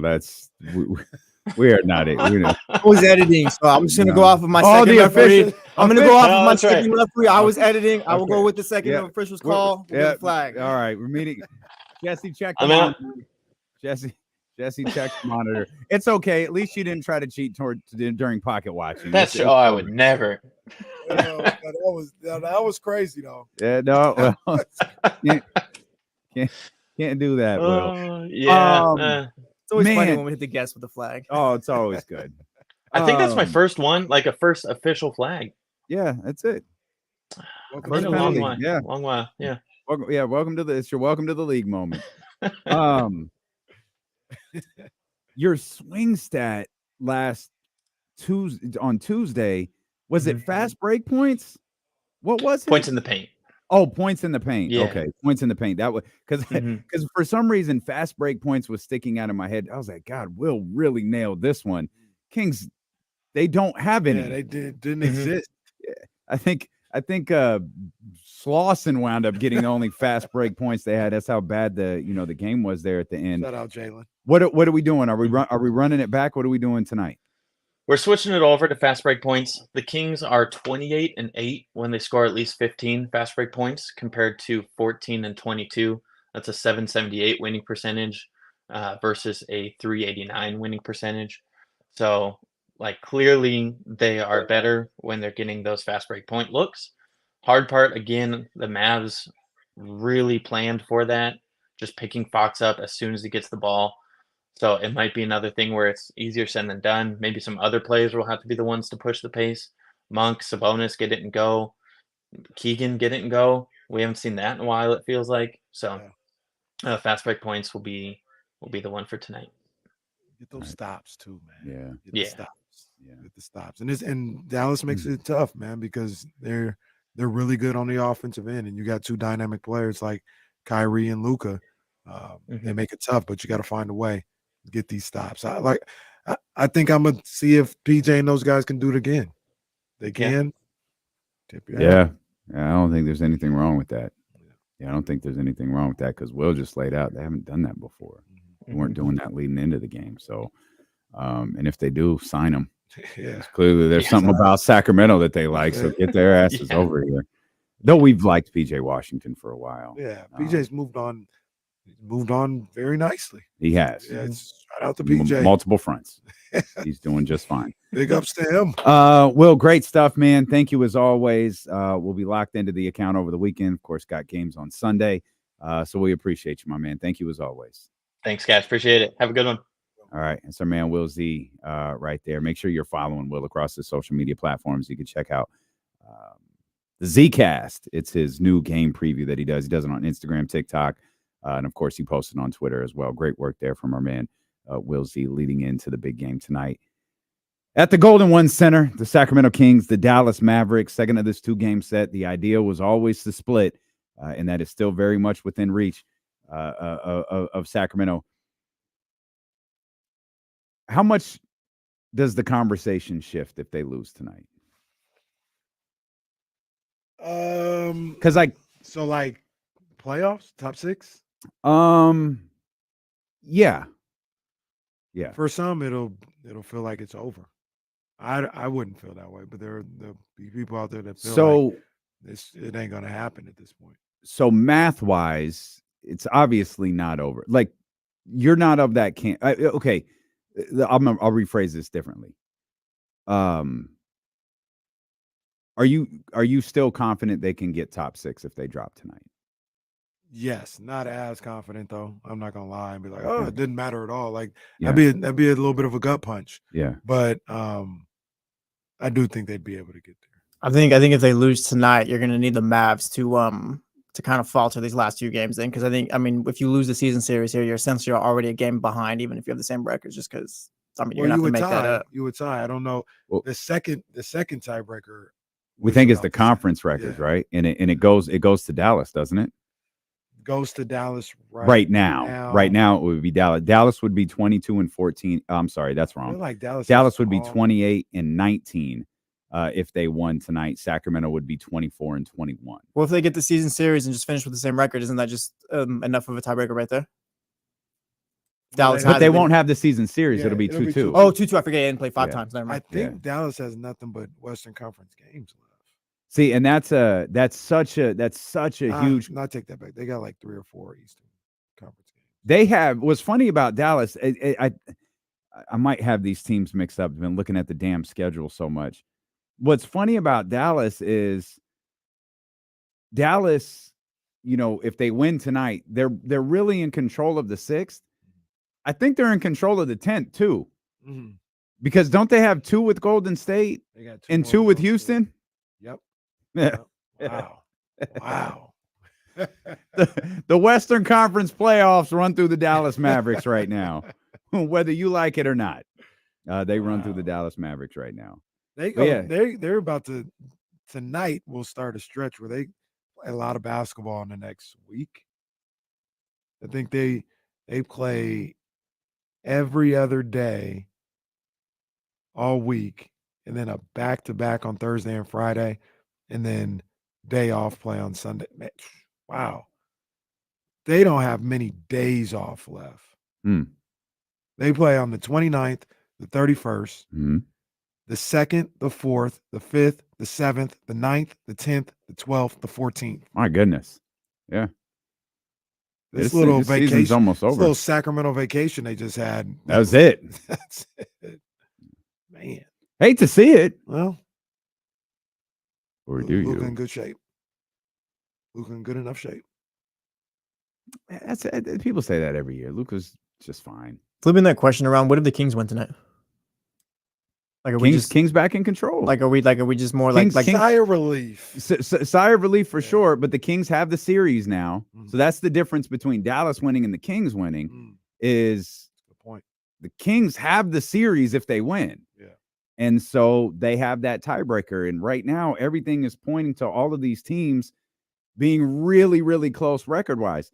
Don't forget, the Kings have another one against Phoenix. That series is 2-2.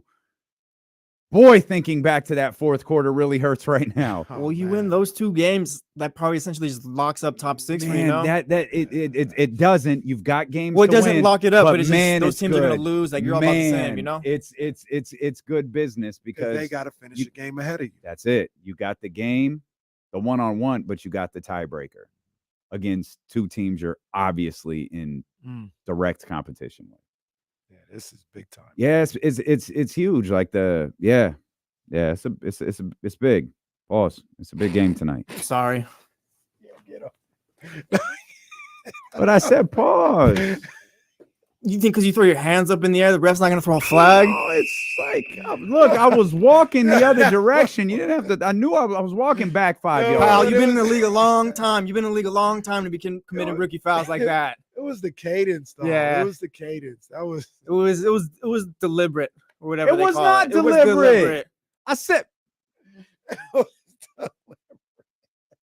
ridiculous, man. And like I said, saying pause after you commit the flag is like throwing your hands up in the air like I didn't do it. No, that's not. No, it's an acknowledgement. All right, I said it. Does that wipe away the penalty? I think it depends on how egregious it is. I was making a point about how big the game was. But you can't say things like that on this show. You have to be very specific in what you're talking about. Hey, you're not always going to like the calls, but the call is the call. Respect the game. Respect the game. Hey, I said I was walking back 5 yards. These officials, man. No sleepless nights today.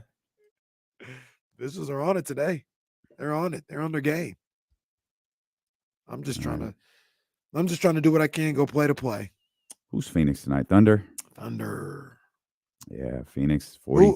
Who are you, OKC? Who are you? Hey, you handling business? Yeah, talk about it. The talk surrounding them, I feel like it's kind of quiet heading into the playoffs. Yeah. I feel like I agree. A lot during the season was like, oh, OKC's here, OKC's now. It's just no one's talking about them. It's funny. It's different. It's not the same. They're, new, but they're a league darling. They all are a small market. Unlike last year for us, Sacramento, they have an MVP candidate. They're a 50-win team right now.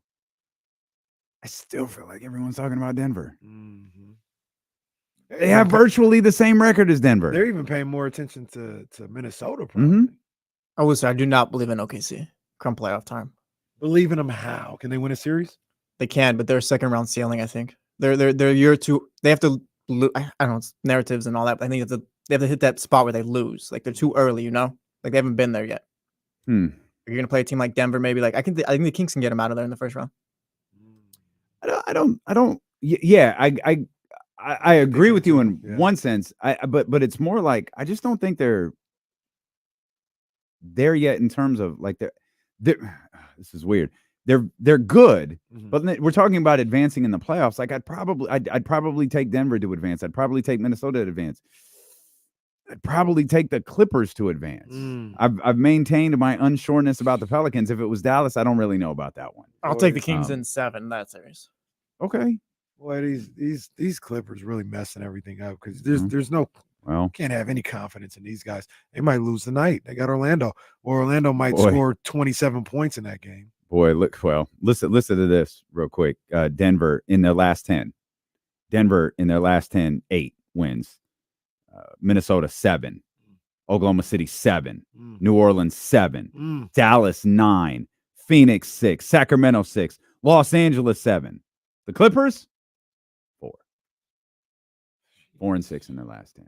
I'm staying. Hell, even Golden State's 5 and 5 in their last 10. They're better than the State Clippers got a right better now. record than you. Then you just not cooking. Golden State 2 big wins though on this road trip. Absolutely, 2 big wins. Absolutely. Miami and Orlando are 2 I didn't think Swept they were going to Florida. get. Yeah, so two big time wins. But yeah, I'm staying with the courage of my convictions with the Clippers. But I'm starting like all the way to get out of the West. Okay, but there's time to move off of that. I'm not saying these guys are going to come out the West, but as far as like teams that can make a run, I like the Pelicans right now. Yeah, they're playing good ball. Maybe they had old boy at the game last night. Did you see that? You familiar with the dude who was trying to say he was fresh, and those girls were like, you're not fresh, but he had like the crease jeans. He looked like Juvenile. He's been going viral for like 2 I weeks. seen him. Yeah. I seen him. at They the was game. clowning him. Okay. Good for that guy. He's at the game. Yeah, they was talking Center soup. court. My man look good. That hurt my heart. He was sitting there with his Whataburger and stuff. Just looked like they were breaking his heart. Why was they? Man, I but now hate he got social media. Now he got an man. LRG endorsement deal, and he gave him Good gear. for him. Let my man When he had the live. Pelicans game, I hate these dumbass people clout chasing on social media, man. That's such trash. man, and I ain't even He's trying to humiliate this dude like that. I ain't My even man trying to look be good. like that. But then they showed the lady who was doing it. Come on, you stop. That's Dressing so- like me, making fun of this man that's out so there in your weak, sweats. man. Hey, shout out to my brother, man. I'm glad that happened. Yeah. I'm glad. I hate that stuff It's on so social whack. media. It's so wild. We'll come back, man. James Ham joins us. We'll talk Kings basketball when D-Lo and Casey return here on Sacramento Sports Leader ESPN 1320. Oh.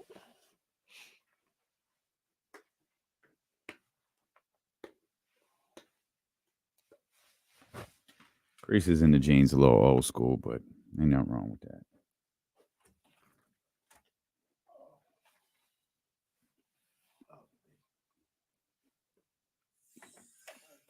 That's stuff. That's the shit I absolutely hate about social media.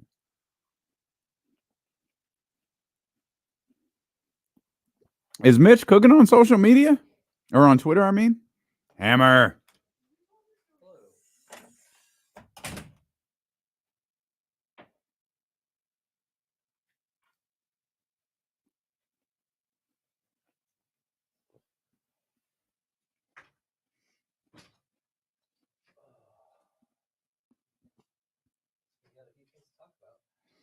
Yeah.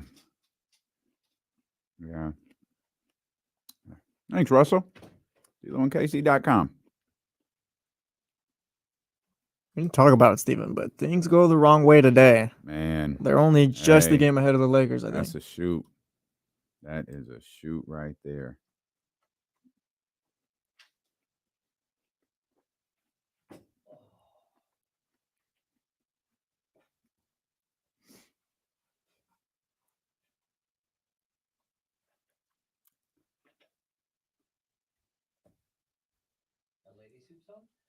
Got you. What was that, James? Lady hoops? Yeah. Yep. Notre Dame's out. We got South Carolina. I didn't even see the score of this. I know Indiana was trying to get back into it after it got a little ugly for a minute. It's like an 8-point game. Maybe I'm wrong.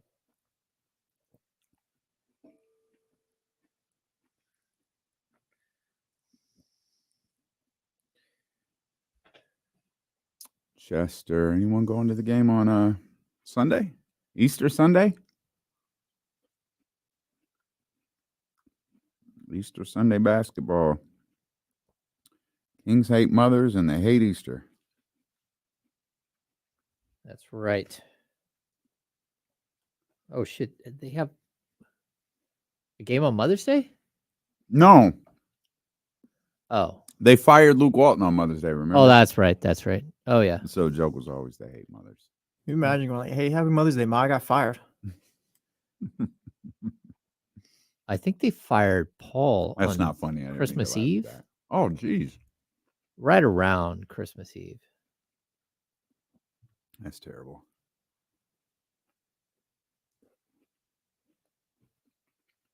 Oh, right on, Manny. That's dope. I don't know, David Jackson. Talk about it.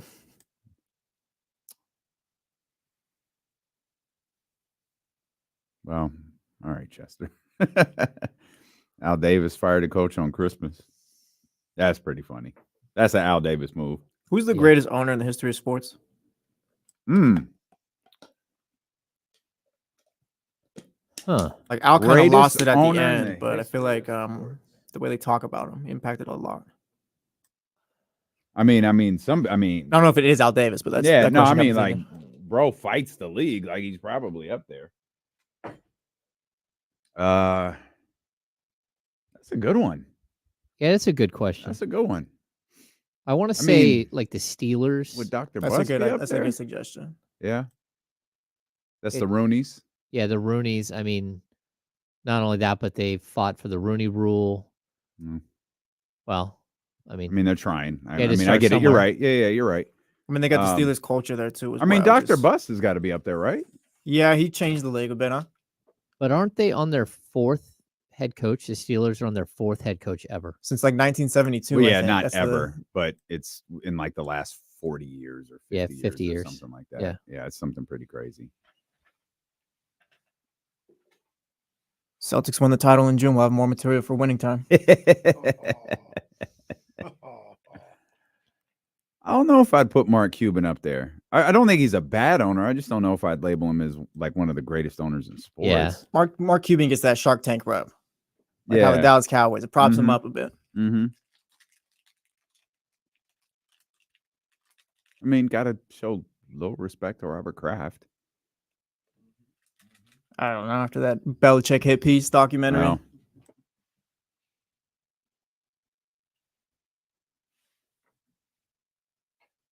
Disagree, Mark. I think it ended perfectly. That entire show was literally, how are we going to catch the Celtics, guys? A bunch of losers. With Larry Bird popping champagne. What a bunch of That's losers. crazy. Second-rate franchise.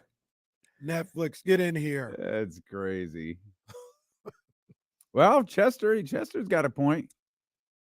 Greatest fantasy football owner of all time. Charlie told us yesterday at the table that fantasy football was created at a Denny's in Oakland. Charlie says some shit sometimes that I just find it like amazing. Charlie really is the most interesting. He guy in knows the world. everything. He really does. Absolutely everything. We just had lunch. You and Charlie? Uh-huh. We tried the Mexican food spot over in a Bennett's parking lot. Wasn't bad. Okay. Okay. Man, Bennett sounds good.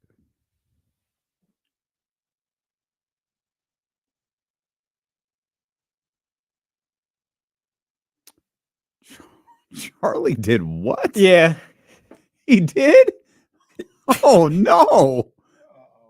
It was on the Insiders? It was old school, I think. Oh, was it on an update or was it on the Insiders? What No, happened? It was on the Insiders. It wasn't like that, but like he said some Charlie stuff. Oh, okay. All right. Yeah. Hey, It was nothing bad. You got to know Charlie. You just got to know Charlie.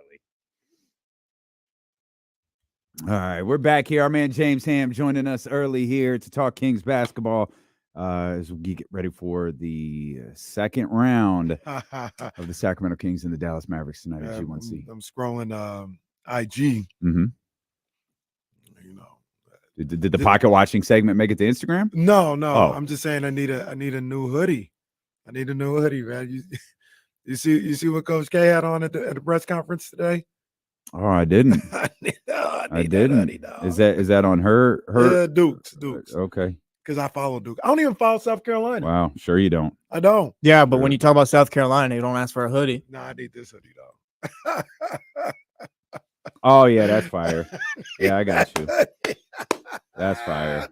I like it. I need that hoodie. So you know what's funny about that is Kara's rocking a hoodie that says Hooper. I wonder if that was because of like if they made that for her, or if that's a Nike. Made that for her. Absolutely. Because bro said this is for the Hoopers. She said, "Excuse me." They got in the lab that night and made that one. Yeah, this question. I don't think this really is amazing. I'm trying to. They thought that was the funniest thing ever.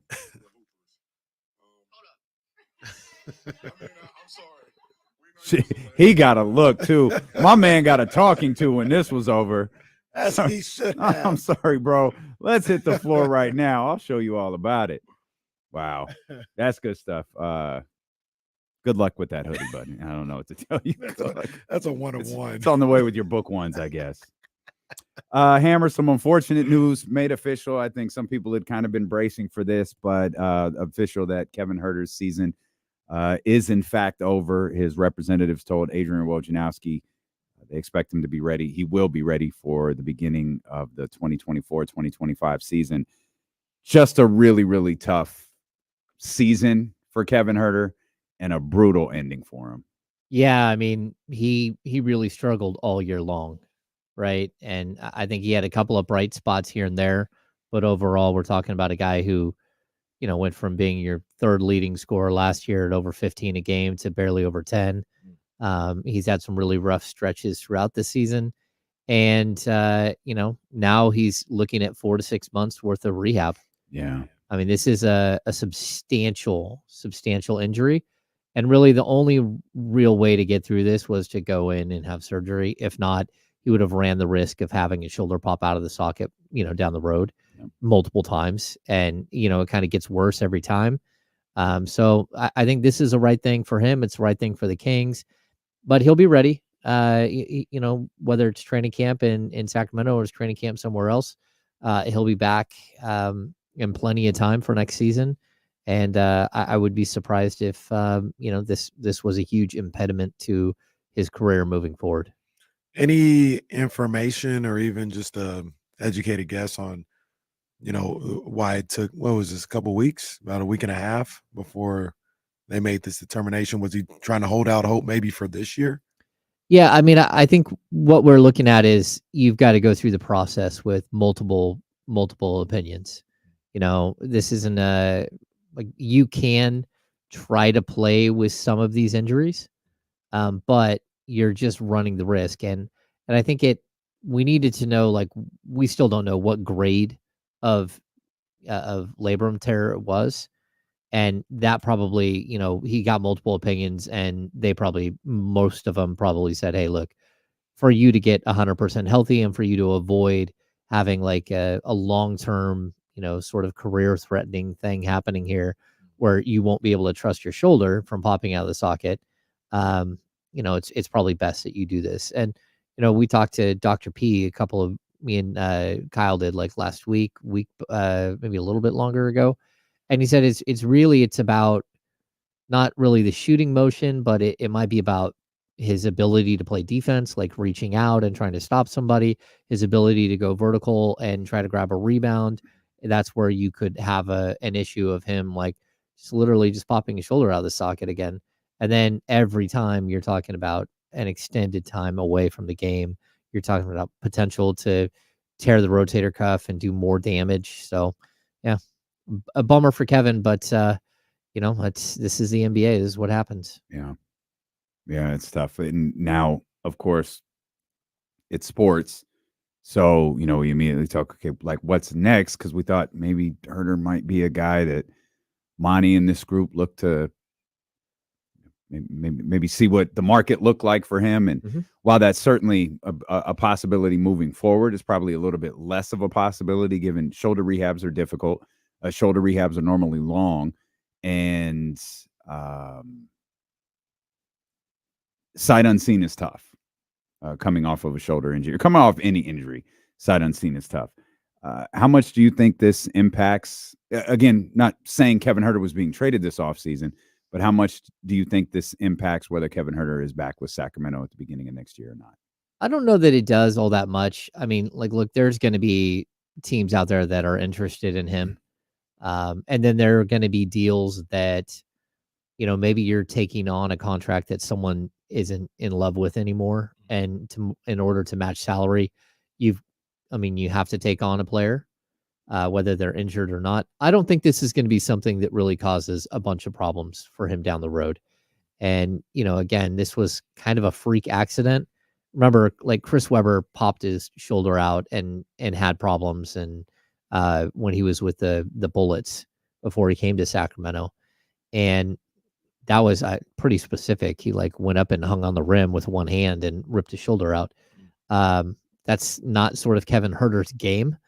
So I don't know. I don't know that it's going to hurt really his value. I mean, it's going to hurt his value a little bit, sure, but I also don't know that his season helped his value at all.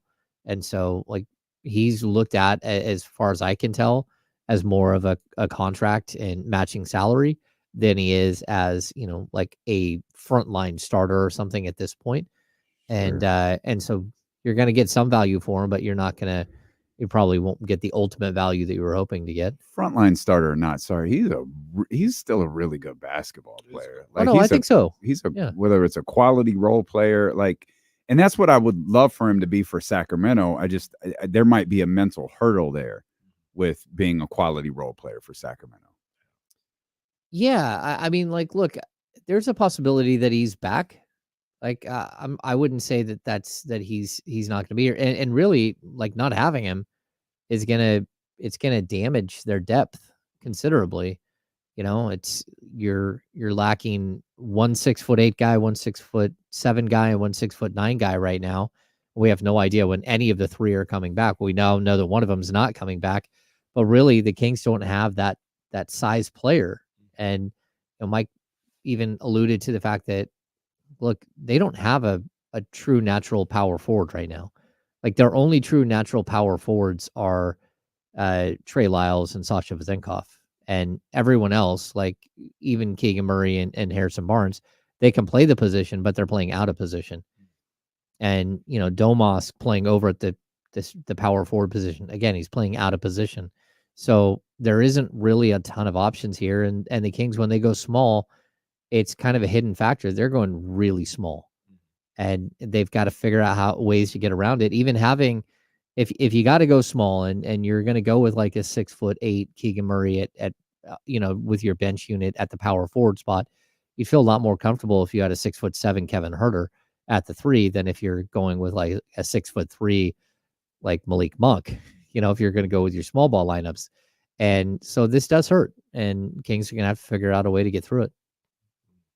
Speaking of Malik Monk and the other shooting guards on the roster, do you think that Malik is just in one of those shooting slumps, or does he look different to you? Like maybe working through something? Oh no, Malik is definitely in a shooting slump. I mean, he's 3 for 29 from behind the arc over his last like 6 games, and he hasn't hit a 3 in 3 games. So yeah, I mean, I think this is like, look, we always just assume that guys get to a certain time in their career and it's like that is who they are. We're not there with Malik. We're not there with De'Aaron. We're probably really close to where we are with Domas. Like, this is who he is as a player. But some of these other guys, they have to prove that for 82 games for multiple seasons, that this is who they can be. And look at how much more like Malik is being asked to do this season. And again, I'll say this is going to come up during free agency, because like, he's going to get opportunities to go somewhere as a starter. But again, he hasn't really shown that he's a 35-minute per game guy throughout his career. He hasn't got to that point where he's sort of got there. And part of that's because you have other players that play his position and you're not getting there. But some of it is that, we have these lulls in his seasons where you can point to and say, okay, you really didn't shoot the ball well during this stretch. I think my bigger concern right now, he's fighting through it the best he can. And that's something that I think he's done a lot better job this year than he did last year. Last year, I thought that there was like a 6-week stretch where really, he played himself off the court, and he was lucky that the Kings didn't have somebody else waiting in the wings because he shot I think it was 36% from the field, 25% from three for 6 weeks. And so you're waiting for him to come around through that. I think this season he's done a really good job of when the 3-point shot hasn't fallen, he's gotten to the rim. He started to get more go into attack mode, get different looks, and not just rely on the three. And that's helped him fight through some of these rough patches. But at this point, not only has he not hit a three in the last 3 games, he's only gone to the free throw line for 3 free throws, and all of them came in 1 game. So he's got 3 games with no 3-point shot makes, and 2 of those games he didn't actually even take a free throw. That's a bigger deal because it's like, hey, if you can't hit from the outside right now, I need you in attack mode. I need you getting to the rim. We talk about the paint touches all the time, the spray three. Like, you got to do it. You got to get there. And it's just, again, I think he's just in a little bit of a battle time. And all these guys are. Look at, I've told you guys, like, this last couple of weeks, it's taken a toll on me covering games and getting up the next morning and being here. It's like, this has been a brutal stretch. And we're talking like 6 games and 8 nights, and, going from Sacramento to Toronto to, Washington to Orlando and then back to Sacramento, all in the span of the same, while you're playing games every other night, or every, 4 games and 5 nights and all that stuff. It's a tough stretch, and everyone goes through it, but also not everyone goes through it. Teams in the middle of the country, they don't have all this travel time. Like in the middle of the country teams don't have a 3,000-mile flight to Toronto and then all of this bouncing around all over the East Coast. It wasn't even a clean trip where you're going to see it coming up, where they go what is it? Ridiculous. Boston, New York. Well, no, it's New York, Boston, New York. Yeah. But that's a hop. That's like going from here, not even to LA, going from New York to Boston. That's a little short hop. That's not going like zigzagging, going to Toronto, having to come back through customs, play in Washington the next night, then fly all the way down to Orlando, and then have to fly all the way back home. Like, all of these things, they're part of a story. They're not, you can't use them as excuses because everyone's got it, but they are part of the reason why we're seeing Domantas Sabonis average 14 points a game over his last 5 games. And look, it's not necessarily it's not the first time this has ever happened, but you say everybody's got it. You just kind of laid out everybody doesn't have it that way. Maybe the Warriors, Lakers, and Clippers have it that way, but the Mavericks and the Thunder don't have it the same as the Kings do. And there's nothing you could do about that. That's the game. But it is a little different, having to go cross country, whatever coast you're on. Yeah. And, I didn't really think of it all that much until Zebo was here. And we walked in the locker room one night and he just looked at us and he said, "What in the bleep is with this schedule?" And it was like, he was used to these little short plane hops, the 2 or 3 hour at the most going somewhere. And all of a sudden you have all of these long distance trips. And like, what is the NBA doing? The Kings finished the season with 2 East Coast trips in the final 15 games. That's brutal. It just wipes you out. So I don't know. You got to persevere. You got to fight through it. And at the end of the day, no one's out there with a little tiny violin playing for you. Is what it is. Despite JJ Redick's assertions, the leagues are in fact conspiring against Sacramento rather than being in favor of them. This is just too much. You mentioned Malik a moment ago. You think it's out of the realm of possibility that Malik starts here? You're talking about being offered the starting spot by other teams. Like, do you think it's out of the realm of possibilities he starts here? I don't know. I mean, like, starting De'Aaron Fox and Malik Monk isn't a good idea. Like, next to each other, like, in my opinion. And the only way you do that is if you somehow find like Jaren Jackson Jr. to play defense behind them. Like, Keegan. Can they be Dame and CJ? No. Like, what is it that you don't like? Is it the defense, the size, the style? It's the size, the strength, the defense. Yeah, I mean, I think everything. James hates everything about this idea. Well, no.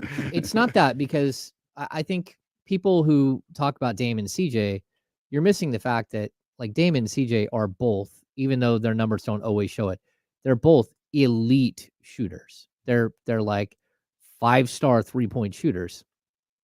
Even in their best seasons, De'Aaron Fox and Malik Monk are not. They can be 4-star 3-point shooters, but that's even that. Like I would say Fox as a career-wise is like a 3.5, and Monk might be a 4.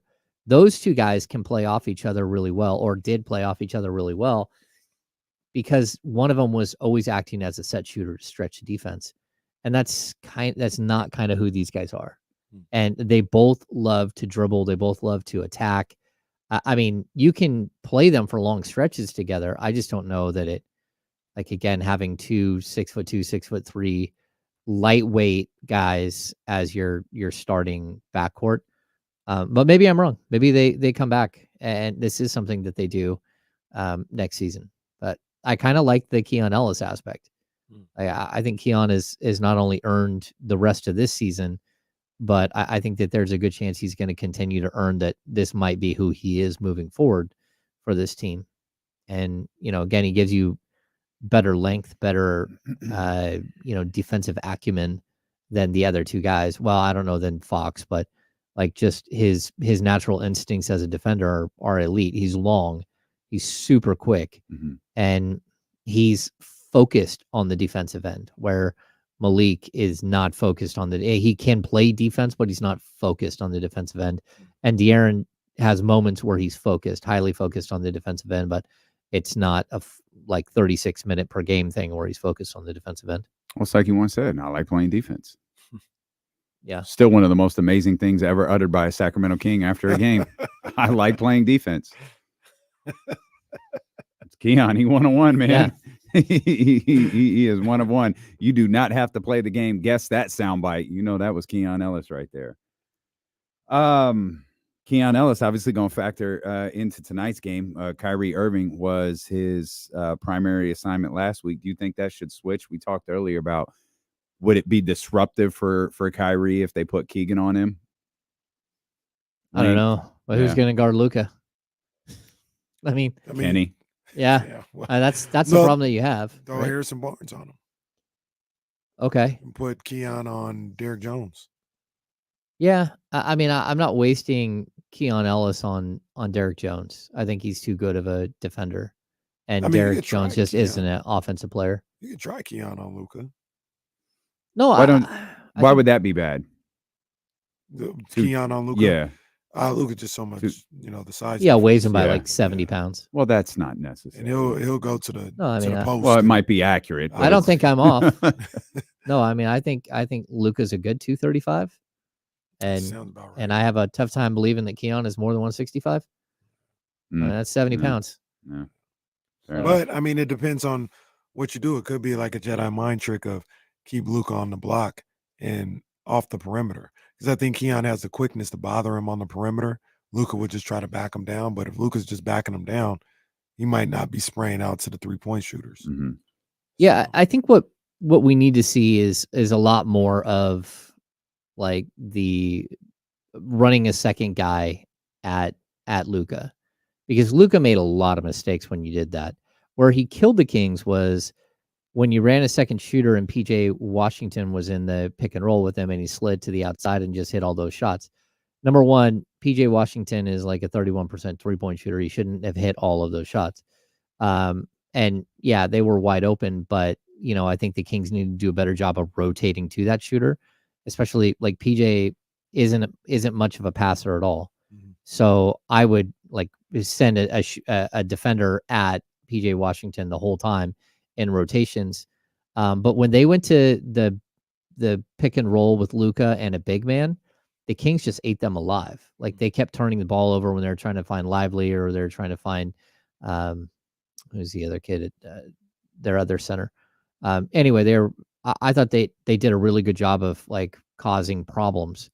And if you can avoid one of these guys getting crazy hot from 3, then you can withstand even a 65, 70 point night from combined between Luka and Kyrie. It's when again, you have Tim Hardaway Jr. scoring 17 or 18, and you have Derek Jones hitting a couple of shots, and you have PJ Washington scoring a bunch of 15 points or whatever.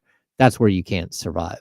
Yeah, I mean, we kind of talked about it earlier, but I'll even give you Tim Hardaway Jr. because he's a 6th Man of the Year candidate. He may get 17 tonight, and that's what he does.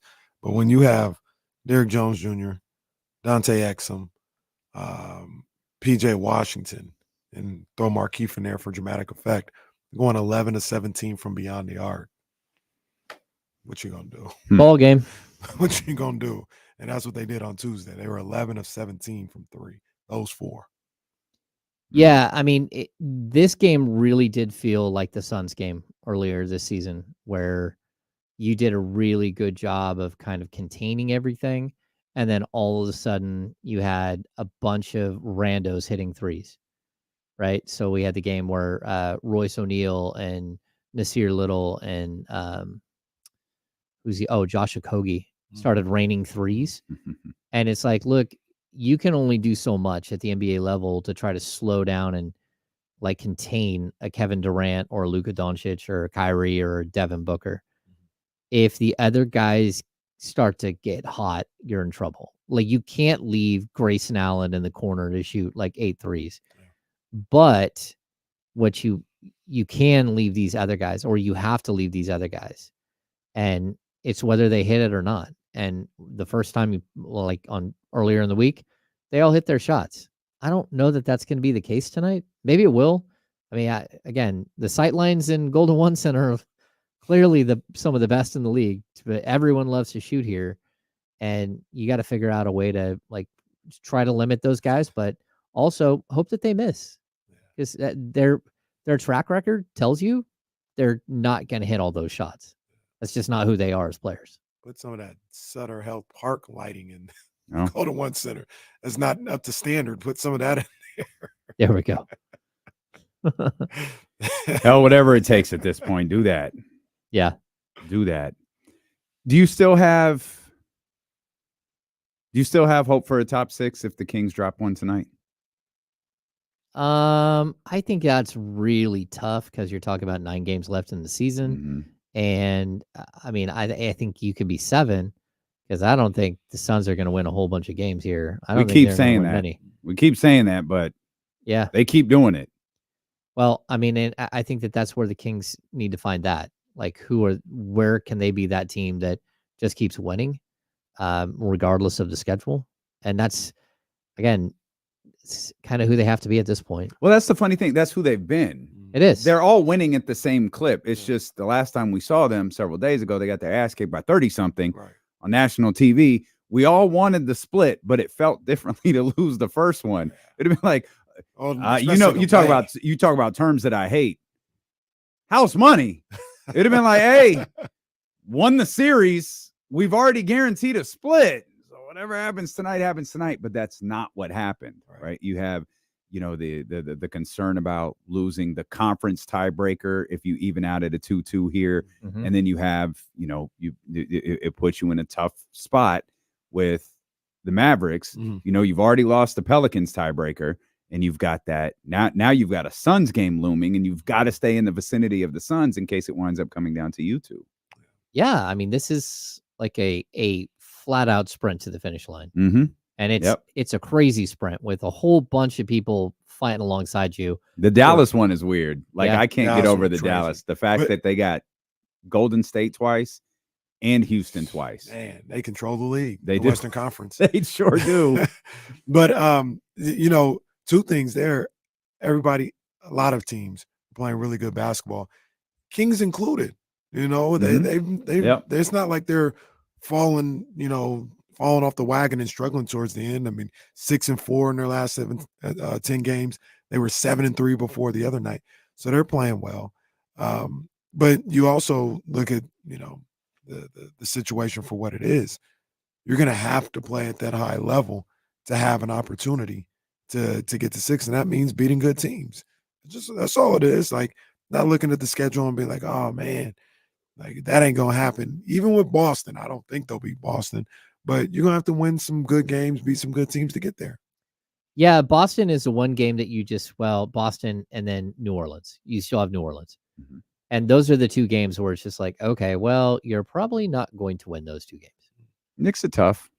Yeah. You got the Knicks on there, but I know you're I think talking about everybody the two else is kind of a toughest. coin flip. Even, they lost to Sure. the Knicks, a week and a half ago, but Mhm. they lost by like 6 points. Mhm. So I think that they can go in and go toe to toe with just about anybody, except for Boston, which I don't think they can go toe to toe against. And then for some reason the Pelicans just have their number. Now we'll see if the Pelicans still look the same without Brandon Ingram, and maybe they look better, maybe they look worse. But the Kings need to find a way to compete better in those situations. But it's still like the game against Utah, the game against Brooklyn, the game against the Blazers that scare you, because that's the identity of this team this season. Okay. Well, is it that, or is it 7-1 against the Nuggets and Lakers? And like, what is their identity? Then number one, like that's wild. If they're, that's wild. Yeah. And if that's if not to go De'Aaron Fox on you, but if their identity is the be afraid of Blazers and all these other guys, and then the good teams they play, there ain't too many bad teams left on the schedule. Well, I would tell you, like, we're talking about like a ceiling versus a floor, right? So your ceiling is you can beat the best teams in the league. Your floor should be that, there's a certain level that you're not going to lose to. What about a roof? The Kings don't have a floor. That ceiling is the roof. The ceiling just is making the roof. sure. Like, Yeah. we just don't want to discriminate towards the roof here. Yeah. I mean, I understand. Honestly, I don't know. Their identity is they're a completely inconsistent basketball team. That's what it's been all season. I think that's Now, fair. They've been better since the All-Star break. They've been better on the defensive end. They've been more consistent, but that doesn't mean they don't still have the same exact hiccups. And to me, it's kind of strange because you have probably the most consistent player in the NBA in Domantas Sabonis, but you're still wildly inconsistent. And you'd hope that would have figured itself out somewhere along the season, but it hasn't. Would we categorize Dallas and Phoenix the same way? They should. Inconsistent? We should. Okay. Got the same records. That's what I mean. Yeah. And obviously I understand we're not watching them as closely, but we are watching what they're doing. And even with them, I don't know Dallas for sure. Can we get Dallas's record? I don't know if Jesse's working. Can you get Dallas's record since the All-Star break? But, No. Since the trade deadline. Can you get Dallas's record since the trade deadline? But with those two teams, it's kind of, well, maybe the numbers say something different, but it seems like it's kind of clear. They handle business against the teams they should, and they struggle against the good teams. So what does that make them? Yeah. A good team or what? They're a higher floor. Well, remember the Knicks higher stats? floor, lower ceiling. Yeah. Which one would I you don't rather- know, James. Which one would you rather want? I'd probably want a higher ceiling. Well, but remember the Knicks stat? The 500, the below 500, above 500. Like they were dreadful against teams above 500. Like awful. And the Kings were like top 5 against teams below 500. Right. It's just the ones they lost. The ones they lost. We named all of them, and it's gotten worse because now the Wizards are a part of that. Yeah. Like it's gotten worse since that stat was made available. But Dallas is 15-6 since the trade deadline. that's pretty damn good. Yeah. Like I point to the trade deadline because they went through a change. Like that roster changed. And to me, it was one of the first times with Dallas where I was like, yeah, they upgraded. Like I liked PJ. I wanted PJ Washington here. We talked about PJ Washington forever. Like, yeah, like that's none of the deals, nothing that happened at the trade deadline, hit me in the stomach except for that one. I was like, oh man, no shot at PJ, and he wound up in Dallas. Okay, that's tough, but let me see it.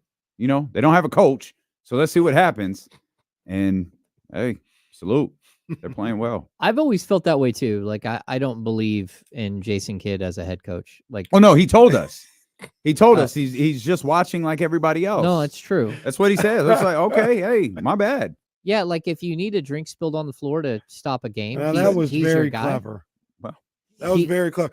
My son asked me about that the other day. He's like, "Is that illegal?" And I said, Yeah, he got suspended for that. Did he? Or did he just get fined? Did he get suspended? He definitely got Oh. fined. He definitely got fined. Maybe he did get suspended. I don't remember. Yeah. Was he the Bucks coach? Nets. When that Nets coach. That's right. Yeah. Like, look, I Run think- into me. that Okay. was pretty clever. Okay. He just shouldn't have got caught. I was surprised how well I thought they were coached in this last game. Because that, like, to be honest with you, like there are, like the fact that they basically had a spotter on De'Aaron Fox the entire game. They had him picked up full court. Okay. Executed the That was whole new. game. Yep. And then when we get to just the way that they handled Domas, I thought it was really good, and sort of the trick that the Kings pulled which was, okay, we'll let Luka bust us up, but we're going to try to stop everybody else, which didn't work. They did work that. They stopped Fox, they stopped Sabonis, and they came out with a big win. What'd they do to Domas? We didn't watch because we were like looking at film of De'Aaron, like literally every play. They had someone on De'Aaron at the opposite free throw line. Like they followed him everywhere. What really stood out about how they guarded Domas the other night? Because he was strangely inefficient. I think field goal attempts were like 10. It was like 3 of 10 or something like that. Obviously he got to the line, he got buckets. But what was it about Dallas what Dallas's scheme was that really caused problems for him? Yeah, I mean, I think it plays into the larger conversation of why Kevin Huerter matters, really. So, like, you want to talk about, Keon Ellis is shooting the lights out, right? But teams don't respect him yet. And if Keon Ellis is going to drop 18 and you're going to lose a game, it's kind of like, Josh Okogie dropping 15 and beating you, right? It's not something that's totally expected at this point. And he doesn't move like Kevin does. So Keon is a stationary shooter. He does a really good job of like staying in the sight line of his ball handler. And so he's always ready to catch and shoot. But that's totally different than watching Kevin Huerter fly off a high screen and roll, and everybody on the whole team is watching, on the defense is watching and moving with him. Keon, like, teams are going to leave him open until he hits 5. They're not going to defend him until he proves that he can beat you. And so that really does gum up a lot of what teams are able to do with the Kings and Sabonis right now. They're just sending multiple guys to slap down on the ball, and they're just clogging the lane, and they're sending a whole bunch of guys at him. And it's not just, again, whether Keon is hitting that shot or not, but we already talked about it.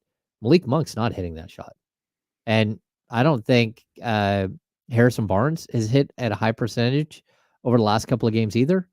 And you start going down the line. De'Aaron Fox's 3-point percentage has taken a major dip from where he started early in the season.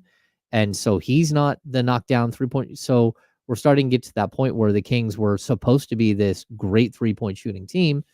And you look over on the bench, and Trey Lyles and Sasha Vezenkov and now Kevin Huerter are all sitting over there and aren't in the game. And you become a lot more one-dimensional and a lot easier to defend. And I think that's a lot of this. And they're still 8-4 over the last 12. I mean, the Kings have played really well. It's not like they're playing bad. They win 2, they lose 1. They win 2, they lose 1. They win 2, they lose 1. They win 2, they lose 1. That's their last 14 games or whatever. All right. Get that one tonight. Get that one tonight. Yeah. And you can win Sunday, and then you win 2. Then you lose to the Clippers, but that would mean that you beat the Knicks and the Knicks Celtics on back-to-back, and you Beat the lose to the Celtics. Nets. All of this makes sense now. Jameson cracked the code. Yeah. All right. All right. We'll talk about it. We'll talk more Kings and Mavericks. They are tonight at the Golden One Center. We'll talk more about that with the Kings insider. Our insider, James Ham, is D'Lo and Casey. Continue here on Sacramento Sports Leader, ESPN 1320. Oh, it's almost a single-digit game. Indiana storming back. Storming Hoosiers. Boom. No. Missed. Blake Cunningham says that Bill Kennedy is in the building tonight. Brother. Well, no, don't say brother, because I don't want Tony Brothers here I don't want him to hear you. Say his name 3 times. Yes, he is the Beetlejuice of NBA officiating. Did you see Beetlejuice is coming back? I love it. I vaguely remember. I know I watched them. Oh, really? Vaguely remember. Well, the best is Winona Ryder's already said she's in. Michael Keaton's already said he's in. You seen the trailer? No. Yeah, the trailer's out. Michael, I saw Michael Keaton. You guys talking about Beetlejuice? Yeah. Yeah, I can't wait for that. I used to watch that with my grandma. Yeah, and then who's the girl that from Wednesday? Jenna Ortega. Yeah, she's the daughter. Yeah. And I hope they bring back what's her name from Schitt's Creek. Don Staley, Louis Vuitton Don. It's a nice jacket. Yeah. Jarvis, I did not play for Coach Katz. He recruited me to go to Delta. And for some reason, I decided to go to Consumnes at River College. Actually, I know the reason. Coach Katz, you run a tight ship. And that was best for me. That's where I should have been. But at the time, I was like, man, I want to shoot anytime and do whatever I want to do.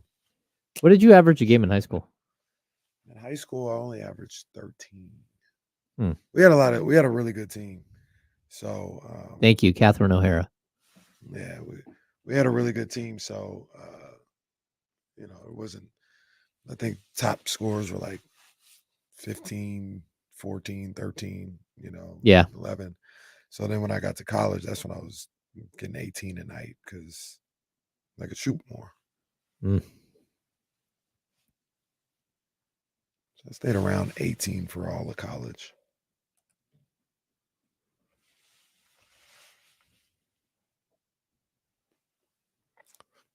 John Pauls, where you go? You went to Delta? Should have dunked on you when I was over there. He's tall. He is tall.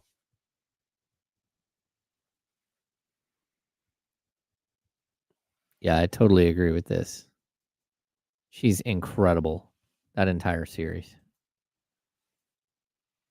Nana boo boo, nana boo boo. I got something weird happening. Uh-oh. I think we're all right. I also need to go back and watch Heathers. That was a great. Jesus. ARC was where I was at when I tried to dunk in the game and missed. A very embarrassing moment. We lost by 1. People asking if I'm going to bring a swear jar at the watch party tomorrow. No. I don't want to go broke.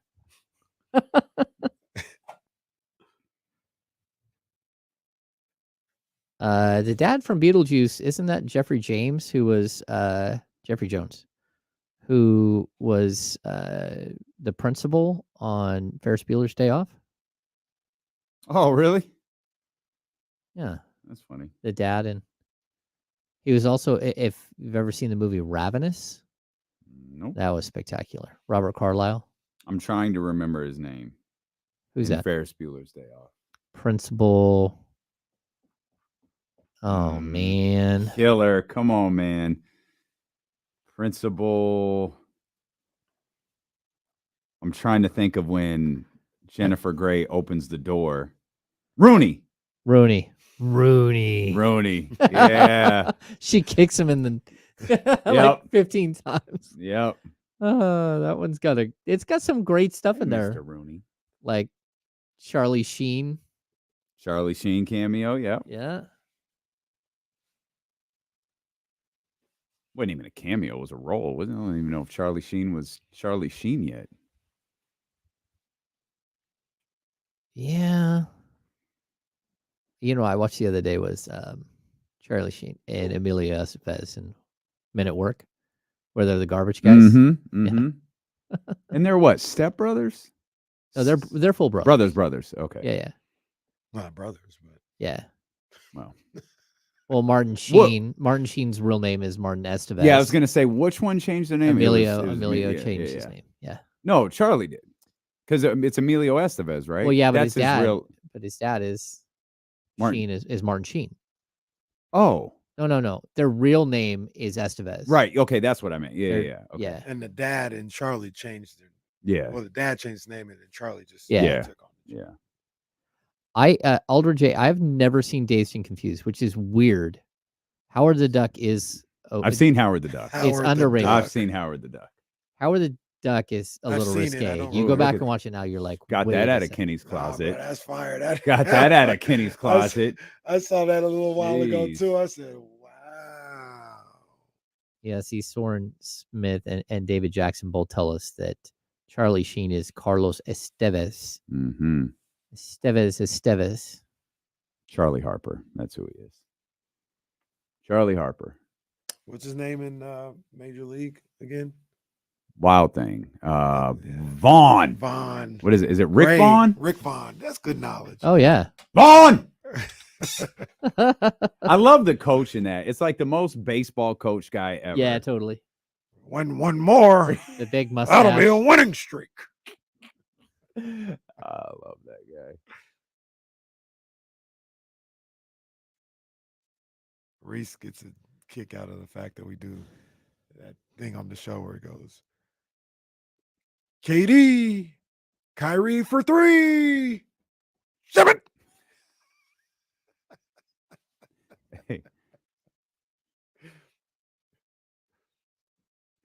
Hey, me and Soren, we make no apologies for being amused by 2.5 Men. It's not bad. It's not a bad. fine waste of time. Yeah, it's not bad. It's not It- better than 2 Broke Girls. I like 2 Broke Girls better. Yeah. Okay. They're about the same. They're on the Okay. same level Yeah, to me. Okay. I mean, 2.5 Men, way more popular, way longer Well, it run. was like on ABC, I think. Well, they were both on CBS, I think. Oh, were they? Oh, 2 Broke Girls was on CBS. Why did I feel like that was like a UPN joint? FX show or USA or something? Nah, it was CBS. It actually had a nice little run considering what it is, but Maybe I'm it's a thinking solid something. show. I My might- guess is, were we doing show watching? I think they did 6 seasons of 2 Broke Girls. I might have 2 Broke Girls mixed up with it. Oh no, that's the show I was thinking of. Yeah.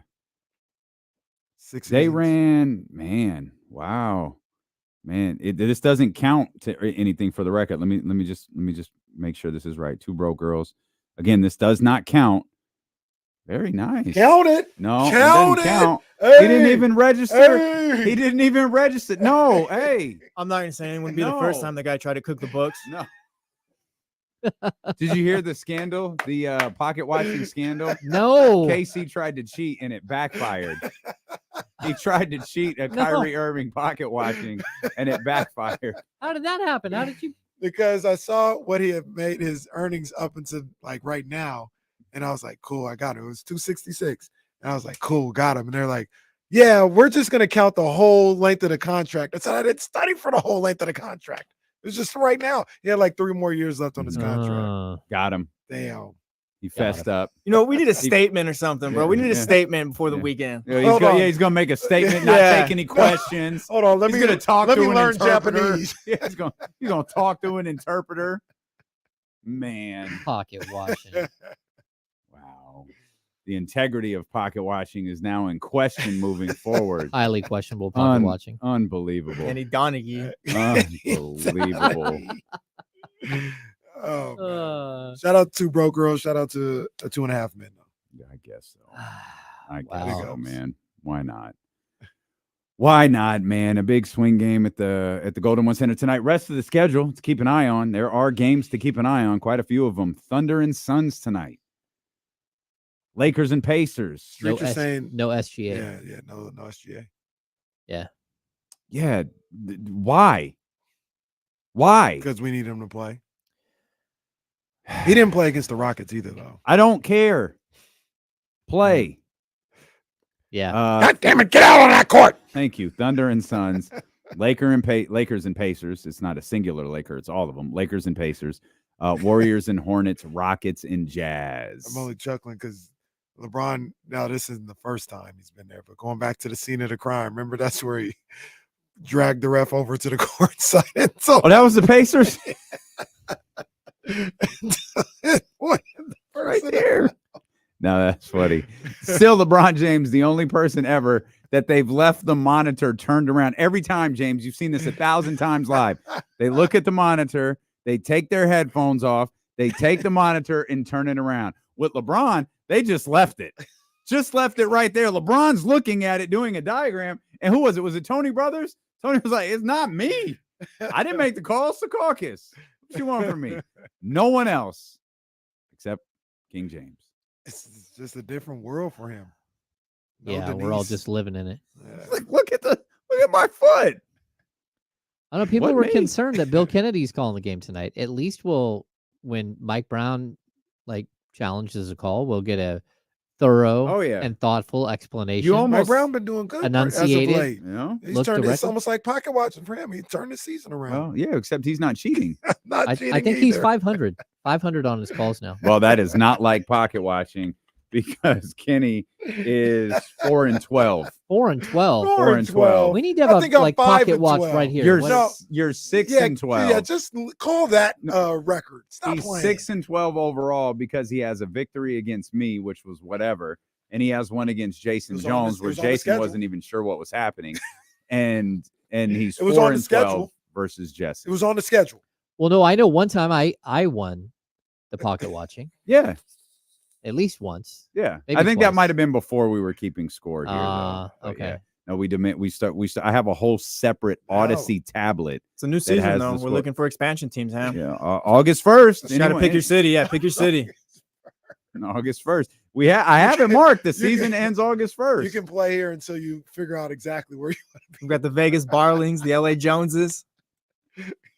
Wait, what? The LA When did this Joneses. happen? You're the Vegas guy, bro. Oh, You're the Vegas guy. You're the Vegas Oh. Barlings. You told us you had a great Wow. time in Vegas. You're the Vegas guy now. I'm Sacramento. Wow. You're either the LA Careways or the Golden State Whoa, Careways. whoa, wow. whoa. Yeah, I'm sorry. I'm the Sacramento Caraway. You're the Modesto Tapias. Well, you're I'll take that name. you're representing like the Kevin Martin Kings here. Come on, man. Damn. Sorry Kevin to Martin listening to D'Lo and Casey didn't know his name. You're gonna get Martin 23 Kings in the I chat know, again that's to what show I mean. up. Martin 23 Kings. My bad. Not Kevin Martin though. No, my bad. It's like Healed 24 or whatever that Twitter What is account happening? is. 242 boss or It's whatever. Friday, James. What do you want? What is man? happening? I don't know. And because of this damn schedule, we've been talking about this game for 3 days. Right, I know. I know the Mavericks don't have a day off after this. The Kings got to win. What more do you want? Look, we outlined it on Monday. Split. I didn't know what to do after Tuesday. Like we could have just come back today and previewed the game. Do you guys think I'm out of content. do you guys think we would feel different, or people or whoever would feel different about putting the Kings on the same level as Phoenix and Dallas and all this other stuff right now if they had lost by 3 and not 103? I think it's a good question. What would you have preferred? That the Kings lose by 36 or they lose by 3? Yeah, that's it. That's interesting. To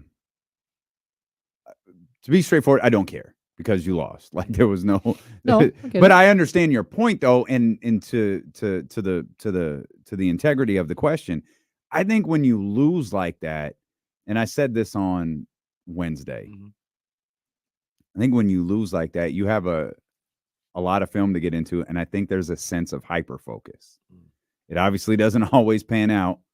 Houston, New Orleans, as a couple examples.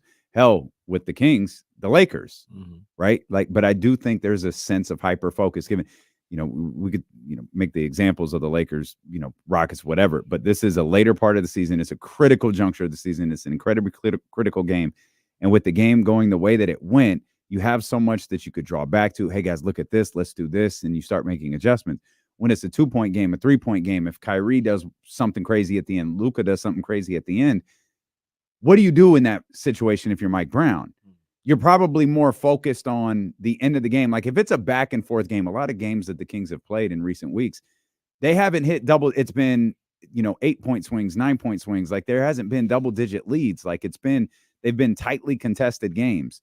And, you lose a game like that to Dallas. Not that coaching staff isn't drawing stuff and still having the same discussions. I think it registers a little bit different. There's that we had him, But Kyrie did what Kyrie does. Luka does what Luka does. I do feel like the Kings will have an extra sense of focus going into tonight's game because the fact it wasn't a 1-point loss, 2-point loss, 3-point loss. It was an ass kicking on national television, and that's embarrassing. No, I hope they do, but at the same time, we thought that after the first time they lost to Houston, and then they showed up against Houston like a couple of days later. I don't remember that. And got waxed. Yeah, I don't remember. They also against the Pelicans. Yeah, I don't remember that one got either. Blown out, and then we thought, oh, there's no way that'll happen again, and then boom, it's like they got dropped on their heads. True, but neither of those games in that moment have the implication that this one does. Yeah, I mean, I get you. If your mentality can't change at this point in the season, then what are we doing? Right, but no, I'm with you, and it's fair. Like I pointed those out trying to get ahead of it, but you still had to mock me with it. So no, it's fine. But I think the one difference is the point in the season, and the incredible importance of this game. Like it's not like we were talking about a second ago. It's not the Knicks, right? It's not like you're losing your only 2 games against the Knicks or the Celtics or whoever. It's Dallas, and it's not even Denver or Oklahoma City. It is a team you are in direct competition with for a guaranteed playoff spot. Yeah, but this is what I keep coming back to with this team. We want to feel like that they've grown up or that they've hit some milestone or they've gotten over some hump. And every time we think that, they remind us that they haven't. So we can say whatever we want about that was early in the season, but this is a team that 4 games ago lost to the Washington Wizards, who are literally the worst team in basketball and not even close. And I don't want to hear back-to-backs or anything like none of it. You're right, but what'd they do after that? Well, yeah, they stepped up and they beat Orlando. They've been doing that pretty regularly this year at all. Like it goes back to a conversation we've had, unfortunately, like 5 or 6 times this year. Those bad losses often accompany a response. You'd like to eliminate those and just not have them and no need for a response, but it's happened. If you want to go by the rule that the Kings follow a pattern, then you got to say that about the entire pattern, right? Like if the pattern is they don't play well against bad teams, but they step up and respond from a bad loss, then that's the pattern. Part of the story. You can't exclude that part of the pattern either. Yeah, I'd also say they've had a couple of times this year where they've lost to a good team one night and then lost to a really bad team a couple of nights later. So like the Cavs and then losing to the Pistons. There are those examples as well. Like again, the Timberwolves and then losing a couple of days later to the Blazers. Like it's part of the fabric of who this team is this year. And again, I think that defensively they become better, but I'll just keep saying, like we look at what they've done defensively over the last couple of weeks, and that's great. But this team is 35-4 when they score 120 or more. Have they lost a little bit of their offensive mojo? I think they've lost a little bit of their offensive mojo, and I don't want to say that has anything to do with the defense at all. Like, yeah, you're giving more defensive effort. You're missing shots. This team has not shot the ball extremely well for a while, and some games they try to shoot their way back into a game, trying to find like that one spot on the floor that's worth like 43 points, which doesn't exist. But that's what it keeps feeling like. The Dallas game the other night on Tuesday, it fully felt like everyone was trying to win it with one shot when you're down 20. It's like, hey, stop doing that. Stop dribbling. Stop turning into Kyrie or Luka. Run your offense. Get back to the basics, and this will come back around. But when you start doing all this extra stuff and you start expending a whole bunch of energy and then frustrating your teammates because the ball's not going in the basket while you're over dribbling and doing all that stuff, it becomes, like here we go, this game's over type deal. And like, I think the Kings have got into that a handful of times this year.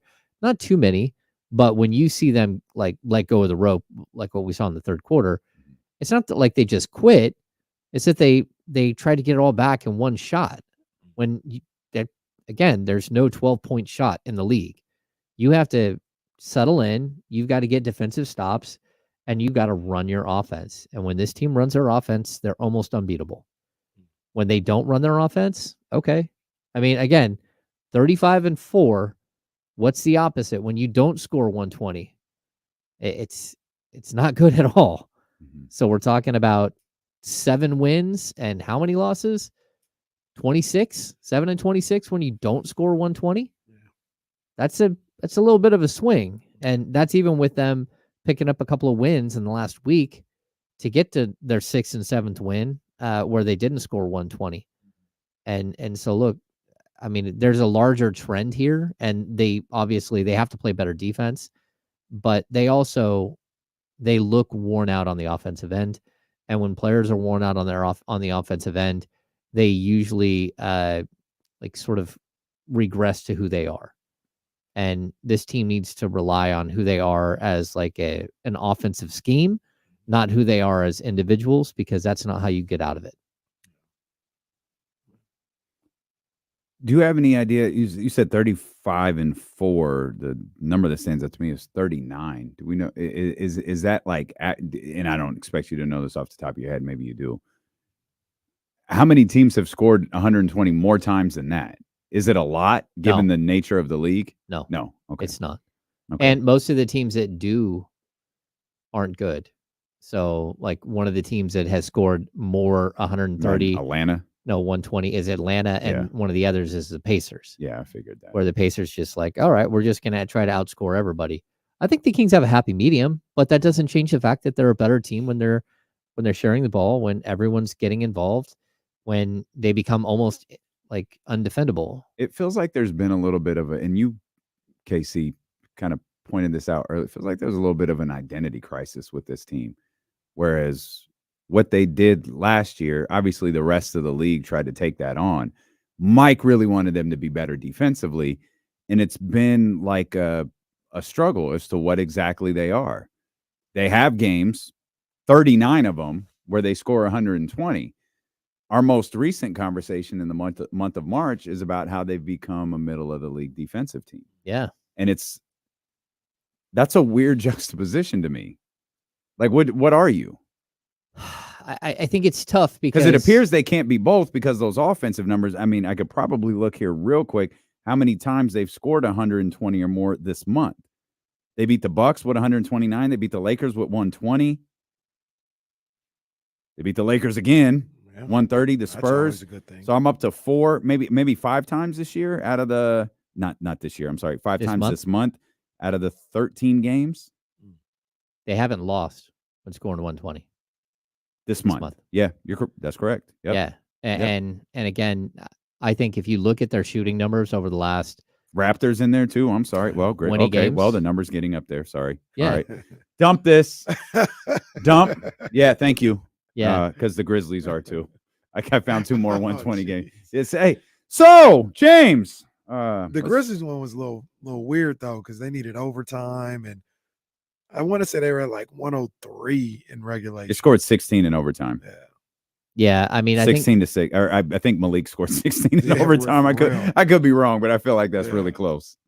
Yeah, the last time they scored 120 and lost was Phoenix, back on February 13th. Was that the fourth quarter game? That's 125 to 130, and before that it was the Detroit game, the 120 to 133. Okay.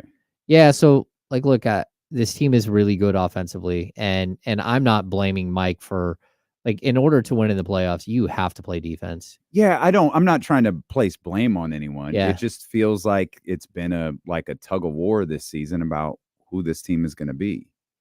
And you have to find a balance of both, but it feels like that's a lot easier for us to talk about than it might be to execute. And there was even some question about the increased physicality on defense. Talk about these back-to-backs. And I think maybe you asked this question, the increased physicality on defense, how that takes a toll on you the next night versus running up and down, trying to get the 3-point shot off, getting the spray, doing all that different stuff versus, fighting on the defensive end, holding a team to 108 and then having to go do it again the next night. Even the back-to-backs, they started 0-4, and we talked about it like incessantly, and they're now like 6-6. So I mean, they've come back around. Mhm. They've won a lot of games on the back-to-back. They fought through. They got in better shape. They figured out how to win those games. Then they went through the whole stretch where they hadn't won both games of a back-to-back, where they were losing the first one but not the second. Mhm. So yeah, I don't know. I mean, in all honesty, Mike is trying to solve a puzzle on the fly. And then the variables that when you lose a Kevin Huerter, when you lose a Trey Lyles, when you lose a Sasha Vezenkov, now your puzzle changes and you're no longer trying to, build this puzzle. Now you're trying to build a different puzzle and trying to fit all of those pieces in and how will they work. And I think they've done a great job of sort of rolling with the punches and trying to figure this team out as they've gone through the year. But I've never once heard Mike say, I want you guys to play defense, but you can't score 120. That's not what he's doing. Like they believe that if their defense is good, they'll get more transition buckets. They'll get more opportunities on the offensive end. If your defense is good, you're catching a team in transition. You're catching a team before they set up their defense all the time. Like that's good defense should lead to better offense. Mhm. And good offense should lead to better defense because now you get to Mhm. go back Yep. and it's just part and parcel of the same thing. And so I feel like I don't blame. offense fuels them. I know the line is good defense, trench, Yeah. all that. I feel like They're when cooking. They start got to feel good about that's it. themselves. They got a little And that- extra bounce. And to be honest with you, that's no different than the majority of basketball players. And Yeah, when I your get offen- it. Yeah, when your Completely. offense is going, you get a little. That's when you slap Yeah. the ground on Mhm. defense, right? Mhm. You don't do that. You slap when the you're ground, missing. someone runs right by you every time. So Well, it's better than looking behind you. Yeah. that was tough. Oh, Well, I mean, it happens. It's he part thought of he thought the screen was coming. Well, I Screen never came. get it.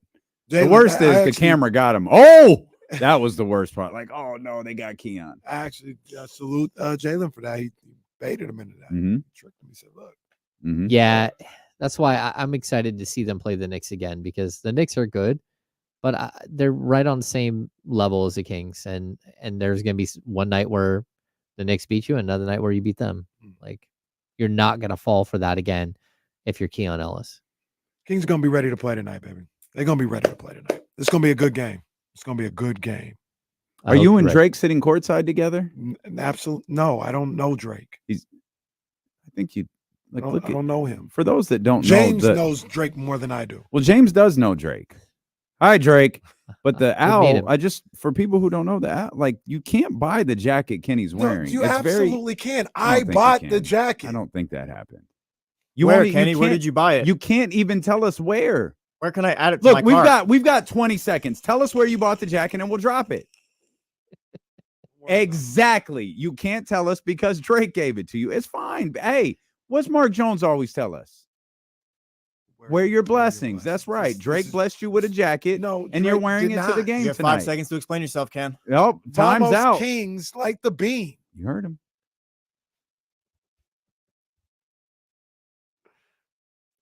That was a high quality program. Hilarious. All right, hey, all of you, show up tomorrow. We're at Players. Yeah. Players at from 3 to 6:30. The one on Sunrise in Fair Oaks. I don't know what the address is. I think I got you right here. It is 4060 Sunrise Boulevard. 4060 Sunrise Boulevard. 4060 Sunrise Boulevard. Go join the insiders at Players Sports Pub and Grill. We'll be giving away a couple of our incredible sweatshirts. Very nice. Those feel good too. The expensive ones. Mm. They're high quality. They're like Kenny's jacket over there. Wow. Kenny's jacket. Wow. Of sweatshirts. Wow. It's a good sweatshirt. My I can That's attest right. to it. I got an insider sweatshirt. I got 2. You guys Very show nice. up. Show up tomorrow. Let's roll. I don't know if I have the top flight one. only The got one I got one. feels really good though. Yeah. Did you see that the A-Rod? Yeah. It's personal Yeah. now. I think they were on a podcast. And Oh, that's now where all they're- those sound bites. Hey Rod, we can be in this fight for 5 years, 10 years, whatever. We're not going to let go. Get him, A-Rod. Okay, Get Alex. him, A-Rod. Do you remember that We will one use- time Okay, A-Rod went Alex. 0 for 30 in a postseason? Oh. Don't do that. He sucks, bro. Don't do that to A-Rod. A-Rod stinks. I'm not gonna stand for this whole face turn right here. KC, a big A-Rod fan. Yeah. After getting the pocket It's my watching boy. segment. Yep. It's my boy. Alex Rodriguez and Draymond Green. Who knew? Oh, Who knew? Glenn Taylor is now barred both from back hallways of the arena and Oh. communication with team execs. Oh, wait a minute. He's a modern day Lord. Charles Oakley here. Oh, wait a minute. Mark Lore, we will use every ounce of effort here to enforce the contract that Glenn broke. Oh, shit. What is going on up here? Indiana, they've been chipping away. Wow, look at that. I'm one basket away from cheering. This is the one right here. By the way, before we say goodbye, y'all know Jade's on SmackDown tonight. Hey. DVRs. We'll stay live. We'll stay live. We'll stay live. Raw's running late today, folks. USA has granted us some extra time. What is happening? That's Jolene over there. Okay. One of the girls on Indiana is like man. 5 for 10 from 3 too. Wow. Okay. All right. We're gonna stay here. We got a few minutes. It's a big possession right here. Don draws something up. I hope they miss. Bro, you see this? I hope dude they over miss here. so bad right Oh now. my God. Hey, give me this. Give me this. That was a good Give job me to not this. foul because she wanted I'm to a foul. fucking hater. Give me this. Wow, I hadn't even looked up at the screen for a minute. For those that don't know, it's 74-72 right now. South Carolina up with the ball. 58.7 seconds left. South Carolina, no fouls to give. 2 timeouts. Indiana, 3 timeouts, 2 fouls. They need to take timeouts away under 2 minutes. And like in all across the NBA and college, just make it 2. In college, they do a really bad job of it. Teams be having like 4 timeouts left. With like, wait a minute. Yeah, make the last 30 seconds 4 hours. Yeah. Anniversary of when Hogan side slammed Andre. Wow. Side slam. WrestleMania 1992. No, that's 87. Hulkster defeating Andre at WrestleMania. That's WrestleMania 3. That's 1987. What are we, 30 years in? Maybe that's the NBC thing that had 30 million people. No, that's February. Let's see. Shot up. Oh, boom. Yeah, Wow. it's over. Well, that's not over. You got 53 seconds. Come on, girls. Hey, one play. Come on, y'all. Move. Oh, for fuck's sake. DH, You got a foul. Now you're foul. Nice possession. Come on, work. Oh, get in there. Okay. Oh. Okay. 35 seconds. You got to get a stop. Yeah, You got to get a stop. Especially Indiana has 2 fouls to give. You got to get a stop. Well, you can't use them now because then the Nah. shot Nah, clock's get your gonna hands reset. off her. I know you got the fouls you got to use, but the shot clock's about to reset. No, it doesn't. It doesn't reset. It reset Well, it goes to 20. So you still got one. Don't foul. Yeah, you don't foul now. What are you doing? It was a No. 6-second difference. Now it's a 4-second difference. But Don't foul. No, you need to. Why? It's a 1 possession game. Now, no, because now if they get a rebound or something, you can foul to stop the clock. Before you couldn't. Yeah, Like could've you still can send them to the line, right? Now they're in the. Well, now they're Oh, in the bonus. wow. I think now Wow. they're in the bonus. I think they Yeah. needed one more. No, they now, had, yeah, now they they had are. 3 fouls to give. I don't get So that. now Why you- did- I don't understand what they're doing. There was a 6-second differential They in a should- 1-score game. Yeah, they should. Yeah, that's wild. There's a 6-second differential in a 1-score game. Well, I was watching a game in the men's tourney, and they did that where they picked up 2 fouls. So in case they needed to foul to send someone to the line. Is this late. 1-1? No. Should be Oh. 1-1. I don't know why they Missed. just go to double bonus. This is like Ramsey watching Arizona yesterday. No, I cannot do KSFM. I have a game to cover. I don't understand. I don't understand what you're doing, young lady. They just go to double bonus. I'm gonna play this thing out. Am I missing a rule? Yeah, there's a weird. I'm not quite sure what just happened there. It should have been 1-1. How did you guys follow the women's game? You watching this? Oh, yeah. Man, they're. Is Indiana that good or? No. No. Indiana, a good They're team. fine. No, they're not- good. They're They're not good. South Carolina, but No, they're good, but they like this. They're playing above their head right now. I just don't understand why they fouled right there. Yeah, well, I think they wanted another shot at it, but that's kind of weird because I'm watching it in there. I'm going, why are they fouling? It's a one possession game. I would have tried to get a stop. Well, I'm telling you, if they pull this off, it's a huge upset. Oh, hell yeah. Are you kidding me? Oh, yeah, it's massive. Didn't see this coming at all. I don't know. Somebody's going to have to answer that for me. Oh, yeah, we're good over here for a minute. I'm just baffled at this point. I can't get over it. I thought it was 1-1. Maybe it's a rule in the women's game. I don't know. They gave it a foul. I don't. Why are you going for 2 right there? You're down by 4. You better hit these free throws, young lady. I got her with the body. Got her on the arm. Oh, man. That's She's about to the arm down a little bit. She didn't stay vertical. Got the elbow.